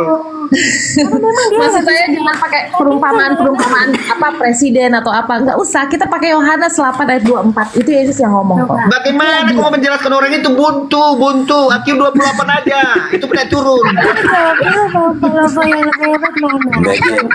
Biar ini semua orang di atas ini pakai Toyota Kijang Innova 3000 cc. Kau jangan lari sendiri pakai Lamborghini 5000 cc, Jenderal. Ya. Oke, kita selesaikan dulu maksud saya Bang Jer ya, supaya kita diskusi enak. Menurut Esti, Yesus adalah Bapa. Oke, kita setuju, terima itu. Menurut Mayor, apakah Yesus adalah Bapa? Gak usah pertanyaan saya, gak usah kebesaran. Ini bukan Kristen Sabar lah ini. Major, iya. Ya. Udah saya LKTP. tahu si Palopo itu udah hafal saya tuh. Atau gini aja deh, Mbak Esti nanya ke Mayor, mungkin dia bisa jawab. Silakan Mbak Esti. Gak usah, duduk manis aja, duduk manis. Yesus lebih hebat dari siapapun, ya kan? Ya, Gitu. Kesia. Sabar dulu Kesia. Menurut Kesia, apakah Yesus adalah Bapa? Yesus adalah Tuhan. Dia lebih Yang saya hebat. tanya bukan Tuhan, apakah Yesus adalah Bapa? Itu nggak perlu, itu maksudnya kayak gini. Nggak perlu kita tahu ya, maksudnya manusia mana sih yang lebih hebat daripada Yesus? Ah, nggak tegas dia nih, bukan Kristen, bukan Kristen. Esti Kristen dia, tegas dia. Esti tegas ya. Tegas. Iya, Esti tegas dia, udah nyimak. Oke, kita kasih tepuk tangan dulu dengan Esti ya. Iya, bilahi. Kocok terus, kocok terus. Bang Martin, apakah Yesus adalah Bapa? Jangan jawab Martin, biarkan aja dia. Ih, Major gak boleh lah, biarin lah pendapat masing-masing. Ya maunya klien jabat-jabakan kan di sini. Oke, kalau gitu silakan Esti menjelaskan Yesus adalah Bapa. Silakan Esti, biar edukasi ya. Silakan Esti. Oke, silakan. Untuk keimanan harus tegas, Major. Harus tegas. Kayak, Silakan Esti. Iya Pak, terima kasih kesempatannya. Ya, untuk apa yang tadi Bapak bilang Allah itu, ya saya ambil dari Yohanes 8 ayat 24. Itu ayat Yesus yang bilang kalau akulah dia kan. Jadi sebenarnya gini, konsep Tritunggal itu diambil dari Matius 28 ayat 19-20 kan. Karena itu pergilah jadikan semua bangsa muridku, baptislah mereka dalam nama Bapa, Anak dan Roh Kudus. Ya kan? Kan itu pasti ayatnya dari situ. Cuman kita kan bisa melihat Yesus ini dia menjadi Tuhan. Di perjanjian lama dia sebagai Allah, di perjanjian baru dia sebagai manusia. Tapi dialah Allah. Seperti itu. Kalau po atas nama Bapa, Putra dan Roh Kudus tuh. Lanjut Po. Oke. Jadi menurut Esti tadi membawa dalil baptislah dalam nama Bapa, Putra dan Roh Kudus ya. Betul ya? Ini sepakat saya Esti nih, ada dalil kan gitu. Ya, gosok terus sampai berasa. Sabar, Mayor, sabar. Oke. Saya enak diskusi sama Esti. Coba yang dibawa yang dibawa tolong kirim COD AC 5 PK untuk Jenderal. Iya. Jangan kau makan plastik. Oke, Esti, baptislah dalam nama Bapa, Putra dan Roh Kudus dalam nama ya. Nama putra siapa Esti? Putra. Nama putra. Putra itu Yesus. Nama putra Yesus. Ya, oke. Ini bagus tegas ini. Kita kasih tepuk tangan dulu ya. Iya. Nah, Bunda bagian nyatet ya. Ya, dicatat Bunda ya. Iya, oke, dicatat. lanjut. Nama putra Yesus. Kalau selanjutnya Esti, Ya, langsung nama dibanting, Bapak siapa? langsung dibanting aja, langsung dibanting. Sabar, Major. Ya. Oke, Esti. Iya, Pak. Nama Bapak siapa? Nama Bapak ya Allah, Yahweh. Yahweh bisa, Allah itu ya Allah Abraham, Ishak dan Yakub, bisa Yahweh. Oh, nama Bapak Allah, betul? Ya, itu namanya. Berarti Allah itu nama ya, bukan gelar ya? Allah itu Allah, cuman dia ada namanya. Tadi katanya Yesus adalah Bapa, gimana ya pasti? Itu semua Yesus. Di sini banyak raja. Ya kan tadi nanya, bapaknya nanya Allahnya siapa? Saya Kalau Bapak itu Yahweh. Iya, tapi kan ada juga ayatnya. Aku Allah Abraham, Ishak, Yakub sepanjang masa selamanya. Iya, maksudnya Abraham, Ishak dan Yakub itu mempercayai satu Allah, yaitu tauhid, yang bilang di Muslim bilang tauhid, ya itulah satu Tuhan. Karena dari Allah Ibrahim, Allah Abraham, Allah Ishak, Allah Yakub satu. Iya. Oke. Tadi sudah sepakat Esti nama Bapa Allah ya. Oke. Nah, kemudian nama Roh Kudus siapa? Nama Roh Kudus. Roh Kudus ya, Roh Kudus itu roh dari Yesus. Jadi saat dia ke mana? yang dia disaksikan 500 orang, dia naik ke surga. Disitulah Roh Kudus pertama kali. Kepanjangan Isti, kepanjangan. Nama Roh Kudus siapa? Roh Kudus nggak ada namanya, itulah namanya Roh Kudus, Roh Suci. Kau yang menjelaskan jadi akun demam tinggi. Diam dulu lah Major, sabar. Kalau kau tidak setuju, kau diam aja dulu. Roh Kudus itu Gantian. Roh Kudus itu Roh Tuhan yang diam di dalam diri setiap orang yang percaya. Roh Ya, jadi oke, kita sepakat dengan Esti. Diutus oleh Yesus sewaktu dia akan pergi. Sorry, saya ralat di Yohanes 14:15. Roh Kudus itu diberikan kepada orang yang melakukan segala perintah Tuhan. Itu ada, bukan Roh penolong. Oh, dicoret tadi. Jadi bukan Roh Kudus namanya ya, bukan ya? Itu Roh Kudus sama Roh Kudus, Roh Penghibur itu Roh Kudus semua. Cuma namanya Esti. Mungkin maksud Esti itu namanya Roh Kudus, tapi dia bukan Tuhan gitu ya Esti? Itu rohnya Tuhan, Mbak, Bu. Jadi rohnya Tuhan, Bang Palopo. Namanya siapa namanya bukan tadi? Rohnya Yesus dalam nama. Boleh saya kasih ilustrasi di Yohanes 14:16? Silakan. Ya, sebentar ya, saya buka dulu. Kalau kayak gini-gini, kalau pun maunya kayak gini-gini aja. Sabar Mayor, ini edukasi loh. Aduh. Orang Kristen jam berapa bertanya? Ini kayaknya Major nih lagi birahi ya.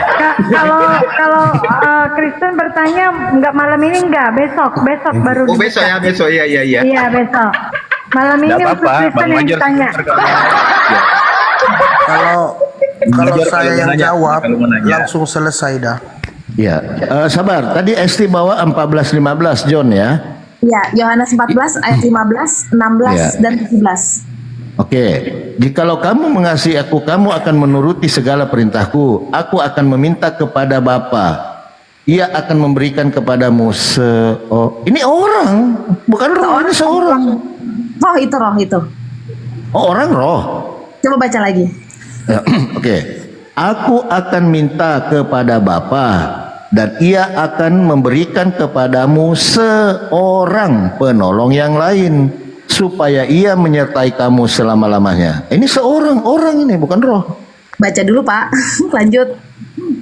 Ya ini kita selesaikan dulu. Di sini orang apa roh? Kan harus lengkap Pak. Ntar kayak itu lagi kayak Bapak yang tadi. Seorang penolong yaitu Roh Kudus. Oke, Roh Kudus itu orang. Ayat 17 coba. Maksudnya begini Bang Palopo, Roh Kudus itu seorang penolong yaitu Roh Kudus. Maksudnya supaya mereka paham diumpamakan seorang, karena murid-muridnya itu banyak yang mereka nggak ngerti. Jadi gini Pak Lopo, kalau persoalan di situ tertulis ke redaksional seorang, saya lebih lebih setuju sama Esti atau Kezia tadi. Itu yang salah percetakannya Pak Lopo. Oh, mungkin seroh kali di sini ya? Iya, Esti. Gimana? Coba dibaca Esti dibaca dulu 16. Esti baca 16 dulu baru ke 17. Ya, aku akan minta kepada Bapa dan Ia akan memberikan kepadamu seorang penolong yang lain supaya Ia menyertai kamu selama-lamanya, yaitu Roh kebenaran. Nah, ini jawabannya, yaitu Roh kebenaran. Dunia tidak dapat menerima Dia sebab dunia tidak melihat Dia dan tidak mengenal Dia, tetapi kamu mengenal Dia sebab Ia menyertai kamu dan akan diam di dalam kamu. Jadi sudah terjawab di ayat 17, Roh kebenaran. Itulah Roh Kudus. Jadi bukan menyertai orang yang percaya saja, tidak, tapi yang mengasihi aku dan menuruti segala perintah Yesus. Segala perintah Yesus itu banyak. Jadi Roh Kudus tidak hinggap kepada setiap orang. Hanya orang yang melakukan segala. Iya, itu mewakili Kak Esti yang percaya kepada firman. Bagaimana dia bisa melakukan firman kalau dia tidak percaya terhadap firman yang diberikan? Yakobus bilang setan pun percaya, bahkan dia gemetar. Kan ada Yakobus. Kita tidak dikaruniakan untuk percaya saja. Seperti itu. Ada ayatnya juga di Yakobus. Murid Yesus. Tunggu. Jadi di situ menurut Esti, seorang itu roh kebenaran itu adalah Roh Kudus. Betul sekali. Pemahaman Esti, Roh Kudus ini Tuhan atau bukan? Itu roh Jadi roh yang dari Tuhan, jadi dia akan menyertai, akan memberikan kekuatan. Karena mustahil kita bisa melakukan segala perintah Yesus, nggak mungkin. Kita pakai kekuatan sendiri kan nggak mungkin. Makanya dia kasih Roh Kudus. Ini barang siapa yang mau. Seperti itu. Roh kan? Kudus ini kategorinya termasuk Tuhan atau bukan? Roh dari Tuhan. Bukan Tuhan. Bukan rohnya, jadi dia mengutus Roh Kudus. Kayak murid Yesus yang Yesus naik ke sorga, dia kan naik ke sorga nih. Makanya murid-muridnya bisa ada tanda-tanda mujizat, bisa memberitakan firman dengan lantang. Waktu ada Yesus, murid-murid belum pinter kan, tapi begitu Yesus naik, itulah Roh Kudus dikasih ke murid. Jadi kita kunci itu. Palopo dengar, Palopo dengar dulu, Palopo sebentar. Al Esti mengatakan Roh Kudus adalah Roh Tuhan, tetapi bukan Tuhan, betul ya? Iya betul, itu rohnya roh dari Tuhan. Udah sepakat. Artinya Roh Kudus menurut Esti bukan Tuhan, tetapi roh dari Tuhan, begitu ya? Roh Kudus, roh kebenaran. Betul. Roh Kudus, roh kebenaran. Ya, oke. Sepakat, Mayor? Roh Kudus bukan Tuhan? Sama si Esti aja lah, sama si Esti aja. Coba saya tanya Esti bentar, boleh nggak? Iya, silakan. Terus Esti tahu nggak di mana waktu Tuhan mengirimkan Roh Kudus berupa lidah-lidah api kepada murid-muridnya, sehingga murid-muridnya dapat berkata dalam banyak bahasa. Tahu nggak ayatnya? Itu di Perjanjian Baru ya, kalau nggak salah di mana ya? Ya iya, Perjanjian Baru. Di mana ayatnya ya?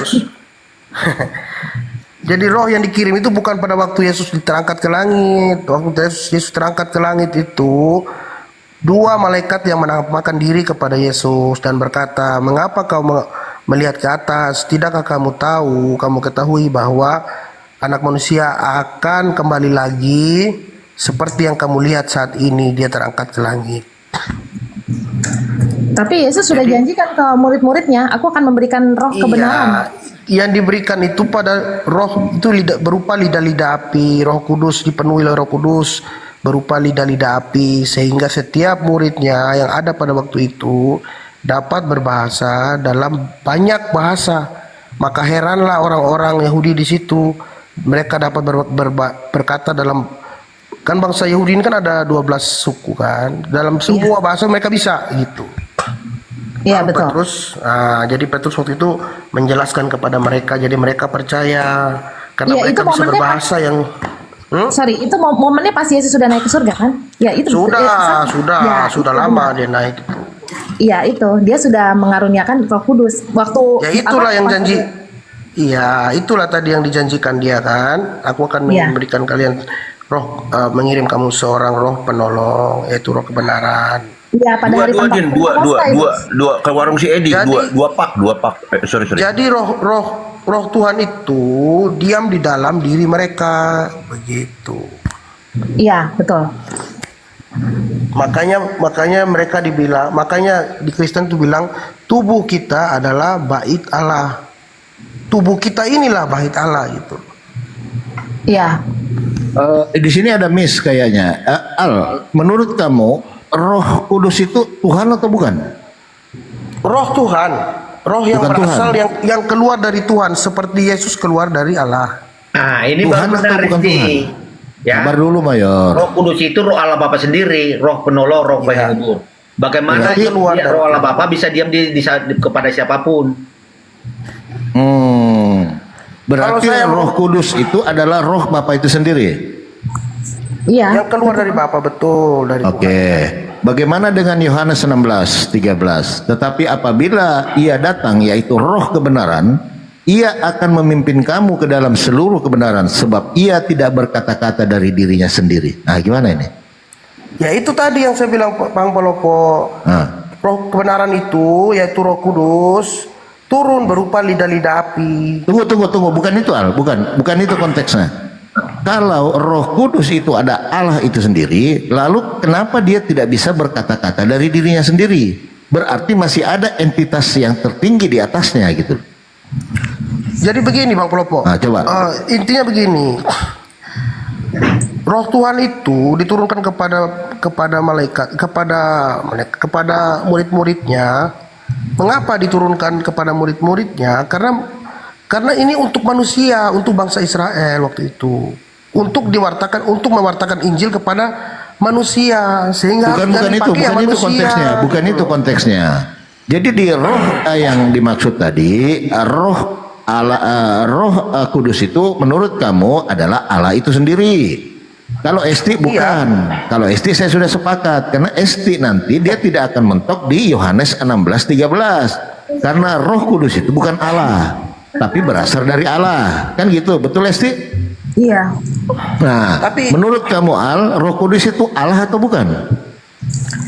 Sebentar. Ini pertanyaannya tadi Bang Pelopo apa nih temanya nih?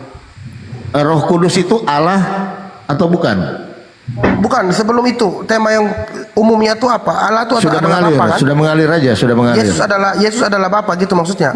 Yang ditanya. Iya, sudah mengalir aja itu. Ya, kalau itu saya jawab, kasih saya waktu 5 menit, saya akan jawab dengan jelas.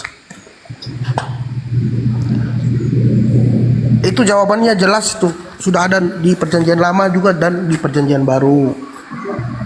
Oke, kamu Yesus adalah Bapa atau bukan, Al? Yesus adalah Allah sendiri yang nujul menjadi manusia. Enggak, Yesus adalah Bapa atau bukan Bapa? Jawab Yesus aja lah adalah Allah. Allah, ya, Allah itu sendiri yang turun menjadi manusia. Jadi penjelasannya itu bukan di Yohanes 8 ayat 3 dan sampai 11 di mana bukan Al. Tadi Esti sudah sepakat bahwa Yesus adalah Bapa itu sendiri, kan gitu, dan Bapa itu adalah Allah. Sepakat kita di situ kan, kita kunci Esti. Menurut Al, apakah Yesus adalah Bapa? Tadi sudah saya bilang Yesus itu keluar dari Bapa, dari Allah. Bukan itu, kalau kita nggak nanya keluar, Bang. Ada Billy di bawah minta naik tuh. Iya. Makanya bisa nggak Pak Bang Pelopo? Ya. Halo? Ya, Yesus adalah Bapa atau bukan? Bapa A, B, bukan. Jangan gitu, itu pertanyaan tertutup namanya. Itu pertanyaan tertutup. Kalau A atau B atau C atau Z itu pertanyaan tertutup. Jadi orang tidak bisa menjelaskan. 30 detik aja, 30 detik saya. Kasih saya waktu 1 menit saja, 1 menit. Iya, tapi saya 30 detik lebih dulu. Saya tadi lebih menghargai kekonsistensian seorang Esti dengan menjawab tegas walaupun dia Tritunggal. Pada saat Palopo bertanya, Esti, apakah Yesus itu adalah Bapa itu sendiri? Yesus mengatakan ya. Ini cukup dihargai walaupun dia seorang Tritunggal gitu loh. Betul, nggak apa-apa, pendapat ya kan? Kan sudah namanya Tritunggal. Tri itu berarti 3 tapi 1. Jadi 1 sama Allah juga dia. Tapi begini ceritanya supaya dipahami. Oke, Karena begini.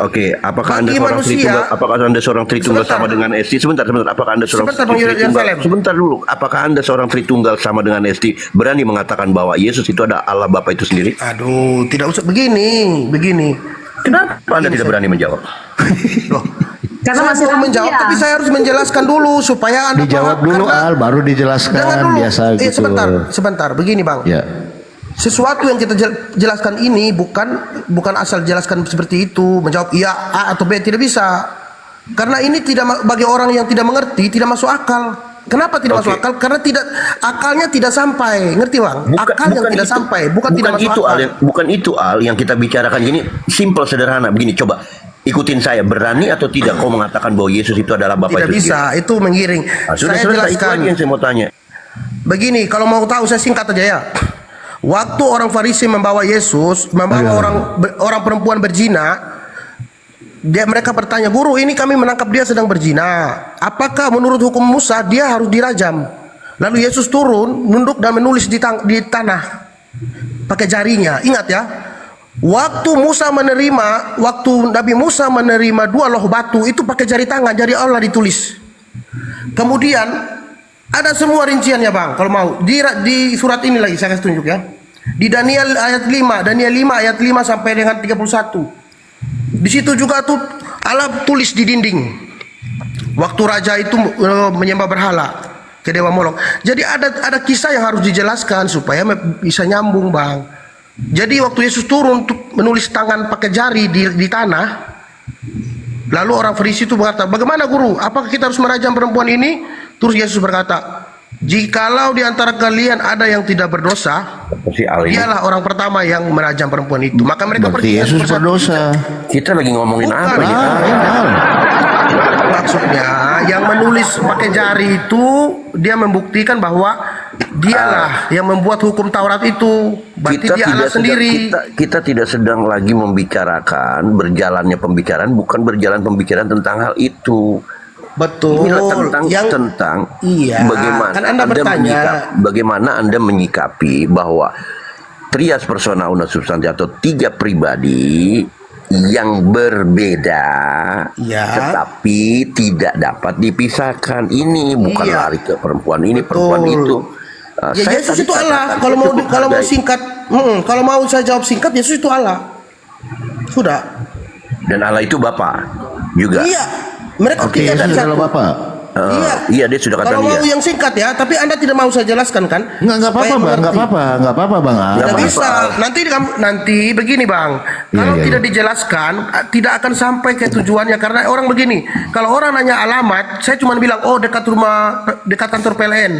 Kalau saya tidak menjelaskan jalannya melalui sini dulu, kamu harus ke arah utara dulu, belok kiri, bang. Tidak akan sampai dia, bang. Jadi kalau kita mau menyampaikan satu jawaban, kita harus menjelaskan dulu jalurnya Jawab dulu, kemana. baru dijelaskan, Bang. Nanti Dijawab kau dulu. jelaskan ya. Nanti kau Baru jelaskan. dijelaskan. Oh baik, Nanti saya kau jawab. jelaskan. Iya, Oke, singkat. dijawab Iya, dulu. iya.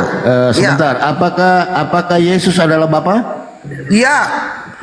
Saya jawab saya oke. dengan perincian ya. Oke, udah Tunggu, saya jelaskan. sudah sepakat Loh, kita ya. belum saya. Ya, sudah apa lagi, Tanya Bang? dulu saya jawab. Sekarang saya jelaskan. Tuh, ada Maliknya Saya di bawah jelaskan tuh. supaya Ada sampai ke Maliknya. situ, Bang. Ini pertanyaan menjebak. Tunggu, saya jawab dulu. Kok menjebak itu loh? Kau yang jawab kok menjebak? Iya, tadi katanya jawab dulu, baru jelaskan. Sekarang saya jelaskan ya. Oke, jadi sabar, Di Bang. Yohanes Jadi 8 ayat 3 sampai 11. Sabar dulu, Bang. Di Sabar, Keluaran Bang. 22 ayat 22 ada, Bang. Banyak dia punya ayat itu. Kalau Oke, kita mau membuktikan. banyak di ayat. Oke, kita sepakat dulu ya untuk teman-teman di bawah ya. Jadi menurut Al, Yesus adalah Bapa, benar? Saya jelaskan dulu boleh? Jawab. Bang, tidak bisa orang menyampaikan sesuatu tanpa dijelaskan alasannya apa. Oke, diam dulu Bang Al. Mbak Esti, biasanya kalau kita ditanya dijawab dulu kan, baru dijelaskan. Betul Mbak Esti? Iya. Sepakat. Oke Al, dijawab dulu. Apakah Yesus adalah Bapa? Iya, saya jawab ya. Oke ya. Udah. Saya sepakat. jelaskan ya. Selamat datang. Selamat Saya datang jelaskan di ya. Baru. Iya, silakan. Oke, baik. Kenapa dia dikatakan dia Allah sendiri? Kita buka dari Yohanes 8 ayat 3 sampai 11. Di mana kisah perempuan berzina tadi yang saya ceritakan. Sewaktu mereka membawanya kepada Yesus, mereka bertanya, "Guru, apakah kami menangkap dia sedang berzina? Menurut hukum Musa, dia wajib dirajam, dilempari batu sampai mati." Lalu Yesus tidak menjawab dan dia menunduk dan menulis tangan pakai jari ke tanah. Lalu mereka memaksa dia untuk menjawab. Lalu Yesus berkata, "Jikalau di antara kalian ada yang merasa diri tidak berdosa, dialah orang pertama yang melempari batu." Kemudian satu persatu mereka pergi. Dan di situ Yesus mengampuni dia. Tidak ada yang menghukum kamu, aku pun tidak menghukumi kamu. Pergilah dan jangan berbuat dosa lagi. Ya. Waktu dia ini intinya waktu dia menulis ke tanah ya, Bang Pelopo ya. Oke, Kemudian udah itu sepakat Bang. Oke. dalilnya Udah dapat tunggu poinnya, dulu. Bang. Iya, tapi nubuatnya ada, Bang. Nubuatnya di nubuat waktu lagi, Nabi silakan. Musa, Nabi Musa menerima 2 loh batu. Itu ditulis pakai jari. Nah, itu buka di Daniel di mana nih? Keluaran. Sudah dapat poinnya Al. Sudah dapat. Iya, Kita sedang tidak membicarakan nubuatan Bang Al ya. Sampai 18. Jadi gini Al, kita sudah dapat poinnya. Nah, bahwa ini ada Al ayatnya, Bang mengakui- Pelopo. Iya, udah kita lagi tidak membicarakan soal nubuatan. Artinya Pelopo, poinnya. dalil. Iya, Bang. Ini viewers 400 sadar semua ini atau oten semua ini? Iya ya, tap teman-teman, tap ya, tap teman-teman, ya, 100k teman-teman, ya, tap, ya. Oke, Al, menurut kamu Yesus adalah Bapa? Oke, sepakat sampai di situ bang, ya. Mayor.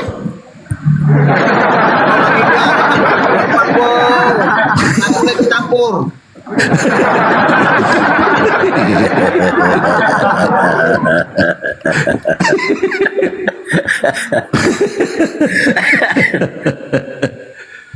Tapi mungkin dari Martin ada penjelasan lain, Martin, apakah Yesus adalah Bapa?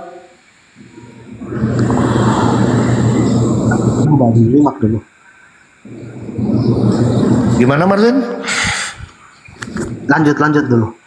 Ya, enggak, menurut Anda ini pendapat aja bang, silakan aja ya, silakan. Kita berbeda boleh lah ya, namanya diskusi. Menurut Anda, apakah Yesus adalah Allah Bapa?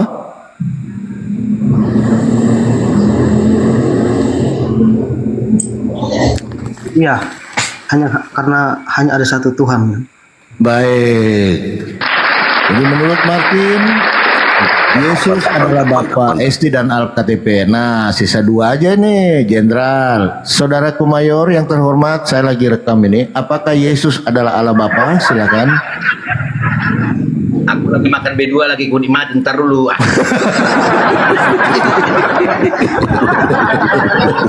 Berat memang sama Mayor ini. Bukan Jelas ya Bang Polopo? Ya, Kesia monitor. Oh iya kak. Kalau SD Ya. Polopo nggak perlu lu tanya lagi. Nggak Kalau perlu, SD dia tadi udah udah tegas. lempeng barang itu, tinggal dikit aja si SD, ya kan?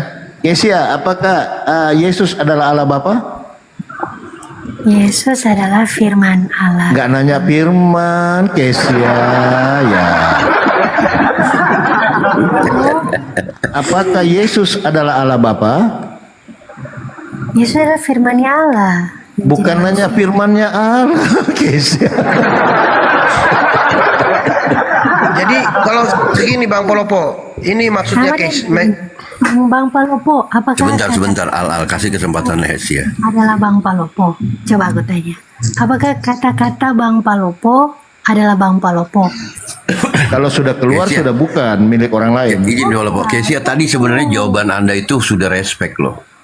Tapi tidak dimulai dengan kata bukan. Mestinya kalau ideal itu bukan, tetapi dia firman Allah. Begitu Kesia. Enggak, sama kayak Tapi gini. Anda mengatakan dia adalah firman Allah. Padahal pertanyaannya, padahal pertanyaannya adalah apakah Yesus Allah Bapa? Anda bilang dia adalah firman Allah. Tetapi Anda tidak memulai dengan kata bukan, karena pertanyaannya adalah bentuk pertanyaan. Gitu. Oke, berarti kan mengerti kan? Coba diulang lagi Polopo pertanyaannya. Apakah Bang Jer adalah kata-kata Bang Jer adalah Bang Jer? Coba dan jawab. Bukan, kalau sudah keluar milik orang lain. Contoh saya bilang, hei monyet, masa saya monyet?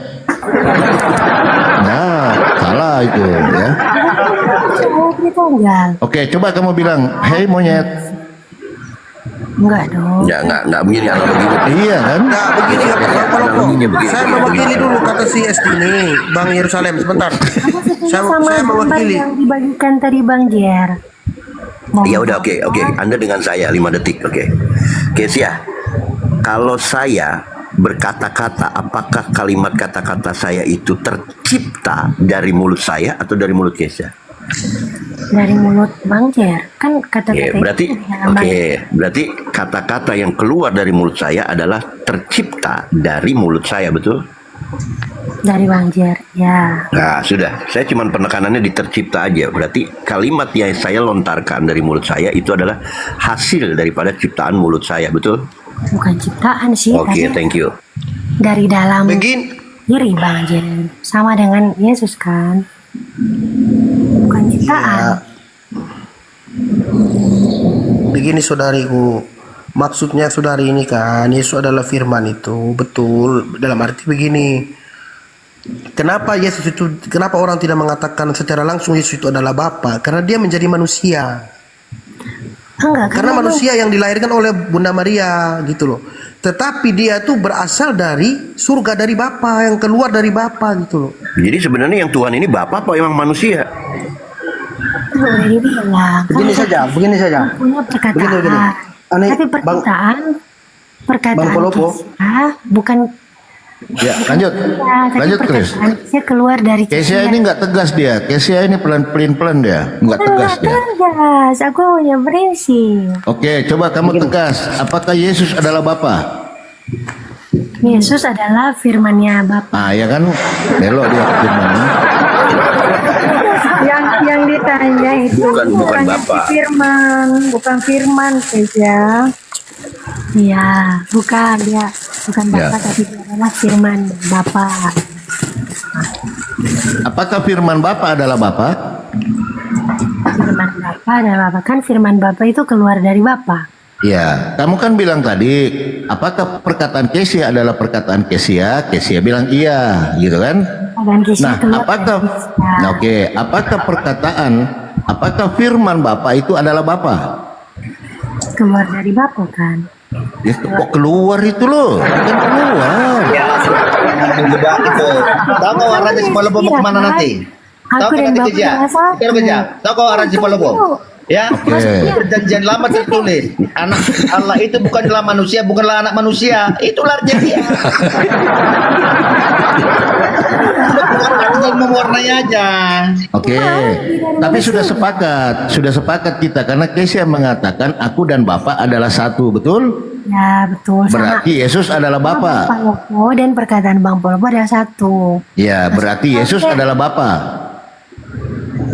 Yesus sang firman Allah. Kalau bisa menjelaskan kepada anak-anak itu lebih cepat dipahami daripada bapak. Coba kasih penjelasan Esti. Kalau Esti tegas dia. Aku tegas loh. Jawabanku itu. Mengatakan SD tegas karena dia tujuannya belum sampai. Kalau kau mengatakan itu, lihat sepakat mengatakan Yesus adalah Bapa, si Palopo bakal lari. Bukan Nggak boleh, dikatakan Major. bahwa manusia. Nggak boleh menghakimi. Kau itu namanya. Saya sudah hafal, Bang Jero, saya udah hafal Palopo. Iya, tapi Kak, dengar dulu dengan pernyataan kau itu ada aroma seolah-olah kau menghakimi Kesia. Aromanya tuh tercium seolah-olah kau menghakimi. Iya, gosok terus Bang Jero, gosok. Cuma abang-abang aja yang gak ngerti. Coba deh aku tanya. Kamu yang pelin-pelan Kesia. Nggak Mana jujur. manusia yang paling hebat dari Yesus, coba. Bukan, kamu nggak jujur. Kamu nggak jujur. Iya, bukan nggak jujur. Aku tanya Bang Polopo, Bang Jan, mana manusia yang lebih hebat daripada Yesus? Adakah? Banyak loh. Banyak. Nabi Musa bisa membelah laut, Yesus nggak bisa. Malah ada yang lebih hebat. Di laut, dia Bebek menenangkan. bisa berjalan, bebek. Kesia. Banyak Kesia, malah yang 100% manusia 100% Tuhan itu ada yang lebih hebat, yaitu yang 100% manusia 100% dewa. Itu loh. Kalau yang 100% manusia 100% Tuhan dilahirkan oleh Maria, yang 100% dewa 100% manusia dilahirkan oleh Alkmene. Nah, tapi yang 100% tapi yang 100% manusia 100% dewa tidak dapat ditembus oleh tumbak seorang tentara Romawi bernama Longinus. Tetapi yang 100% manusia 100% Tuhan masih bisa robek lambungnya. Satu-satunya manusia yang diutus Tuhan, terus kelahirannya itu dirayakan di seluruh dunia. Ya sudahlah, manusia, udah manusia gitu. Jadi bagaimanapun juga tetap manusia. Nggak apa-apa. Udah nggak apa-apa, Mak. Kita bukan lagi berbicara konteksnya itu, Kesia. Hercules tanpa bapak. Tapi kan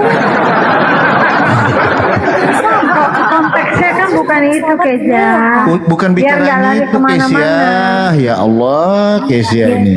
Yesus itu satu-satunya juru selamat di dunia. Oh, berarti nabi-nabi lain bukan? Ya, oke sih. Ya, kamu Martin, masuk dulu Martin. Oke, sebentar.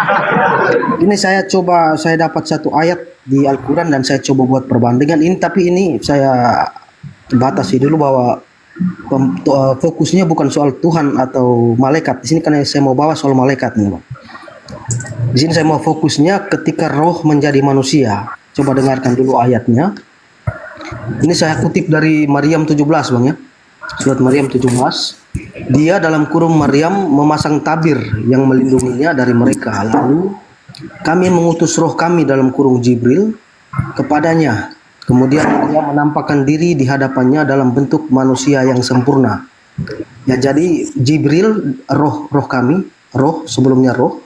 Kemudian dia menampakkan diri dalam bentuk manusia yang sempurna. Dalam akal saya bahwa ya sama seperti kita kalau manusia yang sempurna kan. Pertanyaannya, Jibril ini yang sebelumnya malaikat, ketika dia menampakkan diri dalam bentuk manusia yang sempurna ini, dia masih malaikat atau manusia nih, Bang? Gelarnya. Malaikat dong. Gelar malaikat, atau gelarnya manusia? Tetap malaikat, tetap malaikat. Ya, ketika roh Allah menampakkan diri dalam bentuk manusia itu nggak ada roh Allah di situ. Salah ya, itu nggak ada roh kembali ke perbandingannya ke Kristen punya tadi. Bunda Veratik, untuk menghindari fitnah, kita taruh saya di tengah dulu baru kalian berbicara supaya untuk menghindari fitnah, ya kan? Ini surah Maryam 17. Begitu Nalman diskusi. Jadi semua netizen di bawah terus terfokus dengan ayat yang sebenarnya gitu. Jadi Ya, tidak ada. betul. Coba taruh saya diizinkan taruh saya di tengah. Setuju. Betul. Taruh saya di tengah. Kalau kita sedang membicarakan ayat Al-Quran, maka silahkan berbincang-bincang, tetapi dalilnya harus diperlihatkan di big screen supaya menghindari jatuhnya fitnah, penggiringan opini, dan penyalahgunaan daripada pengertian itu sendiri gitu loh. Begitu. Ya, Izin aja ya pemilik betul. Komal ya. Saya punya ide seperti itu pemilik Komal, host. Betul. Ya sama kayak ini kan ditampilkan Ibrani 57 nih, 5 ayat 7. Ya sudah, ini kan udah berlalu. Tolong dong moderator kalau saya Ditampilkan, boleh ya. izinkan taruh saya di tengah. Host tidur Jong Champion. Oh sudah. Gitu. Jadi kita semua menyimak gitu. Semua netizen di bawah maupun di atas itu terfokus dengan apa yang dinarasikan. Saya mute, saya hanya menghadirkan data. Silakan. Ya, saya lanjutkan Bang ya. Tadi dalam akal saya bahwa ketika masih dalam bentuk malaikat ini kan tidak berdaging ini, pastinya kan tidak berdaging. Kemudian dilanjutkan dengan menjadi manusia yang sempurna, artinya supaya bisa dilihat Maria, dia harus berdaging, maksudnya kan begitu. Itu dalam akal saya. Nanti sebentar Abang Jero bisa jelaskan. Ini masih dalam akal saya. Di sini ketika dia berdaging menjadi manusia yang sempurna berdaging, nah di sini dia masih di malaikat atau manusia nih? Coba silakan Bang Jero. Ya silakan teman-teman muslim yang lain coba. Ya, tetap aja malaikat. Karena kodrat dia adalah malaikat, hanya mendapat tugas merubah wujud menjadi manusia. Tetapi kodrat dia adalah malaikat. Gitu pemahamannya. Berarti poinnya Bang Pelopo setuju bahwa roh itu bisa tiba-tiba berdaging Bang ya? Bisa aja, jangankan roh, bumi aja diciptakan sama Tuhan, apalagi cuma merubah roh jadi daging. Nggak ada masalah. Poinnya itu yang saya mau tangkap itu bahwa Islam juga percaya bahwa roh bisa jadi daging. Oke. Jadi kamu mau bawa ketika roh itu menjadi daging dan daging itu adalah Tuhan itu sendiri. Berarti daging yang ada pada diri Yesus adalah daging Tuhan, betul? Ya kalau yang ini bagaimana nih? Daging malaikat atau apa? Enggak, saya nanya itu dulu. Nah tetap kembali saya tanya yang ini. Daging Ya. malaikat atau daging siapa nih? Ya dijawab dulu baru saya jawab. Jadi kita satu-satu kan. Nah di sini dikatakan ketika roh kami kepadanya maka ia menjelma. Jadi roh malaikat itu berubah menjadi daging, ya kan? Nah itu saya sudah jawab. Tapi tetap kodratnya adalah malaikat. Saya tambahkan boleh Pak Lopo? Saya tambahkan. Kami itu malaikat. Kami itu malaikat. Diam dulu. Jangan dulu ke situ. Saya tambahkan ya untuk menguatkan Pak Lopo ya. Bahwasanya tadi Martin bertanya, Gabriel atau roh ini malaikat menjadi daging. Adapun malaikat pada saat dia bentuk roh maupun menjadi daging dia adalah tetap makhluk, karena malaikat itu adalah makhluk adalah ciptaan. Jadi pada saat dia menjadi daging pun, menjadi roh pun, dia jatuhnya kodratnya seperti Pak Lopo bilang, dia adalah makhluk. Jadi perlu digarisbawahi bahwa Jibril pada saat dia berbentuk roh maupun dia berbentuk manusia atau berbentuk apapun, jatuhnya tetap kodratnya dia makhluk. Apa itu makhluk? Ciptaan. Itu yang membedakan. Sedangkan Sang Holik adalah Maha Pencipta. Tidak bisa disejajarkan dengan makhluk, karena makhluk adalah ciptaan. Begitu. Itu ya. Jadi dikatakan di sini, lalu kami ini merujuk ke Allah, nama kebesaran ya. Nah, mengutus roh kami, roh Allah, roh dari Allah maksudnya kepada Maryam gitu ya. Nah, sekarang pertanyaan yang tadi Martin, apakah firman yang dari roh ini, yang ternyata roh Allah itu sendiri yang telah menjadi manusia, dagingnya ini daging manusia apa daging Tuhan? Ya daging manusia lah. Daging manusia ya, bukan daging Tuhan ya. Gimana daging Tuhan? Betul? Daging manusia, dia datang dalam wujud manusia kan? Nah, sekarang pertanyaan saya, bisakah roh itu yang notabene adalah Tuhan itu sendiri berubah menjadi daging? Nah, sekarang pertanyaannya sama dengan ini. Ya, sama-sama. Pertanyaan itu saya balik ke Anda. Nah, ya sudah, kita tidak usah jawab saja ini. Itu Martin gimana sih Martin? Kau yang mengangkat isu tapi kau jelimet sendiri Martin. Ya, nanti kembali ya, bahaya. Pokoknya jawaban Bang Pendopo apa tentang ayat ini? Jawaban saya sama dengan itu. Ya izin teman-teman. Saya berarti daging Yesus adalah ciptaan. Bukan persoal ciptaan atau bukan. Jawaban saya, di sini kan roh tiba-tiba berubah jadi daging kan Bang. Nah ini daging itu adalah ciptaan. Ketika Allah menginginkan malaikat menjadi daging, itu adalah ciptaan. Proses Allah menjadikan malaikat itu menjadi daging, yaitu manusia, itu proses, ya kan? Nah sekarang nanya, apakah ketika roh Allah itu menjadi manusia, yang di Yohanes 1:14, apakah manusia ini tetap Tuhan atau bukan Tuhan? Yaitu manusia, karena manusia bukan Tuhan kan gitu. Iya kan? Berarti jawabannya sama, proses Tuhan membuat. Oh, berarti daging Yesus ini adalah ciptaan. Sepakat? Ya tergantung abang mengatakan. Kalau abang mengatakan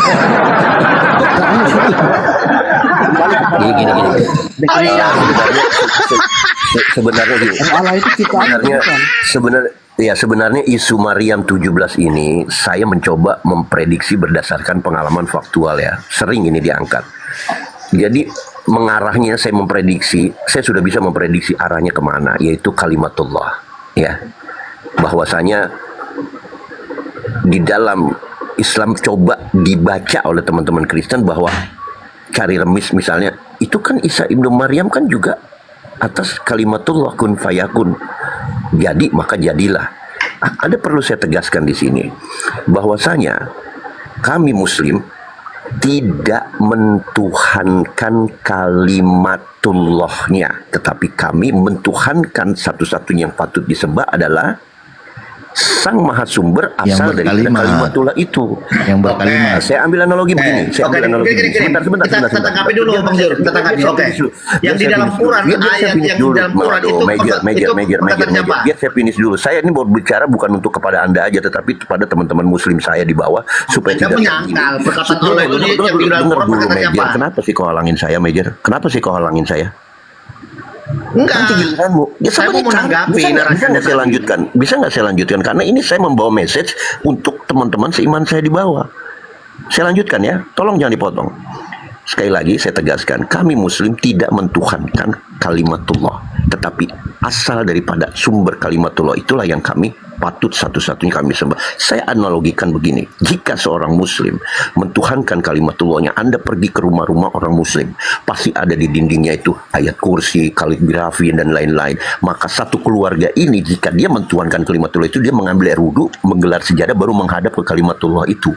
Tetapi faktanya kan tidak terjadi seperti itu. Itu menandakan bahwasanya kami meyakini bahwasanya kalimatullah kun fayakun adalah diinginkan jadi maka jadilah. Nah, dalam proses telah terjadi jatuhnya apapun yang dikatakan kun fayakun terjadi, maka yang jadi itu adalah makhluk.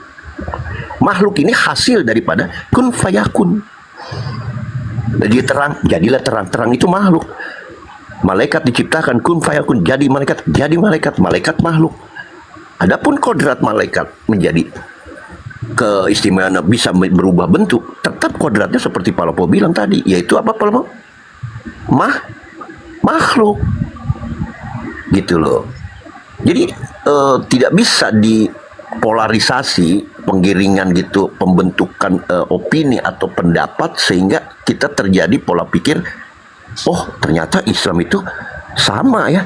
Isa ibnu Maryam itu kan dari kehendak Allah, kemudian dituangkan dalam kun fayakun. Jadi, oh berarti Isa ibnu Maryam ini adalah Allah itu sendiri dong, karena dihasilkan dari firman-Nya. Tidak seperti itu. Karena dia dalam ajaran Muslim, kun fayakun adalah suatu proses daripada kekuasaan Allah, tetapi hasil daripada kun fayakun itu adalah jatuhnya makhluk. Makasih. Ya, oke. Kalau dalam Islam itu anggap saja alam semesta ini belum diciptakan, Bang ya. Anggap saja alam semesta ini belum diciptakan. Kalau di dalam kejadian kan bahwa jelas bahwa roh Allah melayang-layang kan sebelum alam semesta ini diciptakan. Nah, kalau dalam Islam itu kalau sebelum alam semesta ini diciptakan itu kira-kira Allahnya seperti apa itu? Pertanyaan ateis itu Martin, nanti terbalik juga nanti. Bahaya itu pertanyaan itu. Apa? Ketika surga belum diciptakan, di mana Tuhanmu? Bahaya itu Bang, jangan ke sana. Kalau di dalam kejadian jelas bahwa roh Allah. Enggak. Saya nggak akan jawab itu Bang. Karena kamu yakin pasti tidak bisa menjawab juga. Ketika surga belum diciptakan, di mana Tuhanmu? Pasti kau nggak bisa jawab. Yang pasti nggak ada. Martin, kalau kau bawa kejadian satu-satu merujuk kepada original teksnya, karena kan notabene ya, suka atau tidak suka, tidak bisa dinafikan bahwa kejadian satu-satu ini adalah kitabnya Yudaisme kan, kemudian diadopsi, dijadikan satu dengan PB, jadilah Bible. Nah, mari kita melihat, kalau kita merujuk kejadian satu-satu, itu Ruach HaKodes itu adalah Spirit of God, jadi bukan roh. Angin, bukan roh, angin. Ruah itu angin. Jadi kalau Anda beruntung malam ini dengan berhadapan dengan Muslim, tetapi pada saat ada Yudaisme di atas komal, ada Muslim, ada Kristen, maka kami akan duduk manis Muslim. Kalian akan dibantah habis-habisan oleh Yudaisme si notabene pemilik daripada kejadian satu-satu ini. Ini saya tunjukkan original teksnya. Thank you. Ruah. Boleh saya tambahkan Pak? Silakan Esti, silakan. Nah, iya, untuk Yudaisme itu Yesus sebetulnya Mesias kan, dia itu kan juga keturunan Yahudi dan itu sebetulnya datang buat mereka, cuma mereka tidak percaya. Dan Yesus sudah tegas walaupun mereka umat Tuhan, kalau tidak melalui Yesus mereka tidak akan tidak akan selamat juga. Itu ada dalilnya juga. Ya, itu Yesus ngomong sama orang Yahudi. Orang Yahudi. Oke, Esti, sebentar. Ya. Esti, orang Yahudi itu memang mempercayai akan datangnya Mesias, tetapi mereka ya kan mengatakan Mesias ini harus keturunan Daud. Pertanyaan saya, apakah Yesus keturunan Daud? Keturunan Daud. Keturunan Daud dari mana? Dari mana? Dari Yosef. Dari Yosef. Bapak baca Yosef ini bapak biologis atau bukan? Silsilah Yesus. Enggak, sebentar. Dari Nathan, dari keturunan Nathan. Begini teman-teman. Sepengetahuan, dengar dulu, sepengetahuan Anda ya kan, saya tidak tahu, tapi sepengetahuan saya ya kan, bahkan saya sudah injak Yerusalem 4 kali. Orang Yahudi itu menganut patrialisme, bukan materialisme. Artinya garis keturunan itu diikuti dari seorang ayah. Nah, mari kita simak, kita cermati, kita gali. Pertanyaannya, apakah Yesus adalah anak biologis daripada Yosef?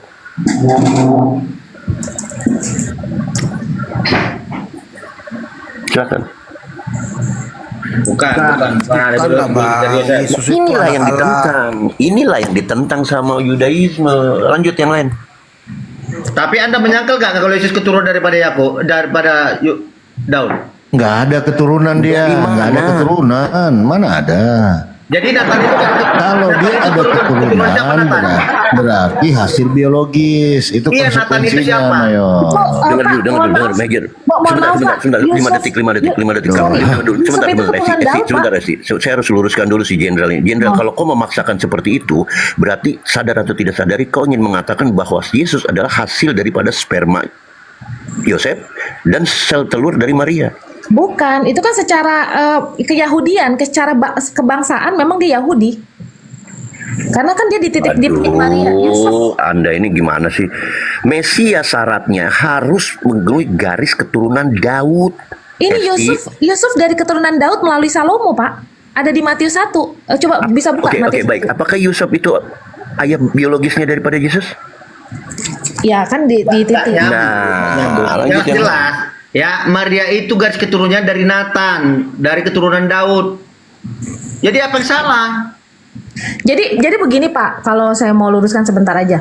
Kalau buat Israel, Yesus itu menjadi Mesias, ya karena kita tahu Yahudi itu kan umat pilihan Tuhan, walaupun dia tegar tengkuk ya, tapi ternyata mereka menolak Yesus. Makanya sekarang cuman yang Kristen kan cuman 141.000 kan di Yahudi kan. Dan sudah ditulis juga di Wahyu yang diterima 144.000 nanti teraikan. SD nggak masuk dong. Dari 12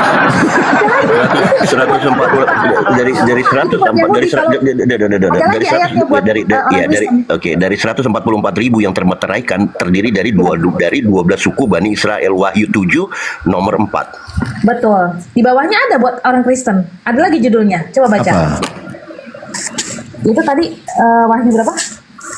Wahyu 7 nomor 4. Ya, Wahyu 7 kan nomor 4. Saya hafal lah. Masalahnya hafal dari kalian. Masalahnya Mayor ini dari Bani apa itu loh? Ini sudah tertulis orang Kristen ada namanya. Ya, jadi begini, izin Esti, saya mau ngomong sama jenderal sama manajernya. Di Wahyu pun dituliskan Yerusalem baru atau surga baru itu adalah terdiri dari 12 pintu dan di setiap pintunya tertulis di depannya nama dari setiap 12 suku Bani Israel. Nah, ini ilustrasi pada saat jenderal ingin memasuki Yerusalem baru, malaikat tanya, "Hei jenderal, kau dari Bani apa?" "Bani Tarutung." "Ah, kau kurang ajar." Cus, ada Bani Tarutung, ada Bang Jeru, ada Bani Tarutung. Ada jadi di mana ada Bani Tarutung? Oke, maju kalau sedikit. begitu Maju diskusi sedikit. Ayat 9-nya Pak, untuk orang Kristen. Dari mana? Dari 12 suku Bani itu kalian Kristen Indonesia apa? Dari Bani apa? Kami dari keturunan Bani Yakub. Ayat 9-nya Pak. Dari Bani Yakub dari Hong Kong. Boleh saya baca? Kenapa? Emang siapa yang tahu kita itu dari mana asal usulnya? Sekarang Bang Jeru dari keturunan Bani apa? Bukan, Wahyu 7 ayat 9. Ada dalilnya untuk orang Kristen. Begini, Bang Jeru, sekarang kan di Islam juga mengakui Isa lahir tanpa bapa. Tadi dulu Martin, kita sudah selesai supaya lebih tertata diskusinya. Kita sudah selesai Maryam 7 ya.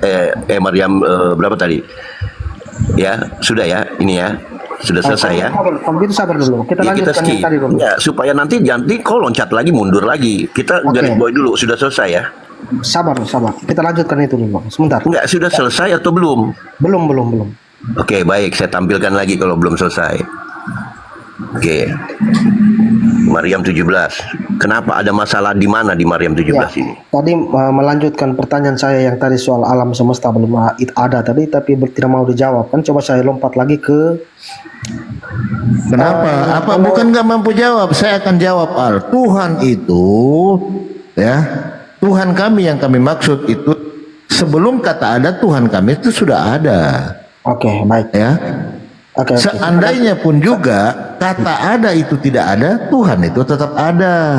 Nah, mereka ini siapa? Dari mereka ini siapa? Yang sebelum itu gitu loh. Nah, pertanyaannya kembali, sebelum surga diciptakan, di manakah Tuhan mau berada? Ini jawab dulu dalilnya nih, dari mereka ini siapa? Kan sudah saya jawab. Mereka ini siapa? Maka ia mengadakan tabir dari mereka ini siapa? Ini ngegas mulu orang-orang pakai Kijang Innova, lu pakai Porsche. Aduh. Oke, Orang semua di atas pakai Kijang Innova 3000 cc, lu sendirian pakai Lamborghini 5000 cc, ngegas terus.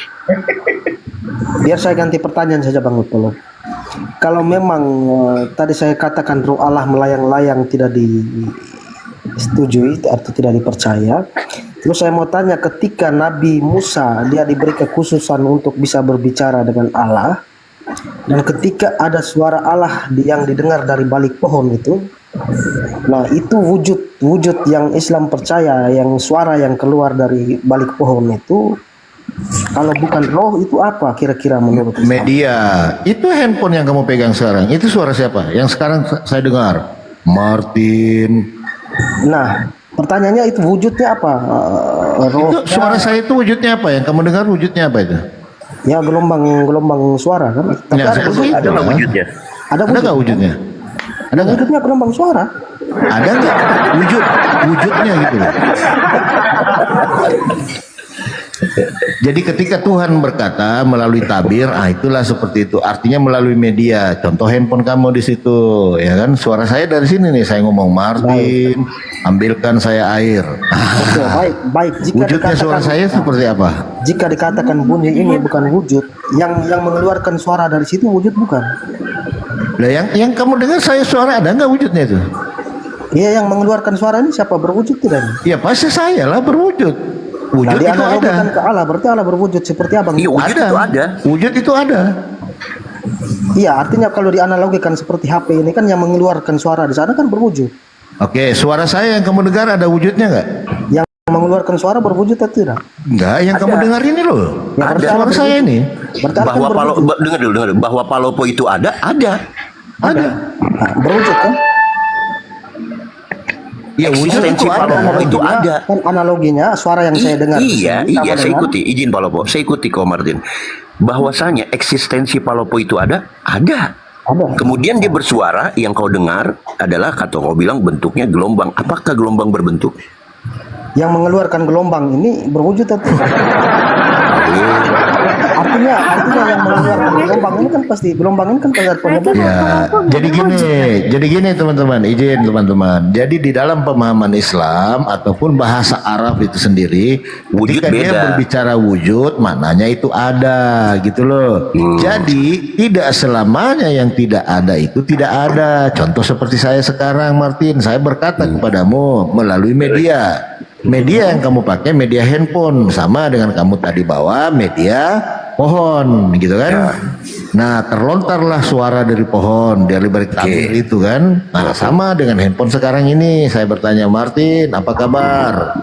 Nah, kamu tahu suara saya ada kan? Tapi kamu tidak bisa mewujudkan itu. Baik. Nah, sekarang gantian kalau kita mau tarik ke dalam, sabar dulu. Tidak, kalau kamu mau tarik ke dalam bahasa kaidah bahasa Arab, wujud itu artinya ada. Begitu. Eksistensi. Apa? Baik Martin, izin Palopo ya. Kita kan dari tadi dicecar pertanyaan sama kamu ya kan tentang eksistensi Tuhan. Nah, sekarang saya ingin bertanya sama Anda, tetapi saya ingin bawa prolog dulu. Ya. Tuhan itu telah ada. Bahkan sebelum kata ada itu ada, Tuhan telah ada. Bahkan ketika kata ada itu sudah tiada, Tuhan tetap ada. Pertanyaan saya untuk Martin, duluan mana, Tuhan atau nubuatan? Duluan mana, Tuhan atau nubuatan? Tuhan lah. Oke, baik. Saya kunci ya jawabannya, karena setiap jawaban mengandung resiko konsekuensi. Kalau Anda katakan Tuhan lebih dulu daripada nubuatan, lantas untuk apa lagi dinubuatkan? Iya, maksudnya bahwa Tuhan itu. Saya ambil contoh begini. Saya berkumpul dengan Kezia, Martin, Palopo dan kawan-kawan di atas ini ya, 10 ya, 9 orang. Saya lagi asik berbincang-bincang nih dengan kalian bersembilan. Terus saya keluar eksternal dari 9 ini, saya membuat pengumuman, hei halayak ramai, saya akan bertemu dengan 9 orang ini. Buat apa lagi orang saya sudah berhadapan-hadapan dengan kalian kok. Sekali lagi, saya ulang ya. Resapi dulu, jangan lebih sebentar guys ya. Saya anjurkan, saya sarankan jangan terlalu cepat menjawab, pikir dulu matang-matang. Tuhan telah ada. Bahkan sebelum kata ada itu ada, Tuhan telah ada. Bahkan ketika kata ada itu sudah tidak ada, Tuhan tetap ada. Pertanyaannya duluan mana, Tuhan atau nubuatan? Nubuatan itu janji Tuhan pada umatnya, itu nubuatan. Nah, kan nubuat itu untuk masa depan. Tanya dulu sama Mana ya kok lari Untuk kali? Salem ini. Oke, saya hargai Nubuatan itu pendapat. apa Oke. artinya, Bang? Oke, Menurut saya hargai Abang pendapat. yang bertanya ini. Oke, saya hargai pendapat jenderal ya, bahwa nubuatan untuk diumumkan ya, untuk dikasih tahu kepada umatnya. Berarti sebelum adanya nubuatan, Tuhan tidak ada dong. Artinya umat tidak tahu kalau ada Tuhan.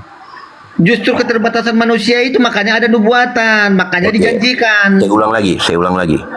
Sebelum ada nubuatan, Tuhan tidak ada.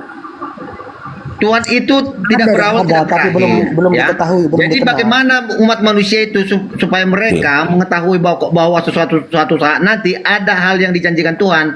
Nah, itu Oke, baik, nubuatan. baik. Saya ikuti nih Rama Anda. Berarti manusia sebelum ada nubuatan tidak percaya adanya Tuhan atau Tuhan tidak ada. Ya bagaimana kita mengenal Tuhan kalau Tuhan tidak bisa menyatakan dirinya dengan bentuk apapun? Sekarang gini, bagaimana Anda mau mengenal Allah Anda kalau Tuhan Anda tidak pernah berfirman kepada Sebelum ada nubuatan Tuhan itu ada atau belum ada?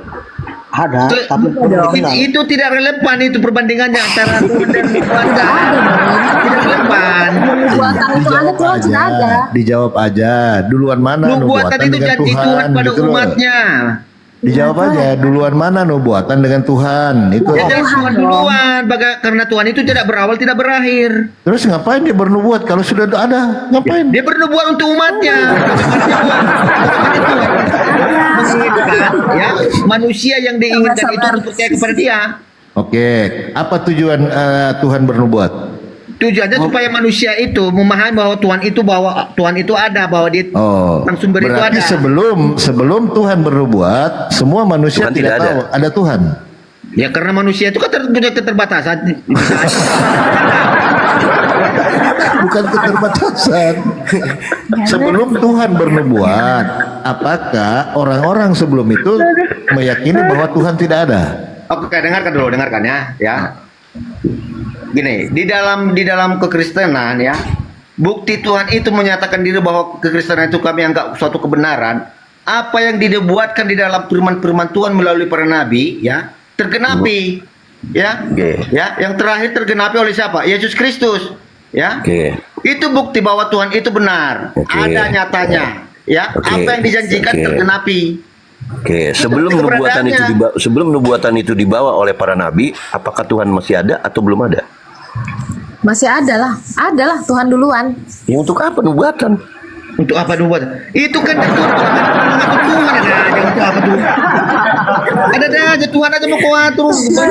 Kau yakin Tuhan ada nggak? Itu kelebihannya Pak. Kotain Tuhan lah. Itu Itu kelebihannya. kelebihannya. Itu nubuat itu harus digenapi benar. Benar kata Bapak ini. Iya. Kalian percaya nggak adanya tuh? Dengar dulu, Supaya orang percaya. Kalian percaya nggak kalau Tuhan itu ada, eksistensinya ada? Ada dong. Gini loh Bang. Baik, oke, saya kunci. Udah, jangan panjang lebar. Oke, saya kunci. Kalian percaya bahwa Tuhan itu ada. Sebentar, Major. Kalian percaya bahwa Tuhan itu ada eksistensinya. Oke, saya kunci ya. Nah, lantas, sejak kapan kalian mengenal Tuhan itu ada? Oke, saya jawab dulu Bang Jero ya. Sama halnya seperti bagaimana Anda mau mengenali Allah Anda tanpa ada namanya wahyu Allah di dalam Quran? Jangan minta tolong Anda ke mengenal Allah. Allah itu kan melalui wahyu Allah. Jangan minta tolong ke Allah. Ya Jangan itu minta tolong ke Allah bagaimana kita. kami mengenal Tuhan kami yaitu Allah Bapa itu ya dengan Enggak, kitab sucinya, dengan Enggak, kitab kenapa? yang dibawakan para nabi. Kenapa saya tanya nubuatan? Kok minta tolongnya ke Allahnya Nabi?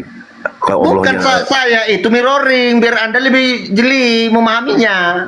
Ya kau selesaikan dulu pertanyaan saya. Kau percaya atau tidak ada Tuhan? Ada ya, saya percaya. Ya, oke. Sejak kapan kau tahu kalau Tuhan itu ada? Sejak saya mengerti memahami apa isi dalam kitab suci saya. Oke, berarti sebelum kau memahami kitab suci, Tuhan tidak ada. Ya menurut saya tidak ada kalau saya tidak memahaminya. Nah, sudah selesai. Kau sudah jawab. Tuhan tidak ada sebelum kau membaca Alkitab. Selesai. Ya iya, benar. Gak salah itu. Berarti melanggar hakikat daripada Tuhan itu sendiri. Bahwasanya hakikat Tuhan itu adalah Dia maha ada dan maha awal. Amin. Saya boleh tanya Iya, Pak? dari mana Anda tahu dia maha ada, maha amin? Dari mana Anda tahu? Bolehkah saya bertanya gantian? Biar dulu. Dari mana Bang Jeru tahu dia itu maha ada, maha amin? Dari mana Anda tahu? Saya tahu dari sendiri mana? dia. Hah? Tahu dari mana juga? Saya tahu. Sebentar. Iya, dasarnya Anda tahu itu. Sebentar, Dia biar maha Pak, saya amin dari mana? jawab. Pada saat saya mengadakan perjalanan mencari Tuhan itu adalah saya pergi ke hutan, saya lihat pohon besar, ini Tuhan ini, saya bilang. Tapi ternyata di balik itu, sebentar, saya lihat gunung lebih besar.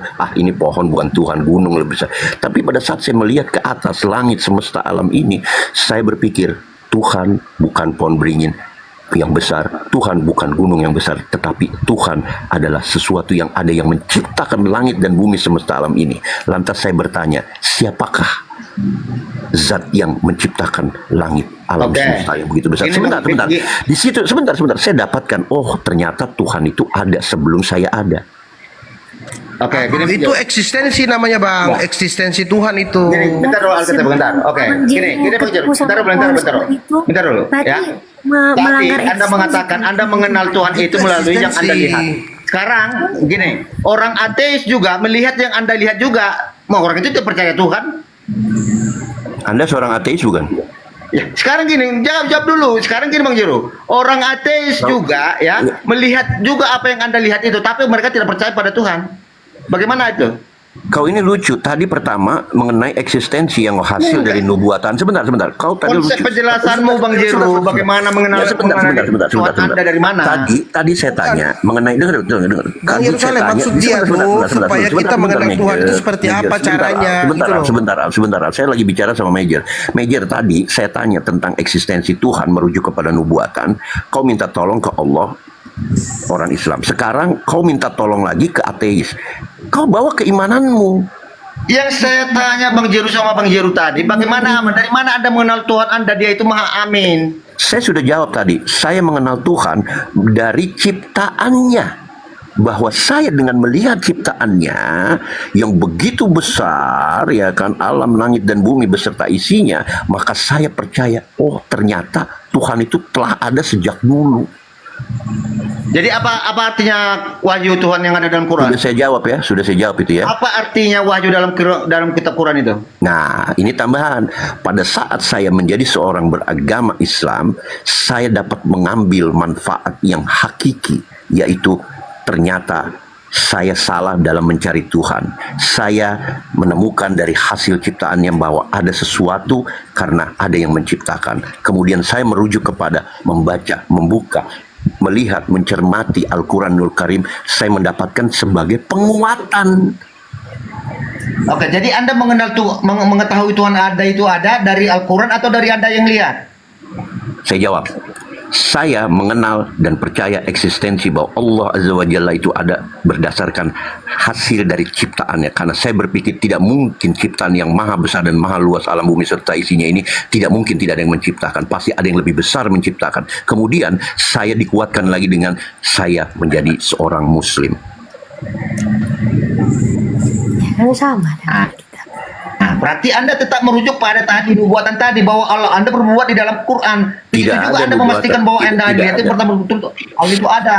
Al-Quran memastikan bahwa yang Anda lihat itu ada merujuk pada wahyu Allah yang dalam Quran. Al-Quran menguatkan saya dari sisi logika berpikir saya, dari sisi teologi atau logical teori, itulah yang menguatkan saya. Dasarnya dari Al-Quran, berdasarkan hasil melihat ciptaan alam semesta. Izin sedikit. Biar nggak mentok diskusi. Tadi saya mau tarik tentang diskusi Martin ataupun ST ya teman-teman ya. Ini buat edukasi ya. Apa makna daripada wujud? Ya terutama buat ST lah ya. Wujud itu artinya ada. Sabar dulu, sabar. Ini kita edukasi loh ya teman-teman ya. Nah saya akan tes ini. Apakah saya berbicara dengan orang yang punya akal atau yang tidak punya akal gitu kan? Saya bisa dibesarin host. Yang mana yang ada dan yang mana yang tidak ada ya? Kita tes. Bisa dibesarin saya host? Di sini ada wujud ya, sama dengan ada ya. Saya mau nanya dulu. Yang mana yang ada? Yesus atau akal? Yang mana yang wujud? Yesus. Berarti akal kamu nggak ada? Karena kalau di Yesus itu kalau misalnya nih membaca Alkitab, nanti saya kasih ya dalilnya. Enggak, jangan ke sana dulu. Saya mau nanya yang ada ini. Kamu punya akal nggak? Tidak bisa pakai akal, Pak. Ada ayatnya, saya akan kasih. Berarti kamu nggak ada akal? Tidak bisa pakai akal. Enggak, saya nanya dulu. Esti punya akal nggak? Punya akal. Nah, berarti tapi akal Bible berarti tidak bisa pakai akal. sabar dulu. Berarti Esti ada akalnya. Berarti akal itu ada, betul? Akal ada. Nah, baik. Nah, sekarang Tidak untuk Yesus mengerti Bible. ini dia wujud ada atau tidak ada? Dia ada. Ada. Bisa Anda tunjukkan? Yesus sudah naik ke sorga. Ya enggak, saya nggak nanya ke sorga. Ini kan kita berbicara sekarang tentang wujud, ada ya kan? Ini sekarang nih. Sekarang ini Esti punya akal tidak?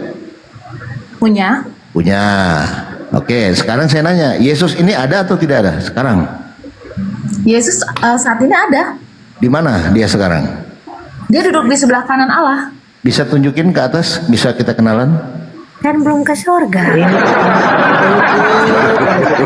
Enggak, inilah yang berbicara tentang eksistensi. Maksudnya saat ini kan? Gini Esti, Yesus itu adalah sama dengan akal. Akal tidak bisa kita lihat, tapi dia ada. Enggak, ini korelasinya apa? Yesus dengan akal apa korelasinya? Aku tanya dulu. Ini kan berbicara tentang eksistensi, wujud itu ada gitu loh. Nah, saya contoh, saya mau tes dengan Mayor, apakah Mayor punya akal? Mayor ada akalnya nggak? Ya ada. Ada. Enggak. Bisa dong ditunjukin. Apa korelasinya Yesus dengan akal apa? Ya sabar, nanti ini kan kita mau berbicara tentang eksistensi wujud kan, kamu kan nanya Ini masuk selalu. angin, ini buku Oreto masuk angin, ini apa Yesus ke akal? Karena ya, sabar, dengan Maaf, itu, Pak, oke. kalau saya menjelaskan berdasarkan Alkitab aja, Iya, berdasarkan betul. dalil yang ada di Alkitab. Betul. Saya bisa. Jadi gini ya. Jadi berbicara tentang wujud di dalam pemahaman Islam seperti ini ya. Contoh. Ya Oke, kan? itu kan pemahaman Islam. Oke, boleh dijelaskan. Enggak, saya mau nanya dulu ini. Akal Esti ada nggak? Akal ada. Mana akalnya? Akal itu ada, setiap manusia kan ada akal. Iya, tunjukkan ke saya. Maksudnya contohnya yang punya Bang Bang. Iya, warnanya akal itu apa? Bentuknya seperti apa, segitiga, dia mana, gitu ya. Sebentar, Major. Warnanya Akal apa? itu- Merah, kuning, ya, akal itu hijau, kita bisa bentuknya segitiga, bujur sangkar, bulat, warnanya biru. Kata ada itu hanya didasar dengan kata warna. Nah, jadi wujud itu sebentar Bang Jer. Jadi wujud itu artinya ada, walaupun dia tidak ada, akal itu tetap ada. Inilah eksistensi keberadaan Tuhan yang maha misteri, maha goib. Inilah yang dibilang goib. Nah, ketika kita berbicara kepada Yesus, apakah Yesus eksis? Sekarang saya nanya, apakah Yesus ada? Saat ini ada di sebelah kanan Allah. Saat Silakan ini kan? tunjukkan kepada saya.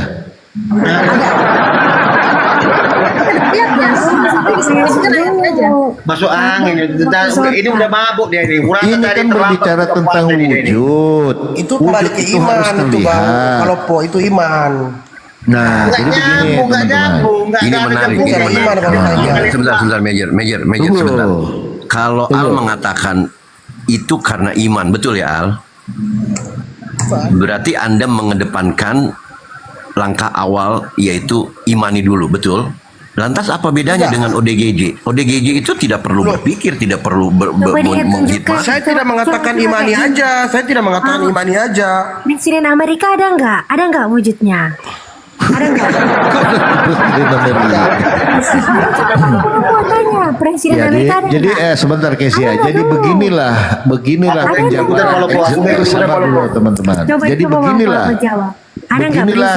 Beginilah penjelasan tentang eksistensi Tuhan itu. Jadi gini teman-teman, ini sabar Kesia. Jadi ketika sabar dulu. Jadi ketika kita menuntut indera ya, hanya ketika indera itu menjelaskan sesuatu itu bisa kita tersesat. Jadi bukan mata aja indera itu, bukan. Perasaan juga indera, tangan juga indera, itu indera loh semua. Bukan hanya apa yang kita lihat gitu loh. Tunjukin dong Presiden Amerika sekarang, coba. Mohon maaf Pak, kalau di Kristen itu sebenarnya pengertian, bukan pengertian ke Bible. Karena nanti, hanya kan Bapak mungkin bisa menghafal Alkitab, tapi Bapak tidak mengerti karena sudah ada dalilnya juga. Mereka akan melihat tapi tidak melihat. Jadi tidak bisa pakai akal, Pak. Kita Oke, tidak bagaimana saudara akal? Bagaimana dengan Saya tambahin dikit. Saya tambahin dikit. Maksud SD itu. Bentar Bang Jenderal. Saya tambah dulu. Bentar Bang Yerusalem. 3 detik. Maksudnya begini. Satu detik. Nggak usah pakai akal, udah. Saya tambahin dikit. Saya tambahin dikit. Maksud SD dengan Kudus. Bagaimana jika seorang ODGG mengimani kitab Anda? Kami diberikan pengertian oleh Roh Kudus karena Roh Kudus sudah diam di dalam hati kami gitu loh. Jadi apa yang tidak masuk akal bagi Anda, bagi Bang Yerusalem itu bukan tidak masuk akal tetapi tidak sampai akalnya Bang Yerusalem ya. Oke. Jadi Bapak tadi jangan sudah sepakat. Tadi sudah ini. sepakat Esti ya, jadi nggak usah pakai akal ya. Berarti ini kita coret ya. Kasihilah Tuhan Allahmu dengan segenap hatimu dan sabar dulu. Kalau Ya. ada coba tunjukkan olehnya. Nah, jadi ini kita coret ya Esti ya. Saya coret ya. Boleh? Apa? Boleh? Itu kan mengasihi Tuhan, Pak. Tapi kalau untuk mengerti ke Bible, Alkitab itu tidak bisa pakai akal. Jadi kalau untuk kita mengasihi Tuhan ya kita pakai semuanya kekuatan. Beda artinya, Pak. Jadi memahami Tuhan itu pakai akal atau tidak? Kalau memahami firman, ini Yesus ada ayatnya. Mau saya kasih nggak? Enggak ini Mau dulu. saya Saya kasih mau nggak nanya, memahami Tuhan itu kan melalui Bible. Betul. Tapi tidak Kalau bisa pakai kita akal. memahami Tuhan itu pakai akal atau tidak? Nggak bisa memahami pakai akal, nggak bisa Pak. Ini ada ayatnya. Oh berarti ini dicoret ini akal budimu dicoret. Itu kan mengasihi Tuhan, beda dong artinya. Kalau kita mengasihi Tuhan, Iya, kasihilah Tuhan Allahmu dengan segenap hatimu dan segenap jiwamu dan segenap akal budimu Iya, dan itu dengan mengasihi segenap Tuhan. kekuatanmu. itu melakukan perintah Tuhan, bukan perintah akal. Tapi kalau kita mengerti tidak bisa pakai akal. Berarti yang paling tertinggi di dalam keyakinan Anda, orang gila lah yang paling beriman karena dia nggak punya akal. Bukan, begini Bang Proko. Kak Esti, saya tambahin dikit ya. Iya. Untuk mencapai pengertian, kita harus melalui pintu yaitu akal. Enggak, beda. Ini saya kasih contoh ya, maaf ya. Kasih saya waktu sedikit aja. Nih, di dalam Islam, kasih saya waktu ya. Di dalam Islam akal merupakan karunia Allah yang penting dan membedakan manusia dan makhluk lain. Kalau di Alkitab, itu manusia bisa disamakan dengan hewan. Jika dia tidak punya pengertian, itu ada di Mazmur. Dari sini aja pandangan kita berbeda, Pak. Pandangan dari sini aja kita Di Islam berbeda antara manusia dengan binatang. Yang membedakan apa? Akal itu. Gitu. Nah, kalau di Kristen enggak, ada di Mazmur Daud. Daud bilang manusia tidak punya pengertian bisa disamakan dengan hewan. Bayangin, bisa disamakan dengan hewan. Oh jadi kalau di ajaran Anda manusia bisa ada kemungkinan bisa disamakan dengan hewan. Kalau cara hidupnya tidak sesuai dengan firman Begini, Tuhan, Bang. itu bisa Ya, disamakan. Esti. Ya, saya tambahin dikit ya. Oke. Yang disebut di Mazmur itu manusia walaupun punya akal tapi berperilaku tidak manusiawi, tidak punya sama dengan binatang, itu maksudnya Mazmur itu. Iya, Jadi itu. kalau manusia punya akal tapi tingkah lakunya seperti hewan, seperti binatang, ya dia sama aja dengan binatang gitu. Maksudnya dia tuh berbuat keji, Ya, dia membunuh orang, dia memperkosa, sama aja gitu. Itu sih universal, Al. Semua agama juga mengatakan begitu ajarannya manusia. Ya, berarti akal itu bukan satu-satunya. Itu universal. Akal bukan satu-satunya jalan untuk mengerti. Semua di Menurut Islam saya juga dalam begitu. pandangan kita ini berbeda sih. Di Buddha juga begitu, di Islam juga begitu. Itu universal, tidak terlalu spesifik. Betul, tapi bukan Dan di akal dalam segala-galanya. Yang sedang kita bicarakan ini menurut dalam Pak Pengkhotbah 3 ayat 19, karena nasib manusia adalah sama dengan nasib binatang.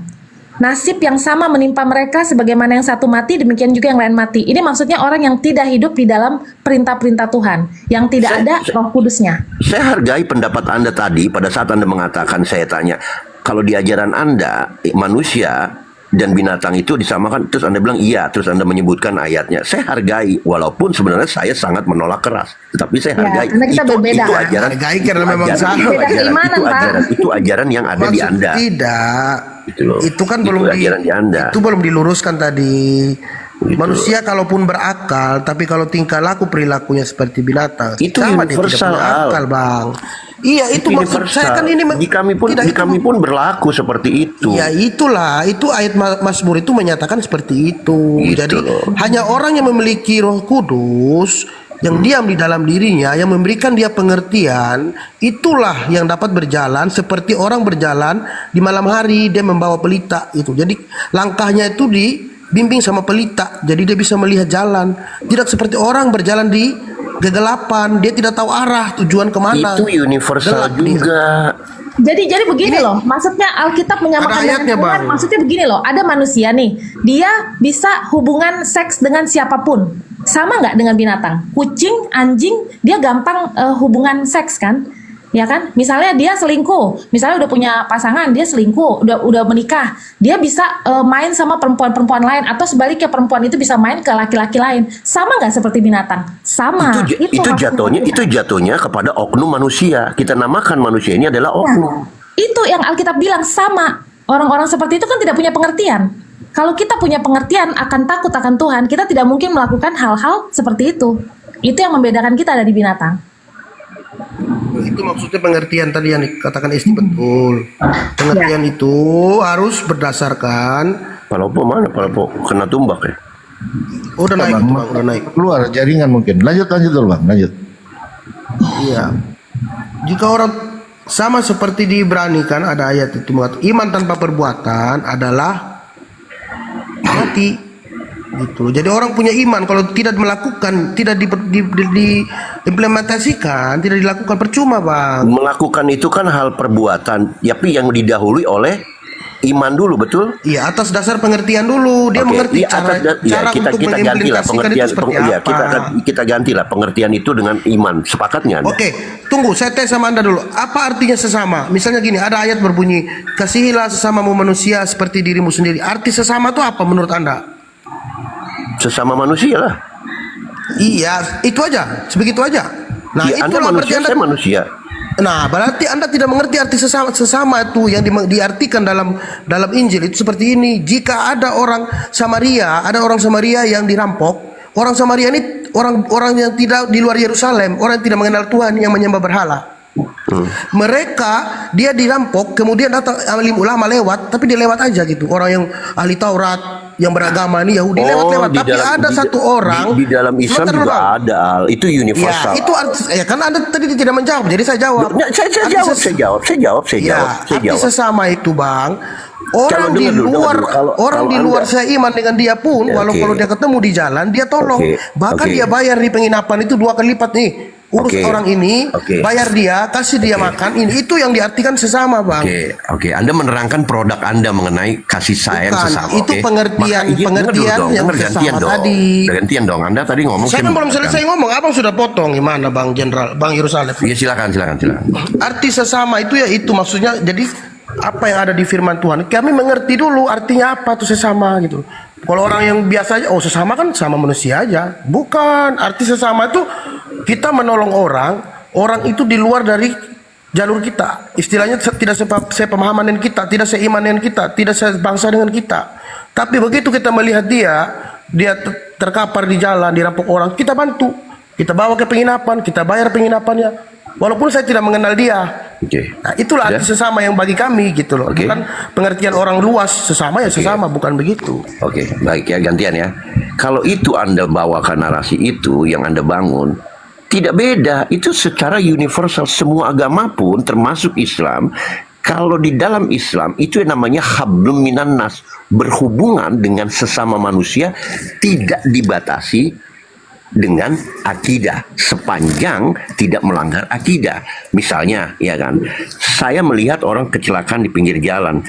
Apakah seorang muslim akan lihat dulu KTP-nya, orang sudah terkapar, lihat, oh KTP-nya, ID-nya orang Kristen, gue nggak mau nolong. Tidak terjadi dalam Islam seperti itu. Kami akan menolong, kami akan bawa ke rumah sakit, ya kan? Kami akan hubungi keluarganya. Kalau soal kayak begitu, namanya sample case atau kasuistik, tidak beda, jatuhnya universal. Artinya Anda boleh bawa produk, mengistimewakan produk Anda tentang kasih sesama. Buddha pun demikian. Hindu pun demikian, Islam pun demikian. Dalam konteks Islam, di sini saya akan membawakan suatu ajaran yang namanya hablum minannas. Dalam berhubungan sesama manusia, tidak boleh kita melihat siapa dia, bagaimana dia, agama dia apa, suku ras dia apa, jika dalam menolong sesama manusia. Begitu. Akan tetapi di dalam Islam ada batasannya, yaitu kalau menyangkut akidah maka tegas Islam mengatakan dilarang. Saya ambil contoh kasus tadi, saya sudah ambil orang terkapar di pinggir jalan kecelakaan. Saya tidak melihat, cek dulu KTP-nya, Kristen, aku nggak mau nolong. Tidak seperti demikian. Tetapi dalam kasus yang lain, misalnya saya ingin membantu teman-teman Kristen, 12 tahun saya sekolah Kristen, ya SD, SMP, SMA, saya sering membantu. Ya kan, memasangkan pada Natal tuh, saya main ke rumah teman-teman saya, ikut juga ngitungin Natal, pohon Natal tuh tempel-nempelin. Tetapi pada saat saya ibadah misa suci jam 12 malam, saya menghindar. Karena saya diajarkan sama orang tua saya tentang akidah itu tidak boleh dicampur aduk. Kemudian teman saya bilang, kalau lu nggak ikut berdoa, ayo ikut sekalian walaupun lu muslim. Oh maaf, di ajaran kami hablum minannas dan akidah itu adalah dua hal yang berbeda. Saya tidak akan ada batasan bergaul, saling tolong menolong, bermasyarakat, bersosialisasi dengan agama apapun, dengan siapapun. Tetapi dalam masalah akidah yang konteksnya ibadah, saya di Islam dilarang. Demikian Al. Jadi tidak ada yang istimewa. Setiap agama menyamakan dalam sisi universal soal kasih sesama. Itu sama konsepnya, hampir mirip semua. Gitu loh. Baik. Saya tanggapi Bang ya. Itulah perbedaan di kami Bang. Ada satu kisah perempuan Kanaan di luar, bukan orang Israel. Contoh, dia meminta kepada Yesus untuk menyembuhkan anaknya yang kerasukan roh jahat.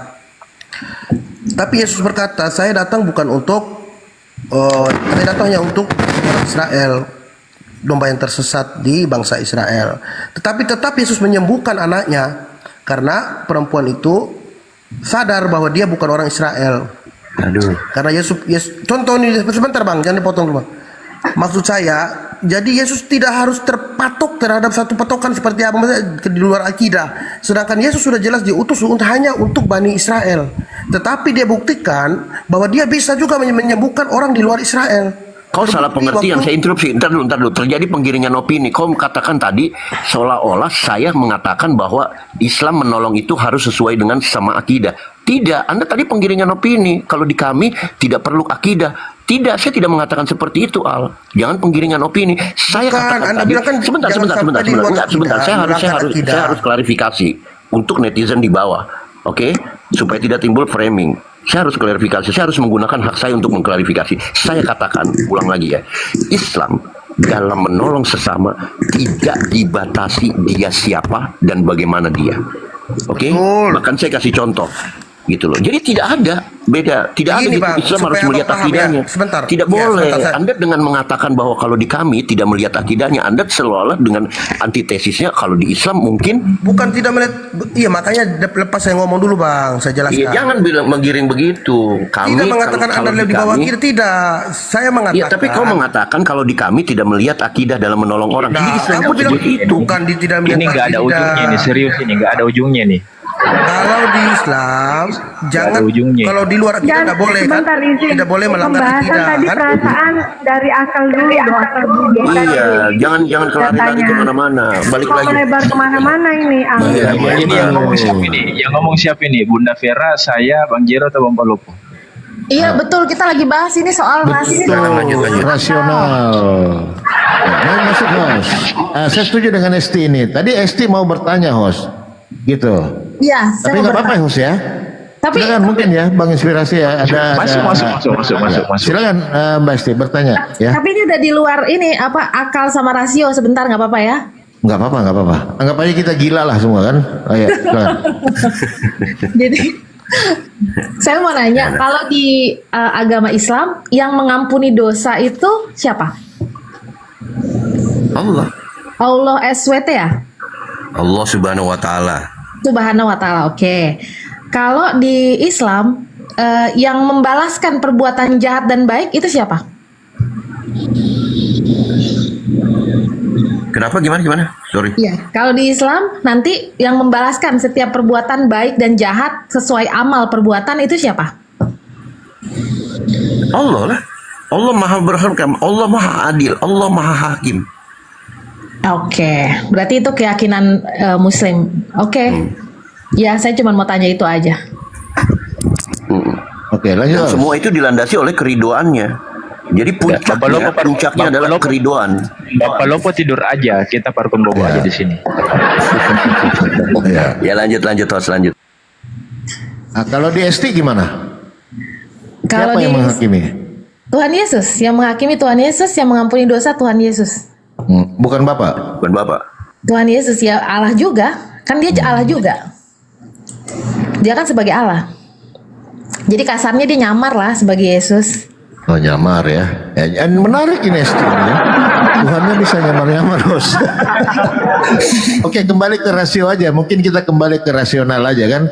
Karena begini, nanti host bisa nyambung ya. Karena berbicara tentang rasio ini memang agak dalam kajian ya. Nah, ketika Esti tadi berkata bahwa di dalam kekristenan itu nggak perlu rasio, tapi iman ya kan. Nah, bagaimana iman itu ya? Bagaimana iman itu Anda dapatkan kalau tidak berdasarkan rasionalitas yang ada di kitab? Karena dasar keimanan kita adalah kitab, kan gitu. Ya, bagi-bagi. Contoh, saya sepakat dengan Bang Mayor tadi bahwa dia mengenal Tuhan dari kitabnya, dia pelajari kan, artinya di situ akal yang bermain, rasio yang bermain di situ kan. Iya. Nah, tapi Anda mengatakan tidak, iman, ya kan? Nah, jadi di sini ada miscommunication ya. Iman. Silakan host. Rasio dalam beriman.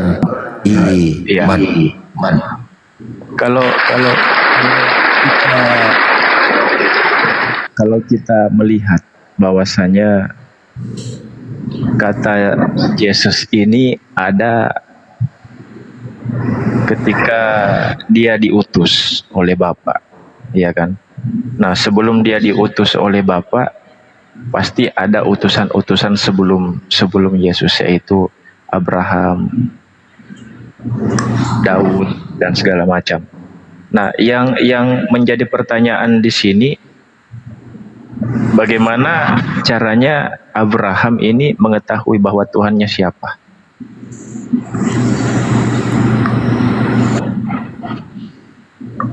Menurut Bible.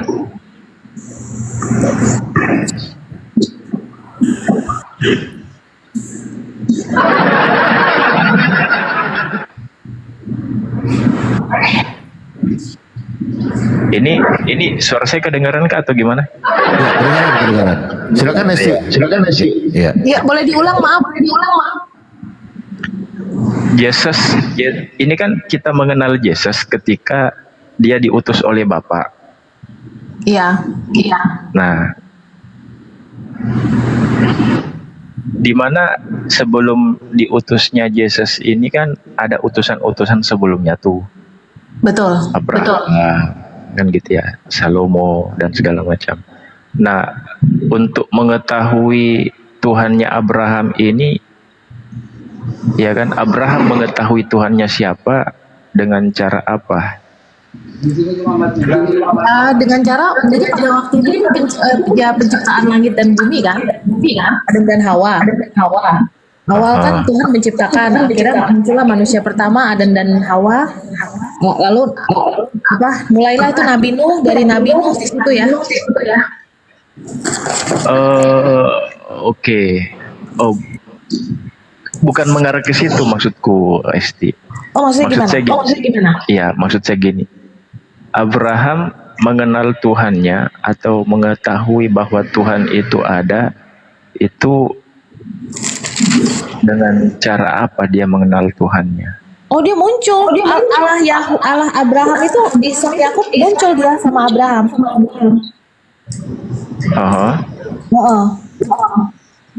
Dengan cara? Suara sih. Apakah Tuhan itu menyamar lagi atau gimana? Enggak, kalau saat itu kan dia sebagai Allah, dia sebagai Allah dengan tahap sebagai pencipta kalau saat itu dia perannya. Tunggu dulu, belum ngena. Itu maksudnya gimana? Esti? Ya, jadi Allah itu pada zaman sebelum Yesus lahir, Yesus itu sebagai Allah. Jadi Allah dengan tahtanya, dengan Allah gimana sih? Allah kan yang menciptakan langit dan bumi kan? Dia perannya seperti itu, peran Tuhan, peran Konteksnya Allah. Abraham di sini, Esti. Konteksnya di sini Abraham. Oke. Bagaimana Abraham mengetahui bahwa Tuhan saya ini itu. Ketika Jadi Abraham, jadi ya, di zamannya bangsa Abraham Israel kan, sudah tahu dari ini kan dari apa namanya Laut Tengah dari Musa, Nabi Musa. enggak, maksudnya gini loh. Abraham menyebut Tuhannya apakah Yesus? Kan tidak. Enggak, belum. Iya kan? Yahweh. Iya kan? Nah, Yahweh. Nah, kan gitu, YHWH, ya kan? Betul, betul, betul. Nah, Abraham mengetahui YHWH Tuhan ini caranya gimana? Ya dia sudah tahu kalau itu Allah yang membawa Israel keluar dari tanah Mesir, yang membelah lautan. Nah, Seperti bagaimana caranya dia tahu bahwa YHWH ini adalah Tuhan? Sedangkan di perjanjian lama Tuhan itu ya tidak terlihat. Tidak terlihat, tapi dia muncul untuk memberikan keturunan kan, segala macam kan. Muncul dengan berwujud atau muncul dengan apa? Dia muncul kalau untuk Abraham sih waktu itu kayaknya dia pakai suara deh. Menggunakan suara. Iya. Berarti Dalam Abraham, sama seperti layaknya Musa. Ya. Berarti yang menandakan bahwa Tuhan ini ada cara mengenal Musa mengenal Tuhannya dengan cara ini suara Tuhan gitu ya. Iya. Cuman memang di Bible kita ditulis menampakkan diri ya. Kalau di Alkitab kita Allah menampakkan diri kepada Abraham. Cuman saya nggak tahu wujudnya itu dia menampakkan diri bagaimana gitu loh. Soalnya kalau Allah itu kan nggak ada yang kuat juga ketemu dia. Nggak ada yang bisa. Oke. Nah, ketika Tuhan itu menampakkan diri kepada Musa, apakah yang menampakkan diri itu adalah berwujud itu Tuhan atau berwujud bukan Tuhan? Tuhan. Berarti Tuhan menampakkan dirinya berupa Tuhan. Maksudnya? Dia menampakkan diri kepada Abraham sebagai Tuhan. Maksudnya bagaimana? Tuhan menampakkan dirinya kepada Musa ataupun kepada Abraham, itu dia menampakkan dirinya sebagai Tuhan atau sebagai wujud yang lain? Sebagai Tuhan. Sebagai Tuhan. Iya. Tuhan. Berarti Tuhan turun ke dunia ini.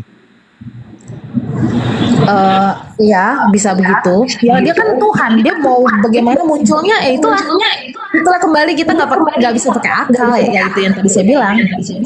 Nah, makanya bagaimana caranya kita bisa menangkap sebagai akal kita sebagai manusia bahwa ini adalah Tuhan?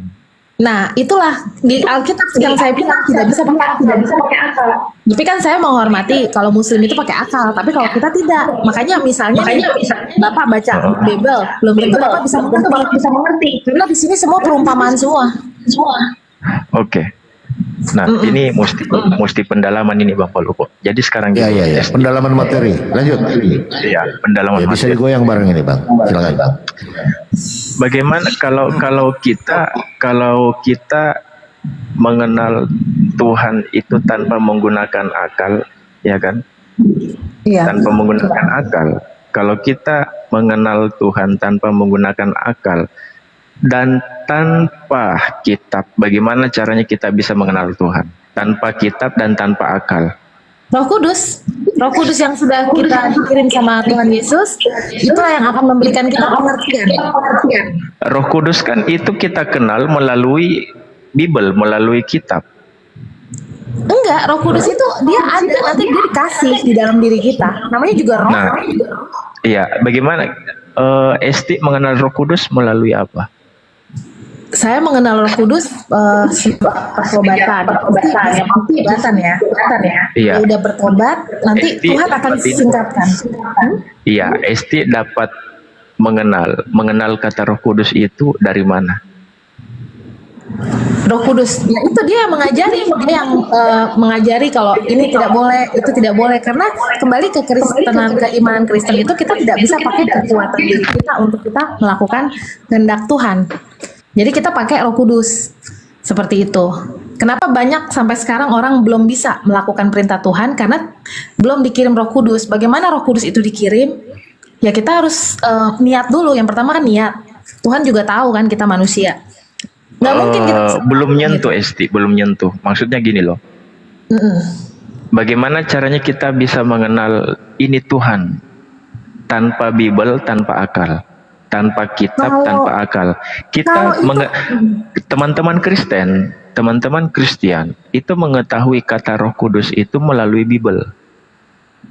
Teman-teman Kristian mengenal kata Yesus melalui dari Bible. Ya, mengenal nama Yesus melalui dari Bible.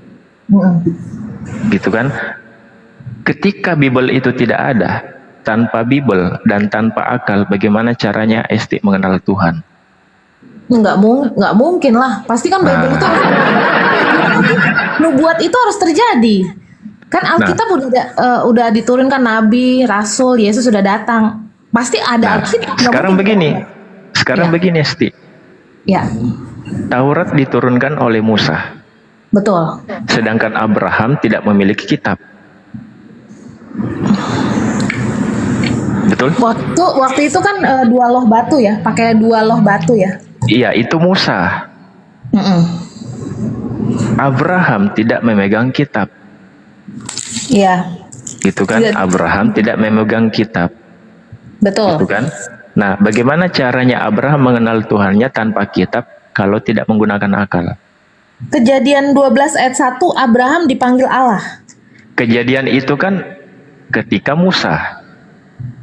Iya, itu kitab Musa memang. Iya, kitab Kejadian itu ketika Musa ada. Nah, yang saya tanyakan ini Abrahamnya. Abraham kitab Musa belum ada. Ini Abraham dipanggil Allah loh. Itu menurut Musa. Ya, Musa itu kan bayangin dia bisa belah laut melalui Allah. Iya, yang saya tanyakan ini bukan Musanya. Itu percaya Musa. Betul, percaya. Tapi poinku bukan di Musa. Bagaimana Abraham mengenal Tuhannya sedangkan Abraham ini tidak memegang kitab. Kalau Abraham itu langsung Tuhan manggil, makanya ini saya kasih ayat ya kan. Kejadian 12 Abraham dipanggil Allah. Itu kan Kejadian, itu kan kitab Kejadian ketika Musa ada. Iya, betul. Nah, sedangkan Abraham, sedangkan ketika Abraham ada, apakah kitab Kejadian sudah ada? Justru itu kan Musa yang ini bikin kitab ini. Maksudnya dia Iya, bukan Musanya, Abrahamnya yang saya tujukan. Ini sudah dijelaskan. Iya, saya paham. Kitab Kejadian ketika Musa ada. Gitu kan? Kitab Kejadian itu pada saat Musa ada. Ketika Abraham ada, apakah kitab Kejadian sudah ada? Belum. Yang saya konfirmasi, bagaimana caranya Abraham mengenal Tuhannya tanpa kitab kalau tidak menggunakan dia dipanggil akal? Allah. Itu bedanya. Abraham bisa bertemu, dia bisa kontak-kontakan sama Allah. Musa bisa kita jangan lari ke kitab. Kita jangan lari ke kitab, Esti. Kenapa? Karena Abraham tidak punya kitab. Oke. Iya, Abraham, Musa itu kontak-kontakan sama Allah. Oh, bagaimana? Ini serius. Ini ada ayatnya loh. Jangan, ini ada ayatnya. Jangan lari ke kitab. Maksudnya gini loh, Bapak menggiring saya ke keyakinan Bapak. Kalau saya kan, saya tidak akan menggiring Bapak ke keyakinan saya. Maksudnya saya cuma menjelaskan. Ini saya tidak menggunakan keyakinan saya. Saya tidak menggunakan keyakinan saya. Kenapa? Karena saya tidak membahas Al-Quran. Yang saya katakan adalah Abraham, bukan Ibrahim. Kita tidak bisa membahas selain yang Alkitab tidak tulis. Saya tidak bisa bahas, Pak. Karena ini saya percaya Alkitab. Saya percaya kitab Musa. Ini saya tidak mau mengkaitkan dengan iman, Esti. Paham sampai di sini? Oke. Saya tidak membahas tentang masalah iman. Gitu kan? Nah, ini kita berbicara konteks rasio tentang mengenal Tuhan. Karena bahwasanya Setiap keyakinan atau kepercayaan mereka masing-masing mengenal Tuhannya dengan cara yang berbeda-beda, baik itu di Hindu, di Buddha, di Kristen, di Protestan, ataupun di Islam. Ini kita tidak menyangkutkan tentang masalah keimanan, kan gitu, ya kan? Nah, jadi saya tidak menyangkut pautkan tentang masalah dalil di dalam Al-Quran ataupun dalil di dalam Bible. Karena ketika kita mengenal Tuhan, ya kan, ketika kita mengenal Tuhan menggunakan iman atau menggunakan dalil, sama halnya kita membenarkan bahwa di dunia ini ada 5 Tuhan. Kenapa? Karena 5 kepercayaan ini masing-masing punya kitab, di mana di dalam kitabnya mereka sesembahannya berbeda-beda. Paham sampai di sini, Esti? Ya. Nah, ketika kita membahas tentang masalah resio atau eksistensi dari Tuhan itu tersebut, sama halnya kita membenarkan bahwa di dunia ini ada 5 Tuhan yang menciptakan satu bumi. Kalau ada 5 Tuhan harusnya ada 5. Kalau ada 5 Tuhan harusnya ada 5 bumi yang berbeda dengan ciptaannya yang berbeda-beda. Tetapi apa yang terjadi? Esti manusia, saya manusia. Esti punya 2 mata, 2 telinga, hidung, rambut, 2 kaki, 2 tangan, sama seperti saya. Apakah Esti dan saya sama? Sama. Yang berbeda hanya jenis kelamin, tetapi konteksnya adalah sama-sama manusia. Nah, ketika Esti dikatakan manusia dan saya dikatakan manusia, apakah Tuhan kita berbeda? Iya, berbeda. Tuhan kita berbeda. Nah, bagaimana caranya kita katakan Tuhan kita berbeda sedangkan kita sama-sama manusia? Iya, beda. Paham sampai di sini, Esti? Iya, paham. Nah, kalau Esti mengatakan bahwa Tuhan kita berbeda, berarti kita harus menempati tempat tinggal yang berbeda. Harusnya minimal Esti atau saya tidak tinggal di bumi, atau mungkin tinggal di tempat alam lain.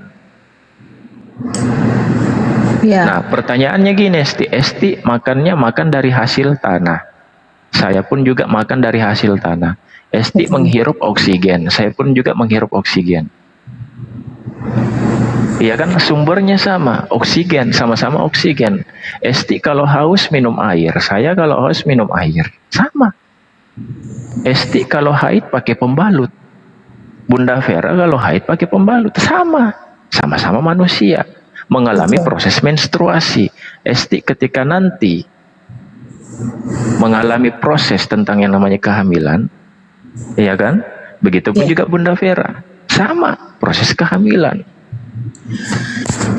Penciptaannya sama dan prosesnya sama, berarti diciptakan dari sumber yang sama. Nah, kenapa?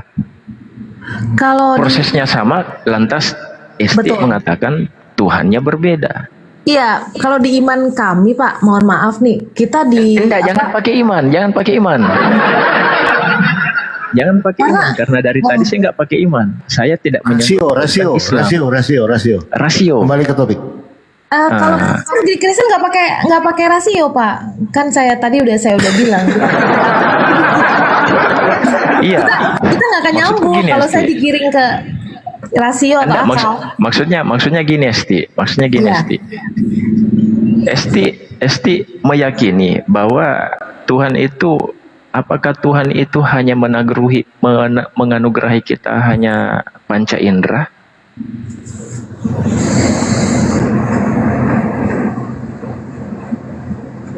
Tidak. Apakah Tuhan menganugerahi manusia itu hanya panca indera doang? Mata, telinga, hidung, lidah, mulut. Apakah hanya itu saja? Iya. Tidak kan? Tidak. Tuhan menganugerahi kita apa? Akal. Nah, lantas kalau Tuhan menganugerahi kita sebagai akal, lantas akal ini digunakan untuk apa? Bagaimana caranya kita menggunakan akal hanya kebutuhan kita sehari-hari ketika kita dalam konteks pekerjaan untuk mendapatkan, ya mungkin ya dalam konteks pekerjaan, dalam konteks bisnis kita menggunakan akal. Sedangkan untuk mengetahui yang menciptakan langit dan bumi, kenapa kita tidak menggunakan akal? Kalau bisa dibelah itu bisa nggak? Bisa nggak sih pakai akal? Sekarang saya tanya. Laut terbelah nih. Ini tidak usah berbicara iman ya masing-masing. Laut bisa terbelah. Saya bilang sama Bapak, Pak, kita nyebrang ya. Bapak bilang iya. Ini laut akan terbelah. Akal Bapak gimana? Kalau saya, Bayangin laut terbelah loh. iya, kalau saya pribadi, dari segi akal itu tidak masuk akal. Laut bisa terbelah, Oke. gitu kan? Nah, itu. Kalau kita berbicara masalah akal, gitu kan? Nah, tetapi jangan salah. Ada yang namanya satu konsep di mana yang tidak masuk akal itu menjadi masuk akal. Apa itu? Mukjizat. Mukjizat. Kenapa saya katakan mukjizat? Karena mukjizat itu yang membuat sesuatu yang tidak mungkin menjadi mungkin. Ini kita berbicara konteks no iman. Kenapa? Karena semua orang itu mempercayai. Semua orang bisa tidak percaya dengan Tuhan, tetapi tidak ada yang tidak percaya dengan yang namanya mukjizat. Contoh, apakah di zamannya Abraham atau di zamannya Musa pada saat itu dia percaya dengan adanya Tuhan? Tidak percaya. Kenapa? Karena mereka menyembah patung. Oh enggak, kalau di Alkitab nggak seperti itu. Itu kan itu. Saya tidak bahas iman. Tapi kan ceritanya nggak seperti itu. Bisa disaksikan dua agama, Nasrani dan Yahudi. Itu tidak ada. Saya tidak bahas Bible, Esti. Dari tadi pembahasanku tidak mengarah ke Bible. Dari tadi saya tidak bahas kejadian, ulangan. Iya, tapi mereka, iya maksudnya saya cuma menjawab mereka tidak menyembah patung gitu loh. Yang mereka sembah Allah. Gitu loh. Mereka itu dulunya menyembah berhala. Enggak. Anda ambil data dari mana? Bapak ambil data dari mana? Kenapa? Bapak bisa bilang mereka menyembah berhala. Saya mengambil literasi eksternal, bukan literasi internal. Datanya dari mana? Literasi eksternal. Bahwasanya orang-orang di zamannya Nabi Musa, itu mereka semua menyembah berhala. Makanya diutuslah Musa. Betul, tapi Abraham tidak menyembah berhala. Abraham tidak, Nabi Nuh tidak. Saya tidak bahas masalah Abraham, yang kita bahas kan masalah Musa. Memang ada sebagian rakyat yang percaya berhala pada waktu itu. Saya tidak bahas Abraham, yang saya bahas Musa. Iya, baik. Iya kan? Dimana di zamannya Musa itu mereka menyembah berhala, makanya diutuslah Musa untuk meluruskan ajaran-ajaran. Itu loh. Nah, orang-orang yang menyembah berhala ini, mereka menganggap Tuhannya siapa? Apakah mereka menganggap Tuhannya itu adalah patung? Bagi masyarakat orang-orang yang di zamannya Musa, iya, patung itu adalah Tuhannya. Tetapi ketika Musa datang, mereka meluruskan pemahaman-pemahaman yang dia tidak tahu. Diluruskanlah cara berpikirnya. Gitu kan? Diluruskanlah cara berpikirnya. Dengan apa? Dengan menggunakan wahyu yang diturunkan oleh Musa. Untuk apa? Untuk menyadarkan mereka bahwasanya kamu ini sudah tidak benar. Kamu ini jalanmu sudah bengkok. Makanya di 10 perintah Tuhan itu janganlah kamu membuat patung. Kenapa? Karena orang-orang pada saat itu mereka menyembah patung. Itu loh. Nah, tetapi konteksnya kita di sini adalah bukan menyangkutkan masalah keimanan. Tetapi di sini konteksnya adalah orang-orang terdahulu sebelum datangnya kitab. Gitu kan, atau sebelum datangnya wahyu, mereka itu mengenal Tuhannya dengan cara seperti apa. Itu loh. Contoh saya pribadi tanpa Al-Quran, apakah saya bisa mengetahui apakah saya bisa mengetahui bahwa Tuhan itu ada tanpa Al-Quran? Bisa. Dengan cara apa? Dengan cara pertama, rasional, kedua masalah eksistensi. Gitu kan? Pertama dari segi rasional. Yang menciptakan bumi ini siapa? Siapa yang mampu menciptakan bumi? Tidak ada. Berarti ada kuasa lain yang lebih hebat daripada manusia yang tidak pernah diciptakan sebelumnya. Betul. Ini kalau kita berbicara masalah rasional tanpa menggunakan iman, tanpa menggunakan kitab. Terus yang kedua, secara eksistensi. Saya mempercayai bahwasanya kakek saya dulu itu ada. Bagaimana caranya saya bisa mempercayai kakek saya dulu itu ada sedangkan saya tidak pernah melihat kakek saya? Ya gampang. Dengan cara apa? Dengan cara saya bertanya sama orang tua saya. Mak, itu kakek kita dulu ada ndak? Ada, nak. Kenapa bisa ada? Ya karena saya ada. Nah, sebelum kakek saya ada, apakah kakek-kakeknya di atas ada? Ada. Nah, pertanyaannya gini, sumbernya dari mana? Berarti sumbernya bukan dari manusia itu sendiri, tetapi ada yang menciptakan manusia, yang dimana manusia itu tidak bisa menciptakan dirinya. Itu namanya dari segi eksistensi, tanpa kita menggunakan dalil, tanpa kita menggunakan kitab. Itu kalau pemikiran kita. Nah, kalau kita tanpa menggunakan akal, kita mengenal Tuhan tanpa menggunakan akal, ya kan? Lah, apalah bedanya kita dengan orang gila? Orang gila nggak punya akal. Bagaimana caranya kita bisa mengenal Tuhan tanpa kitab, tanpa akal? Sedangkan orang-orang terdahulu, iya kan? Dia tidak memegang kitab, tetapi dia bisa mengenal Tuhannya dengan cara apa? Dengan cara menggunakan akal. Oke, kita Kitab tanggapi dulu. belum ada. Kita tanggapi dulu. Masuk. Anda jelaskan, akal apa yang bisa kita pakai untuk menjelaskan Tuhan menciptakan segalanya ini dengan perkataan? Silakan. Gimana? Akal apa yang mau kita pakai untuk memahami bahwa Tuhan menciptakan segala yang ada ini dengan perkataannya atau firman-Nya? Silakan. Ya jangan bilang firman. Kalau firman sudah merujuk kepada iman, Bang Majo. Ini rasio dulu, rasio akal dulu. Jangan lari. Akal apa yang kita harus gunakan untuk memahami dengan akal, ya, dengan kata-kata apa yang ada ini sekarang hasil ciptaan daripada kata-kata Tuhan. Silakan. Oke. Contoh, saya ini bukan nabi, saya ini bukan utusan. Itu kan berarti bagaimana caranya saya bisa mengenal Tuhan? Tanpa nabi, tanpa utusan, ya kan, tanpa siapa-siapa. Anggaplah saya tinggal di suatu pulau yang tidak pernah tersentuh dengan yang namanya agama, gitu kan, ataupun keyakinan. Sedangkan saya ini bagaimana caranya bisa mengetahui Tuhan saya siapa? Saya melihat bahwasanya benda yang pertama yang saya lihat adalah api. Dan saya mau melihat bahwasanya apakah api ini adalah Tuhan, gitu kan? Dan ternyata ketika saya menganggap bahwa api ini adalah Tuhan, ternyata api ini bisa dipadamkan dengan air. Akhirnya api ini mati. Saya berpikir apakah Tuhan itu bisa mati?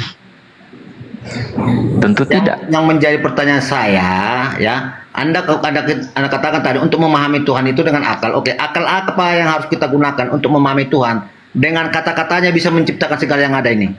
Akal apa yang harus kita gunakan? Ya inilah makanya.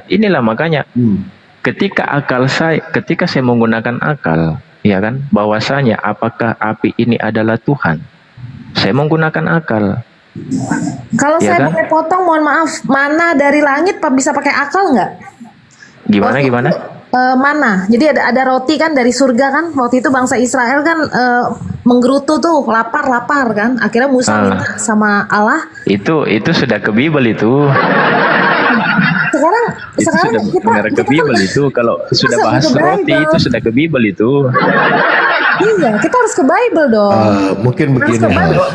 Coba dulu. Masuk sedikit. Coba Anda Ya. tunjukkan secara akal siapa yang sudah pernah Anda lihat orang dengan berkata-kata menciptakan segala sesuatu. Gini Jar, izin sedikit boleh masuk Host? Masuk. Rasional ya. Masuk. Kenapa? Karena ini pembahasan Bang Polopoya agak dalam sedikit. Agak dalam ini. Agak dalam dan memang harus santai. Ya, relax. Diminum dulu Relax. teman-teman kalau ada kopi, kalau ada ya diminum dulu. Nah, kita ada juga teman-teman ya. Agak hidup sedikit. Iya. Kayaknya Mayor haus ini teman-teman ya. Ada gitu kan. Kalau nggak ada sih nggak apa-apa ya. Baik. Jadi Udah menyala ini Bang Polo, udah menyala ini udah. Iya. Ini sudah tinggal tai-tainya ini Mayor ya. Nah, diseluk aja lah. Baik. Nah, ketika kita kembali ke topik ya, rasionalitas dalam beriman. Nah, ini maksud saya ya, yang Bang Angkara. Makasih Bang ya. Nah, Pak Mayor juga doyan kopi kan? Jeruk apa ya? Atau kirim-kirim dulu deh, kita tunggu sebelum biar nggak kepotong-potongan. Ya silakan. Oke. Coba gini. Saya kasih dulu. Sabar, teman-teman lagi ngopi ya. Sabar. Diselesaikan dulu. SD ketawa SD. Ya, di sini roomnya Bang Inspirasi sangat santai, jarang didapat. Ini cuma satu di dunia ini. Tuh kan? Satu kali Boleh saya tambah sedikit? dari bawah. Oke, kita lanjut ya, biar nggak ini stuck ya. Makasih, waduh banyak kali kopi saya. Donat. Jangan banyak-banyak nanti mabuk dia malah nggak kerja dia lagi. Iya, dibagi biar tamu Ini enak kopi juga, kan? rohani namanya, ini kopi rohani. Kopi rohani ini, ya dibagi teman-teman ya, miring ke kiri kopi ini kan. Itu ada yang donat apa itu enaknya lah di rumah Inspirasi. Ya, kan? lebih enak lagi kalau paus, apalagi singa. Sabar, nanti itu DM aja itu ya. Jadi gini Bang, ketika kita berbicara tentang rasionalitas dalam beriman, tentang siapakah Tuhan itu, di manakah Tuhan itu, bagaimanakah cara mengenal Tuhan itu, sangat simpel Saudaraku Mayor. Di dalam mengenal Tuhan itu, kita cukup melihat jejaknya. Jejak, tau nggak jejak? Apa yang ada di sekitar kita. Saya kasih analogi sedikit. Di depan rumah Bang Mayor ada tumpukan pasir. Lalu di pasir itu ada jejak kucing. Ya, bisakah saya memastikan bahwa tadi di pasir ini ada kucing, tapi saya nggak melihat kucing itu loh? Esti bisa dijawab? Gimana Pak? Tentang rasionalitas dan keberadaan eksistensi Tuhan itu. Bagaimana cara mengenal Tuhan itu kan? Bahwa Tuhan itu ada menurut Itu sudah merujuk pada akal, itu sudah udah Iya, ini kan akal. Ini kan akal yang bermain. Kalau Ini sudah akal ada loh. jejaknya berarti ada sesuatu. Berarti yang bermain di situ adalah Oke. Yang saya tanya ya, akal apa yang kita gunakan ya memahami bahwa dengan kata-kata yang diucapkan oleh Tuhan bisa menciptakan segala sesuatu ini. Lah itu akal yang tadi rasional, itu jejak. Kata-kata apa Polopo? Kata-kata apa yang bisa bisa masuk akal apa? Memang babi yang gue nih. Dengan kata-kata, aku bilang ini kata-kata dengan kata-kata bisa menciptakan segala sesuatu. Saya akan berkata-kata. Dari kata-kata itu terjadilah sesuatu, dari tingkah atau dari perbuatan terjadilah sesuatu. Nah, contoh ya kucing tadi. Di depan rumah Bang Mayor ada tumpukan pasir, lalu di situ ada jejak. Sabar berarti sana itu sudah ada sosok, udah ada makhluknya. Dari mana kau tahu ada makhluknya? Kau nggak lihat? Dari mana kau tahu ada makhluknya? Kasih dulu, coba buka dulu akal saya. Kalau memang Anda bisa mau coba. Oke, saya buka akalmu ya. Oke, saya buka akalmu. Ini kau nggak melihat ya? Oke, jangan dulu. Coba tunjukkan satu orang pun atau makhluk manapun yang pernah dengan berkata-kata menciptakan. Iya, sabar. Saya buka akalmu ya. Ini saya berkata-kata ini, dengar saya berkata-kata. Oke, apa yang tercipta dengan kata-katamu ini sekarang? Iya, inilah saya akan berkata-kata ini. Iya, dengan kata-katamu apa yang tercipta? Orang gila aja aku tunjukkan pula, aduh. Jadi memang Mbak Esti ini, Bang Mayor ini memang sebenarnya dia sudah mualaf. Cuman masalah babi aja warisan ya.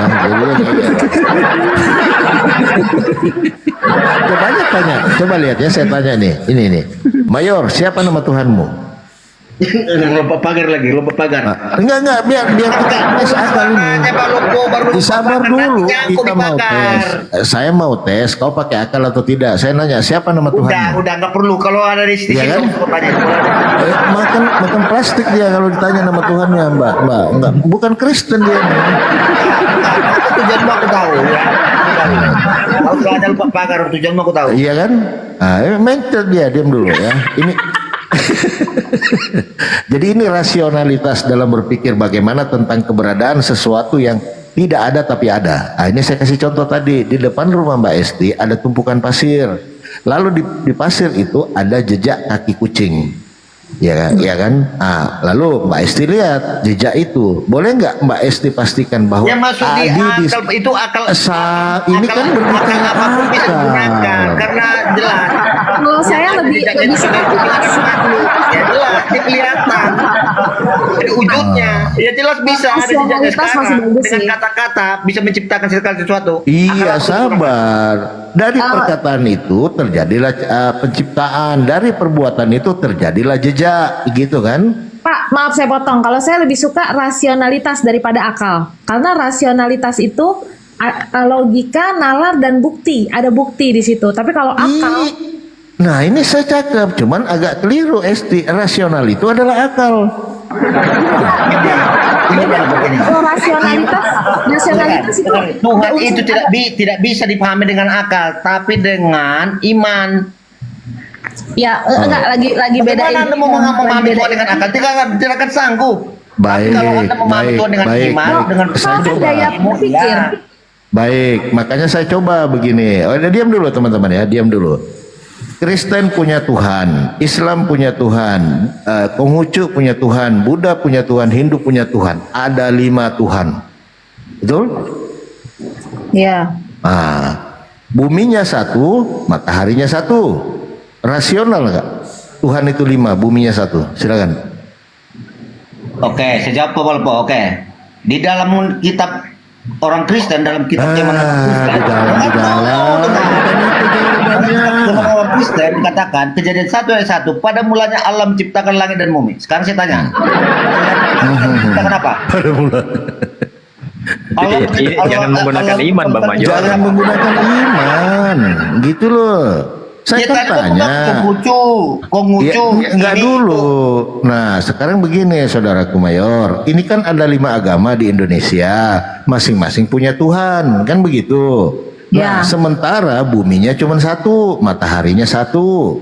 Nah, yang mana yang menciptakan bumi itu? Tuhan yang mana? Ayo, silakan. Ya, Jangan pakai. Oke, saya jawab ya. Itu hanya bisa dijawab dengan iman. Bagi akal gitu loh.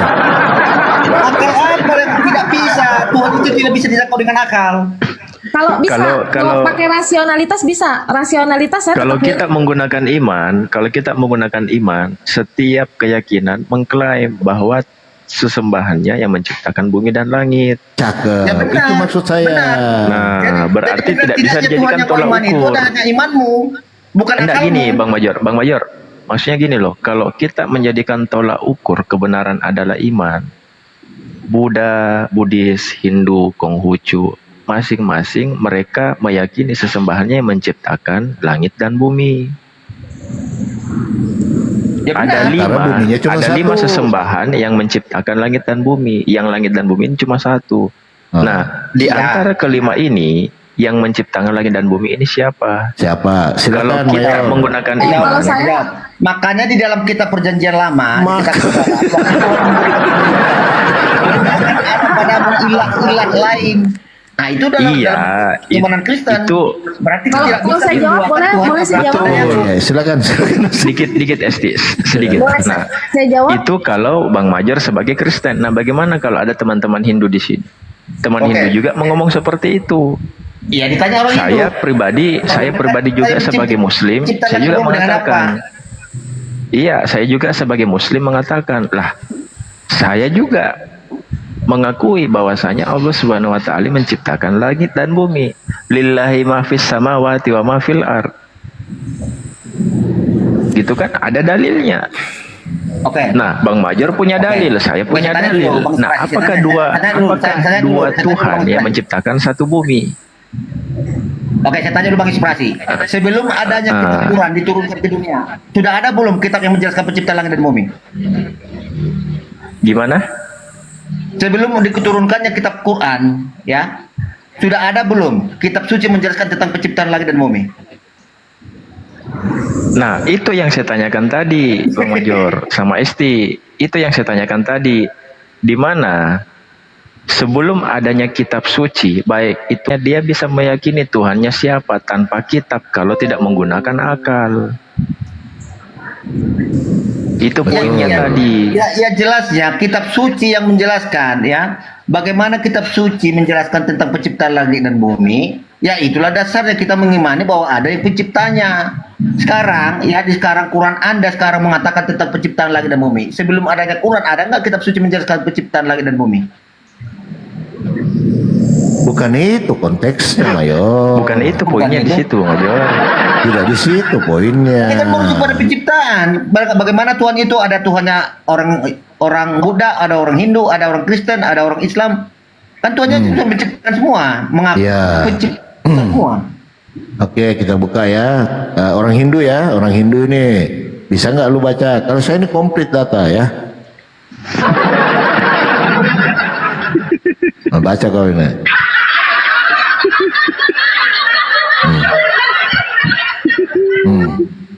Nah ini orang Hindu baca.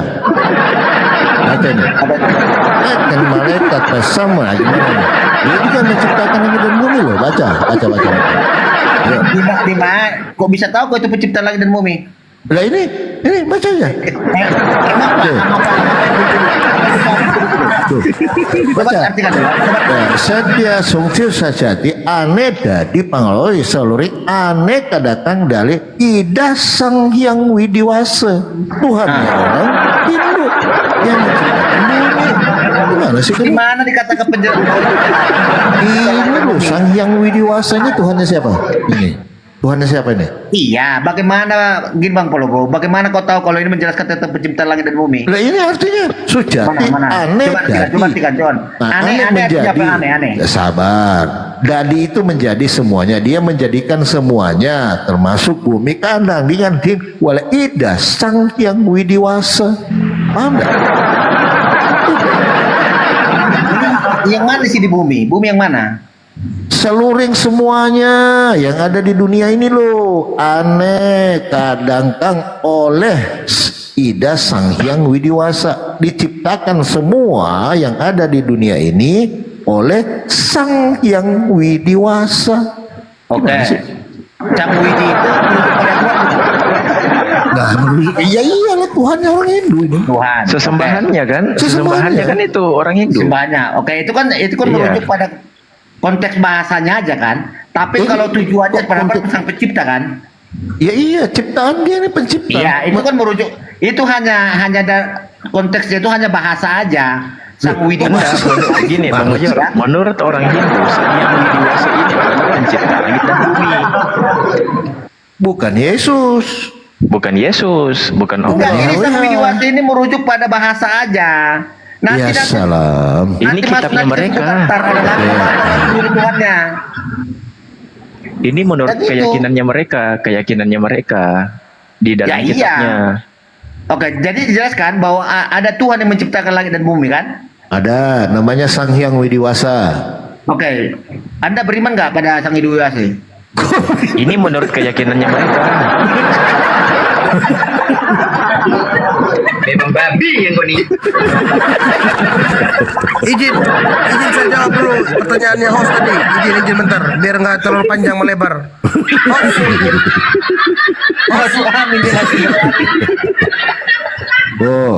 Ini edukasi ya teman-teman. Jadi ini Mayor memang ini. Sang Hyang Widiwasa adalah sebutan untuk Tuhan yang Maha Esa dalam agama Hindu. Ya Tuhan juga kan? Iya, tapi bukan Yesus. Iya, Pak. Iya, dengan bahasa yang widiwasa ini, dengan bahasa orang Sanskerta. Itu ya, itu tapi rujukannya tetap pada Tuhan juga, Tuhan yang Maha Esa. Tuhan siapa namanya? Tuhan Abraham Cendekiaku dalam keimanan orang Kristen dan Yahudi. Iya, tapi namanya siapa? Namanya siapa? penyebutan itu bisa berbeda dengan penyebutan itu bisa berbeda dengan bahasa kaumnya. Nah, sebelum ada Bible, ini duluan ada atau belum ada? Duluan mana ini dengan Bible? Ya duluan Bible dong. Bah, duluan Bible. Emang Hindu itu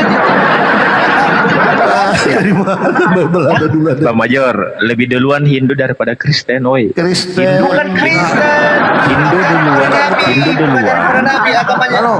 Agama Keyakinan kedua, Hindu agama duluan. yang lebih dulu ada itu adalah agama Sedangkan Samawi. gini, Bang Major, gini dikit. Sedangkan Hindu itu lebih dulu ketimbang Islam. Kalau kita berbicara konteks Islam, Apa pemahaman Tuhan menciptakan langit dan bumi yaitu Tuhannya Abraham dan Yakub lebih dulu ada daripada Hindu. Mana ya?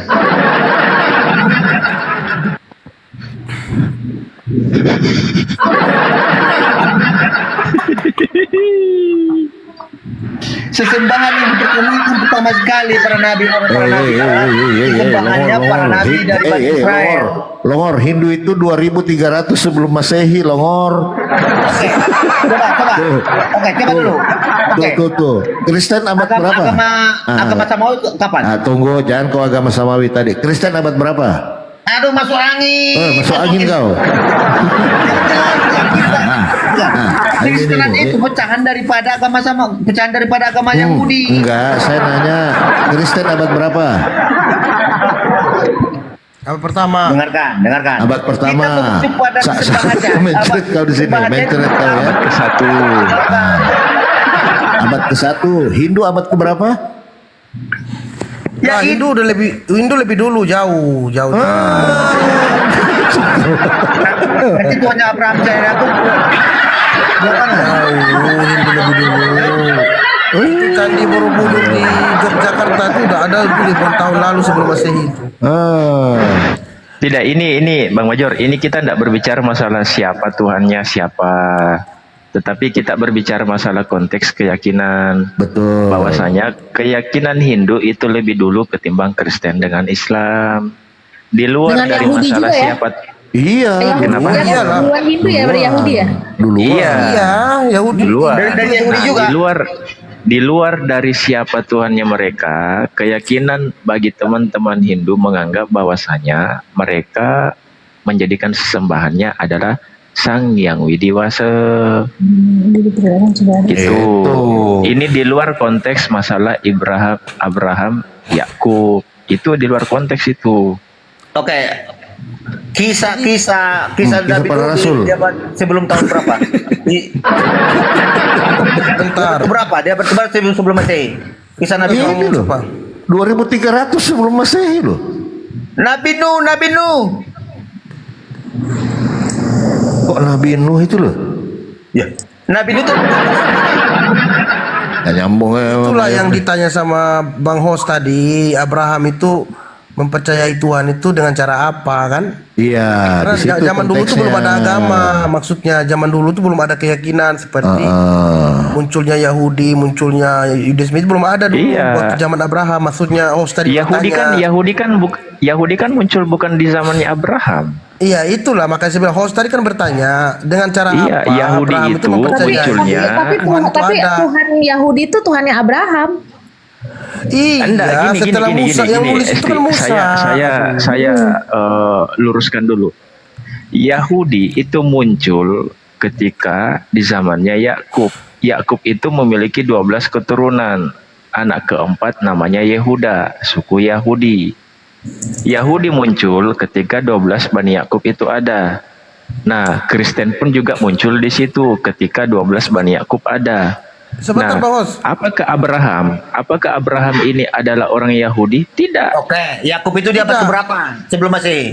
Begini, sebentar Bang Hos izin. Abraham itu punya 2 anak, Ishak dan Ismail.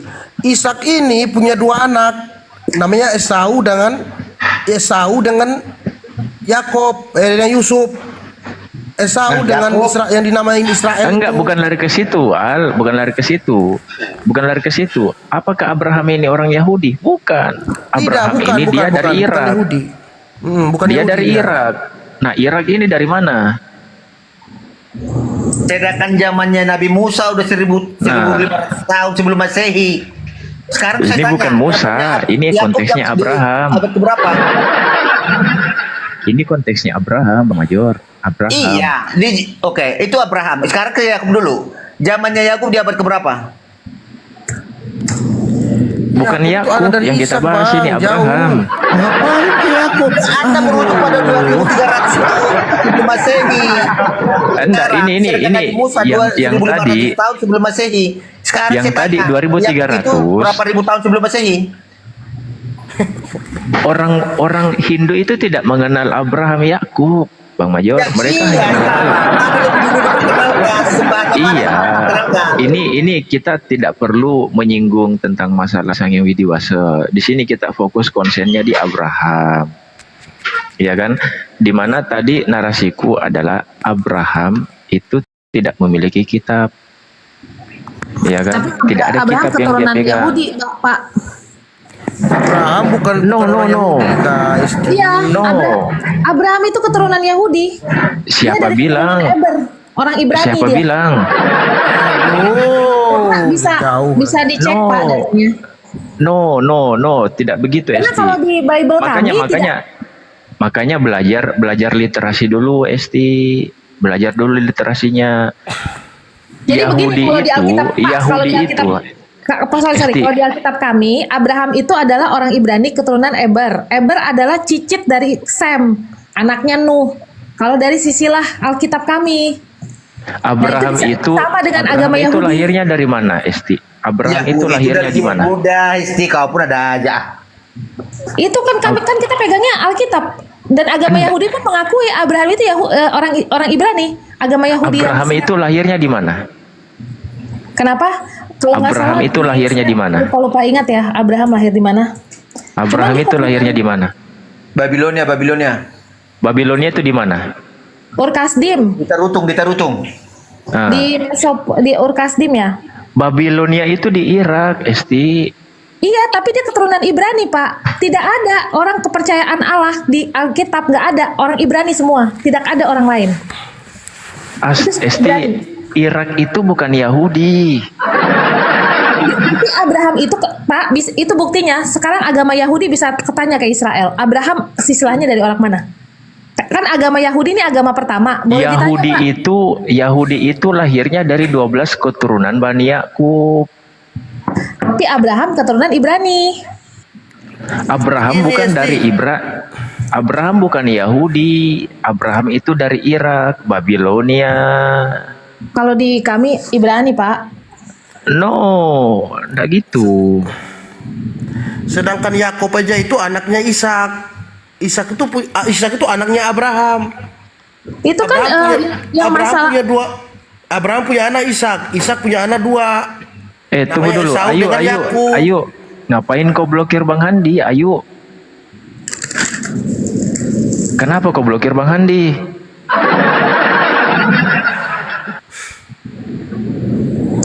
Bukan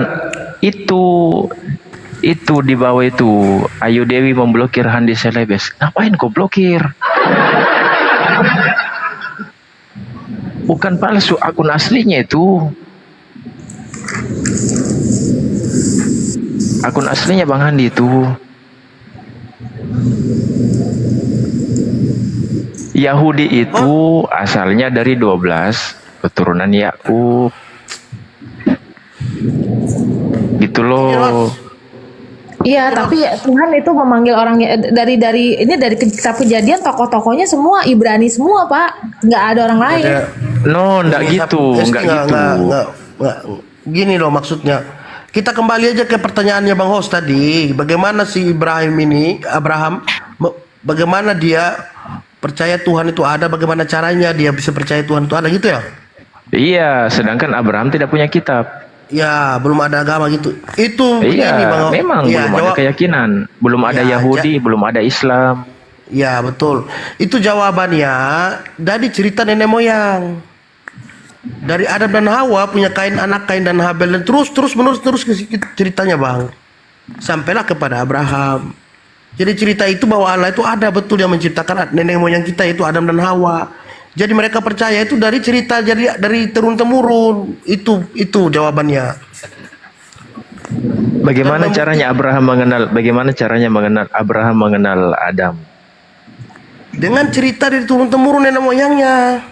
Sampailah ke Abraham. Namanya dia kan Abraham dulu, bukan Abraham. Itu kan mengenal Tuhan. Itu kan mengenal Adam, bukan mengenal Tuhan. Iya, kan dari Adam yang memberitahu, yang menceritakan terlebih dahulu kisahnya dia bagaimana dari Taman Eden sehingga mereka diusirkan sampai turun temurun sampai ke Abraham kan.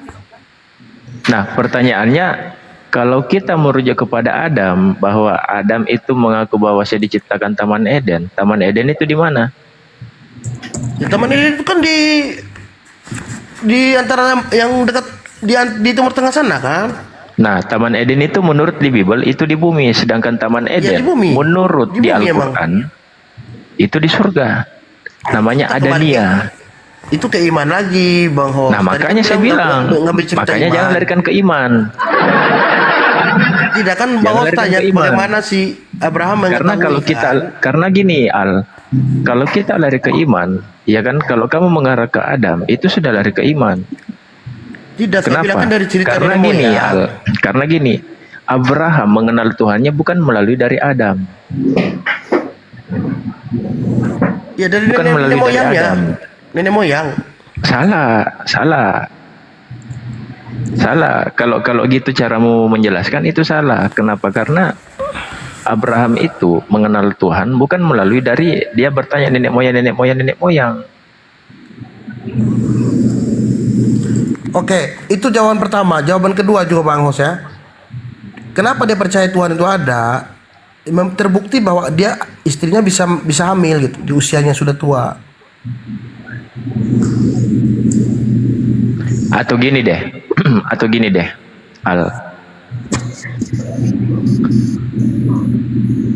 Tuhan turun ke dunia ini untuk menunjukkan dirinya supaya kita bisa mengetahui bahwa ini Tuhan, gitu kan?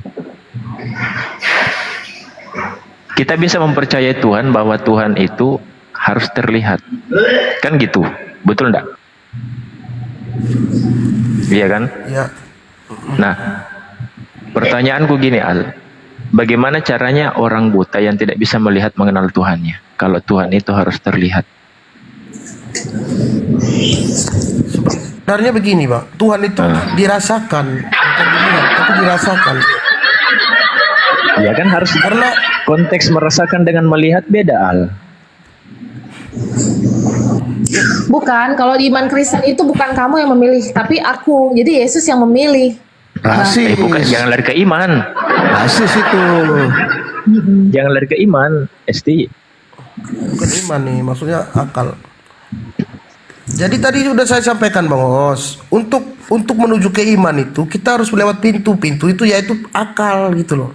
Akal itu yang memberikan kita pemahaman sehingga kita memahami sesuatu. Kenapa begini? Nah, itulah makanya bagaimana caranya kita bisa mengetahui Tuhan itu ada kalau tidak menggunakan akal.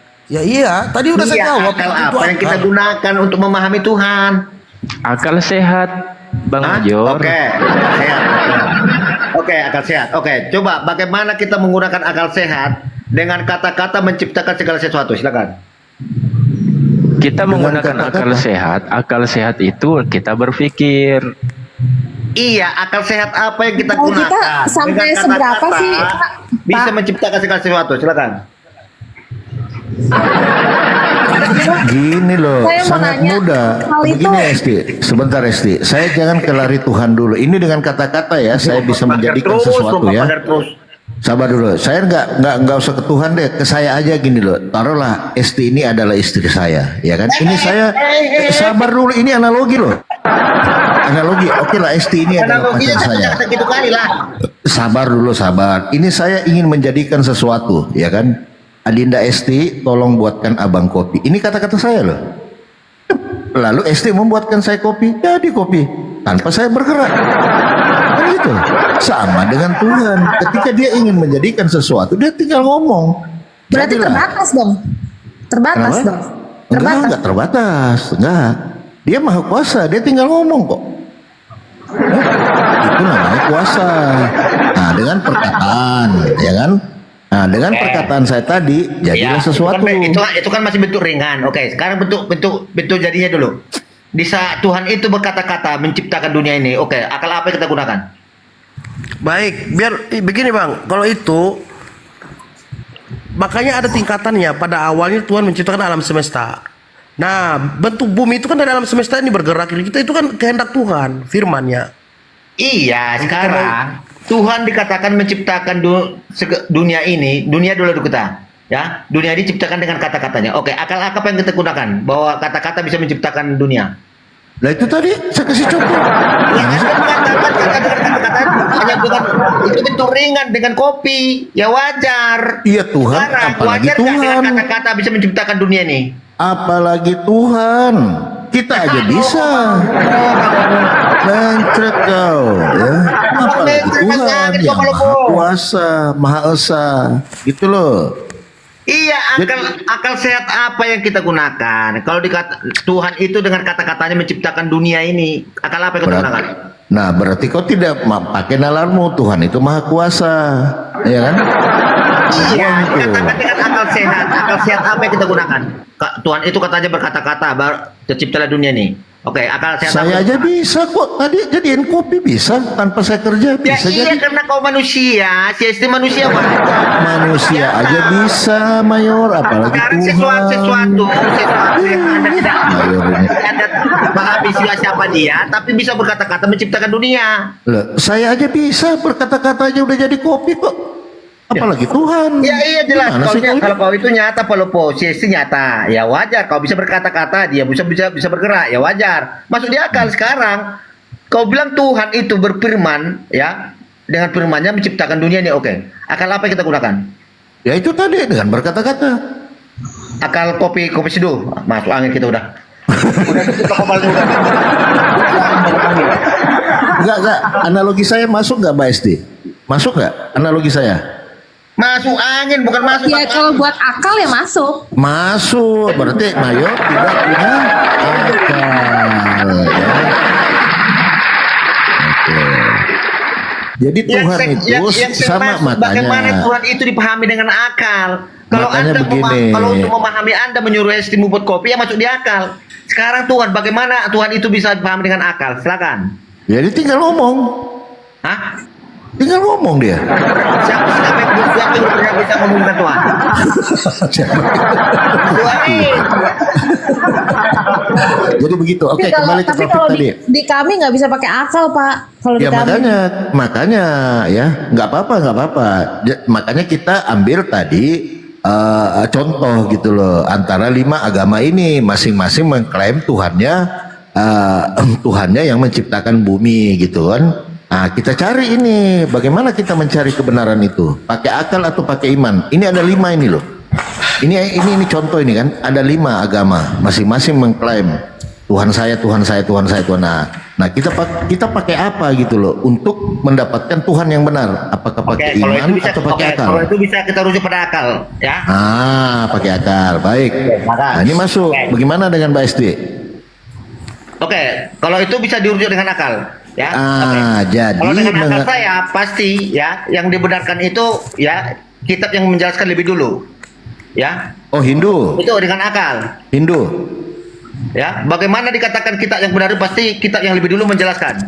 Oh, Hindu. Kitab Hindu juga menjelaskan lebih dulu 2300 tahun sebelum Masehi. Yang tadi Tripitaka. Oke, Musa itu dia di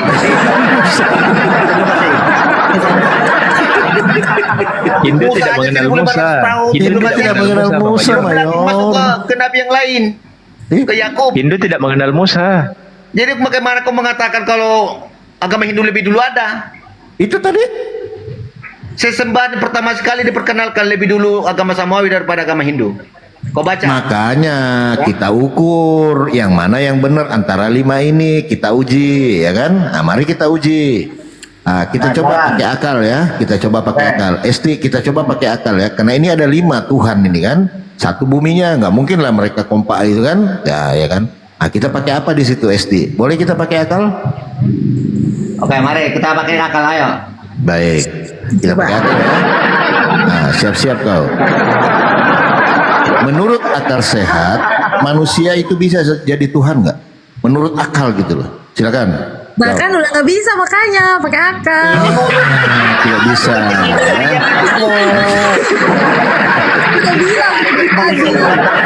Mulai masuk ini barang ya kan. Jadi menurut Esti, kalau sabar Bang Al. Jadi menurut Esti, kalau ada orang yang menuhankan manusia, itu akalnya sehat atau sakit? Oke, gini aja. Sabar kok Mayor, sabar dulu. Sabar. Nanti giliranmu. Sabar Mayor. Sabar dulu, gantian. Saya dengan Esti dulu, nanti kamu dengan Bang Inspirasi ya. Esti, menurut kamu kalau ada orang yang menuhankan manusia, itu akalnya sehat atau sakit? Silakan. Kalau secara kan makanya saya bilang nggak bisa kalau secara akal. Kalau secara akal, Iya. berarti orang itu sakit akalnya. Ya itu secara pemikiran akal ya mungkin kayak begitu dianggap kita ya berakal. Emangnya lah. menurut Esti, sabar oke, definisi menuhankan apa Esti? Sabar dulu, nanti ke situ. Aduh, kau ini melebar. Esti harus kasih paham. Iya, sabar dulu. Definisi menuhankan apa Esti? Sabar dulu Al, sabar ya. Saya dengan Esti dulu, nanti dengan host ya. Jadi menurut Esti, kalau ada orang yang menuhankan manusia, akalnya tidak sehat, betul? Ya secara akal ya seperti itu. Betul, berarti orang yang menuhankan manusia akalnya sakit, betul? Ini yang bertanya sama yang ditanya sama-sama nggak tahu definisi. Saya nggak mau jawab karena saya bisa pakai gini loh ya dengan boleh saya potong nggak? Boleh saya potong nggak? Sebentar lagi. Silakan. Enggak, kita sepakat dulu tadi. Sepakat dulu. Sabar dulu. Contoh Sabar dulu. Esti. Ya. Kita sepakat dulu tadi bahwa enggak, saya mau kasih contoh doang nanti kamu kasih contoh ketika kamu sudah menyatakan iya atau tidak gitu loh. Jadi ini iya atau tidak aja. Enggak, saya mau menjelaskan kenapa ya, orang nanti kamu jelaskan.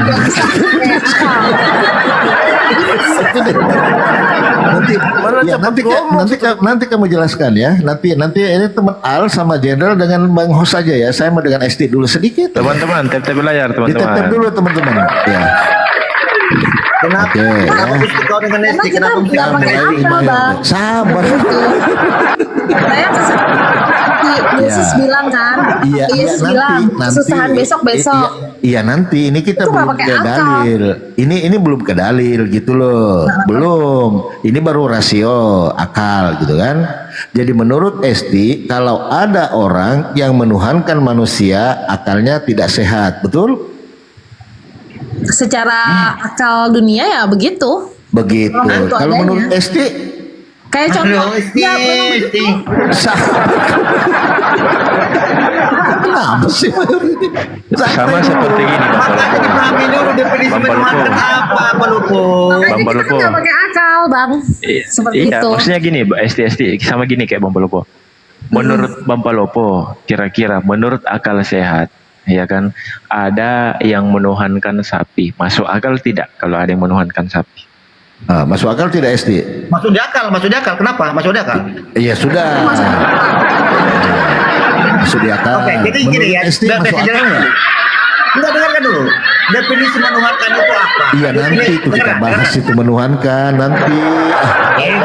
Nggak mau dia keluar dari situ, Nanti. Kenapa kau? Sabar, nanti kita akan ke situ. Menurut Esti, kalau ada orang yang menuhankan sapi, itu akalnya sehat atau tidak? Ya, yang baju merah jangan sampai lepas.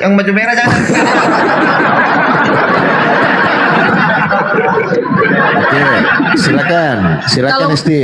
Kan itu menurut akal. Kalau menurut akal sih aman sih. Kalau menurut akal kan pakai Berarti akal. benar orang menuhankan sapi. Ya memang ada kan? Iya, akalnya sehat atau tidak? Ya kalau pakai akal sehat. Mereka kan pakai akal. Sehat, baik. Oke, nggak apa-apa. Itu pandangan kamu ya. Oke. Nah sekarang kalau ada orang yang menuhankan manusia, itu akalnya sehat atau sakit? Dia tidak pakai akal tapi dia pakai iman. Oh, berarti dia nggak pakai akal. Oke, baik. Berarti akalnya dia nggak pakai kan gitu. Iya kan?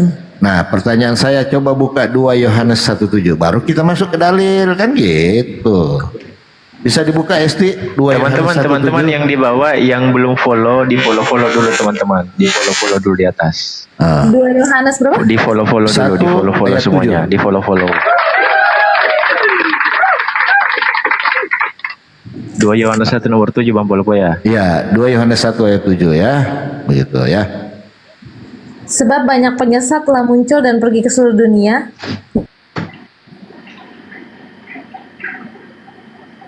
Sebagai manusia. Itu adalah si Sabar penyesat dulu dan Mayor. Baru baca firman Tuhan kok dipotong-potong. Ah ya kan jadi merah tuh. Makasih Bang Nasir. betul ayatnya itu. Nah, sebab banyak penyesat yang muncul dan pergi ke seluruh dunia yang tidak mengakui Yesus datang sebagai manusia adalah penyesat dan antikristus, betul? Iya. Oke, pertanyaan saya Esti. Yesus datang ke dunia sebagai Tuhan atau sebagai manusia? Datangnya pas kapan nih? Pas lahir di dunia? Enggak, itu atau aja ayat itu aja. Pas kalau ya, dia sebagai Tuhan. Penyesat Kalau berarti pas- kau. Coba Ini namanya kau di sini kena bukan.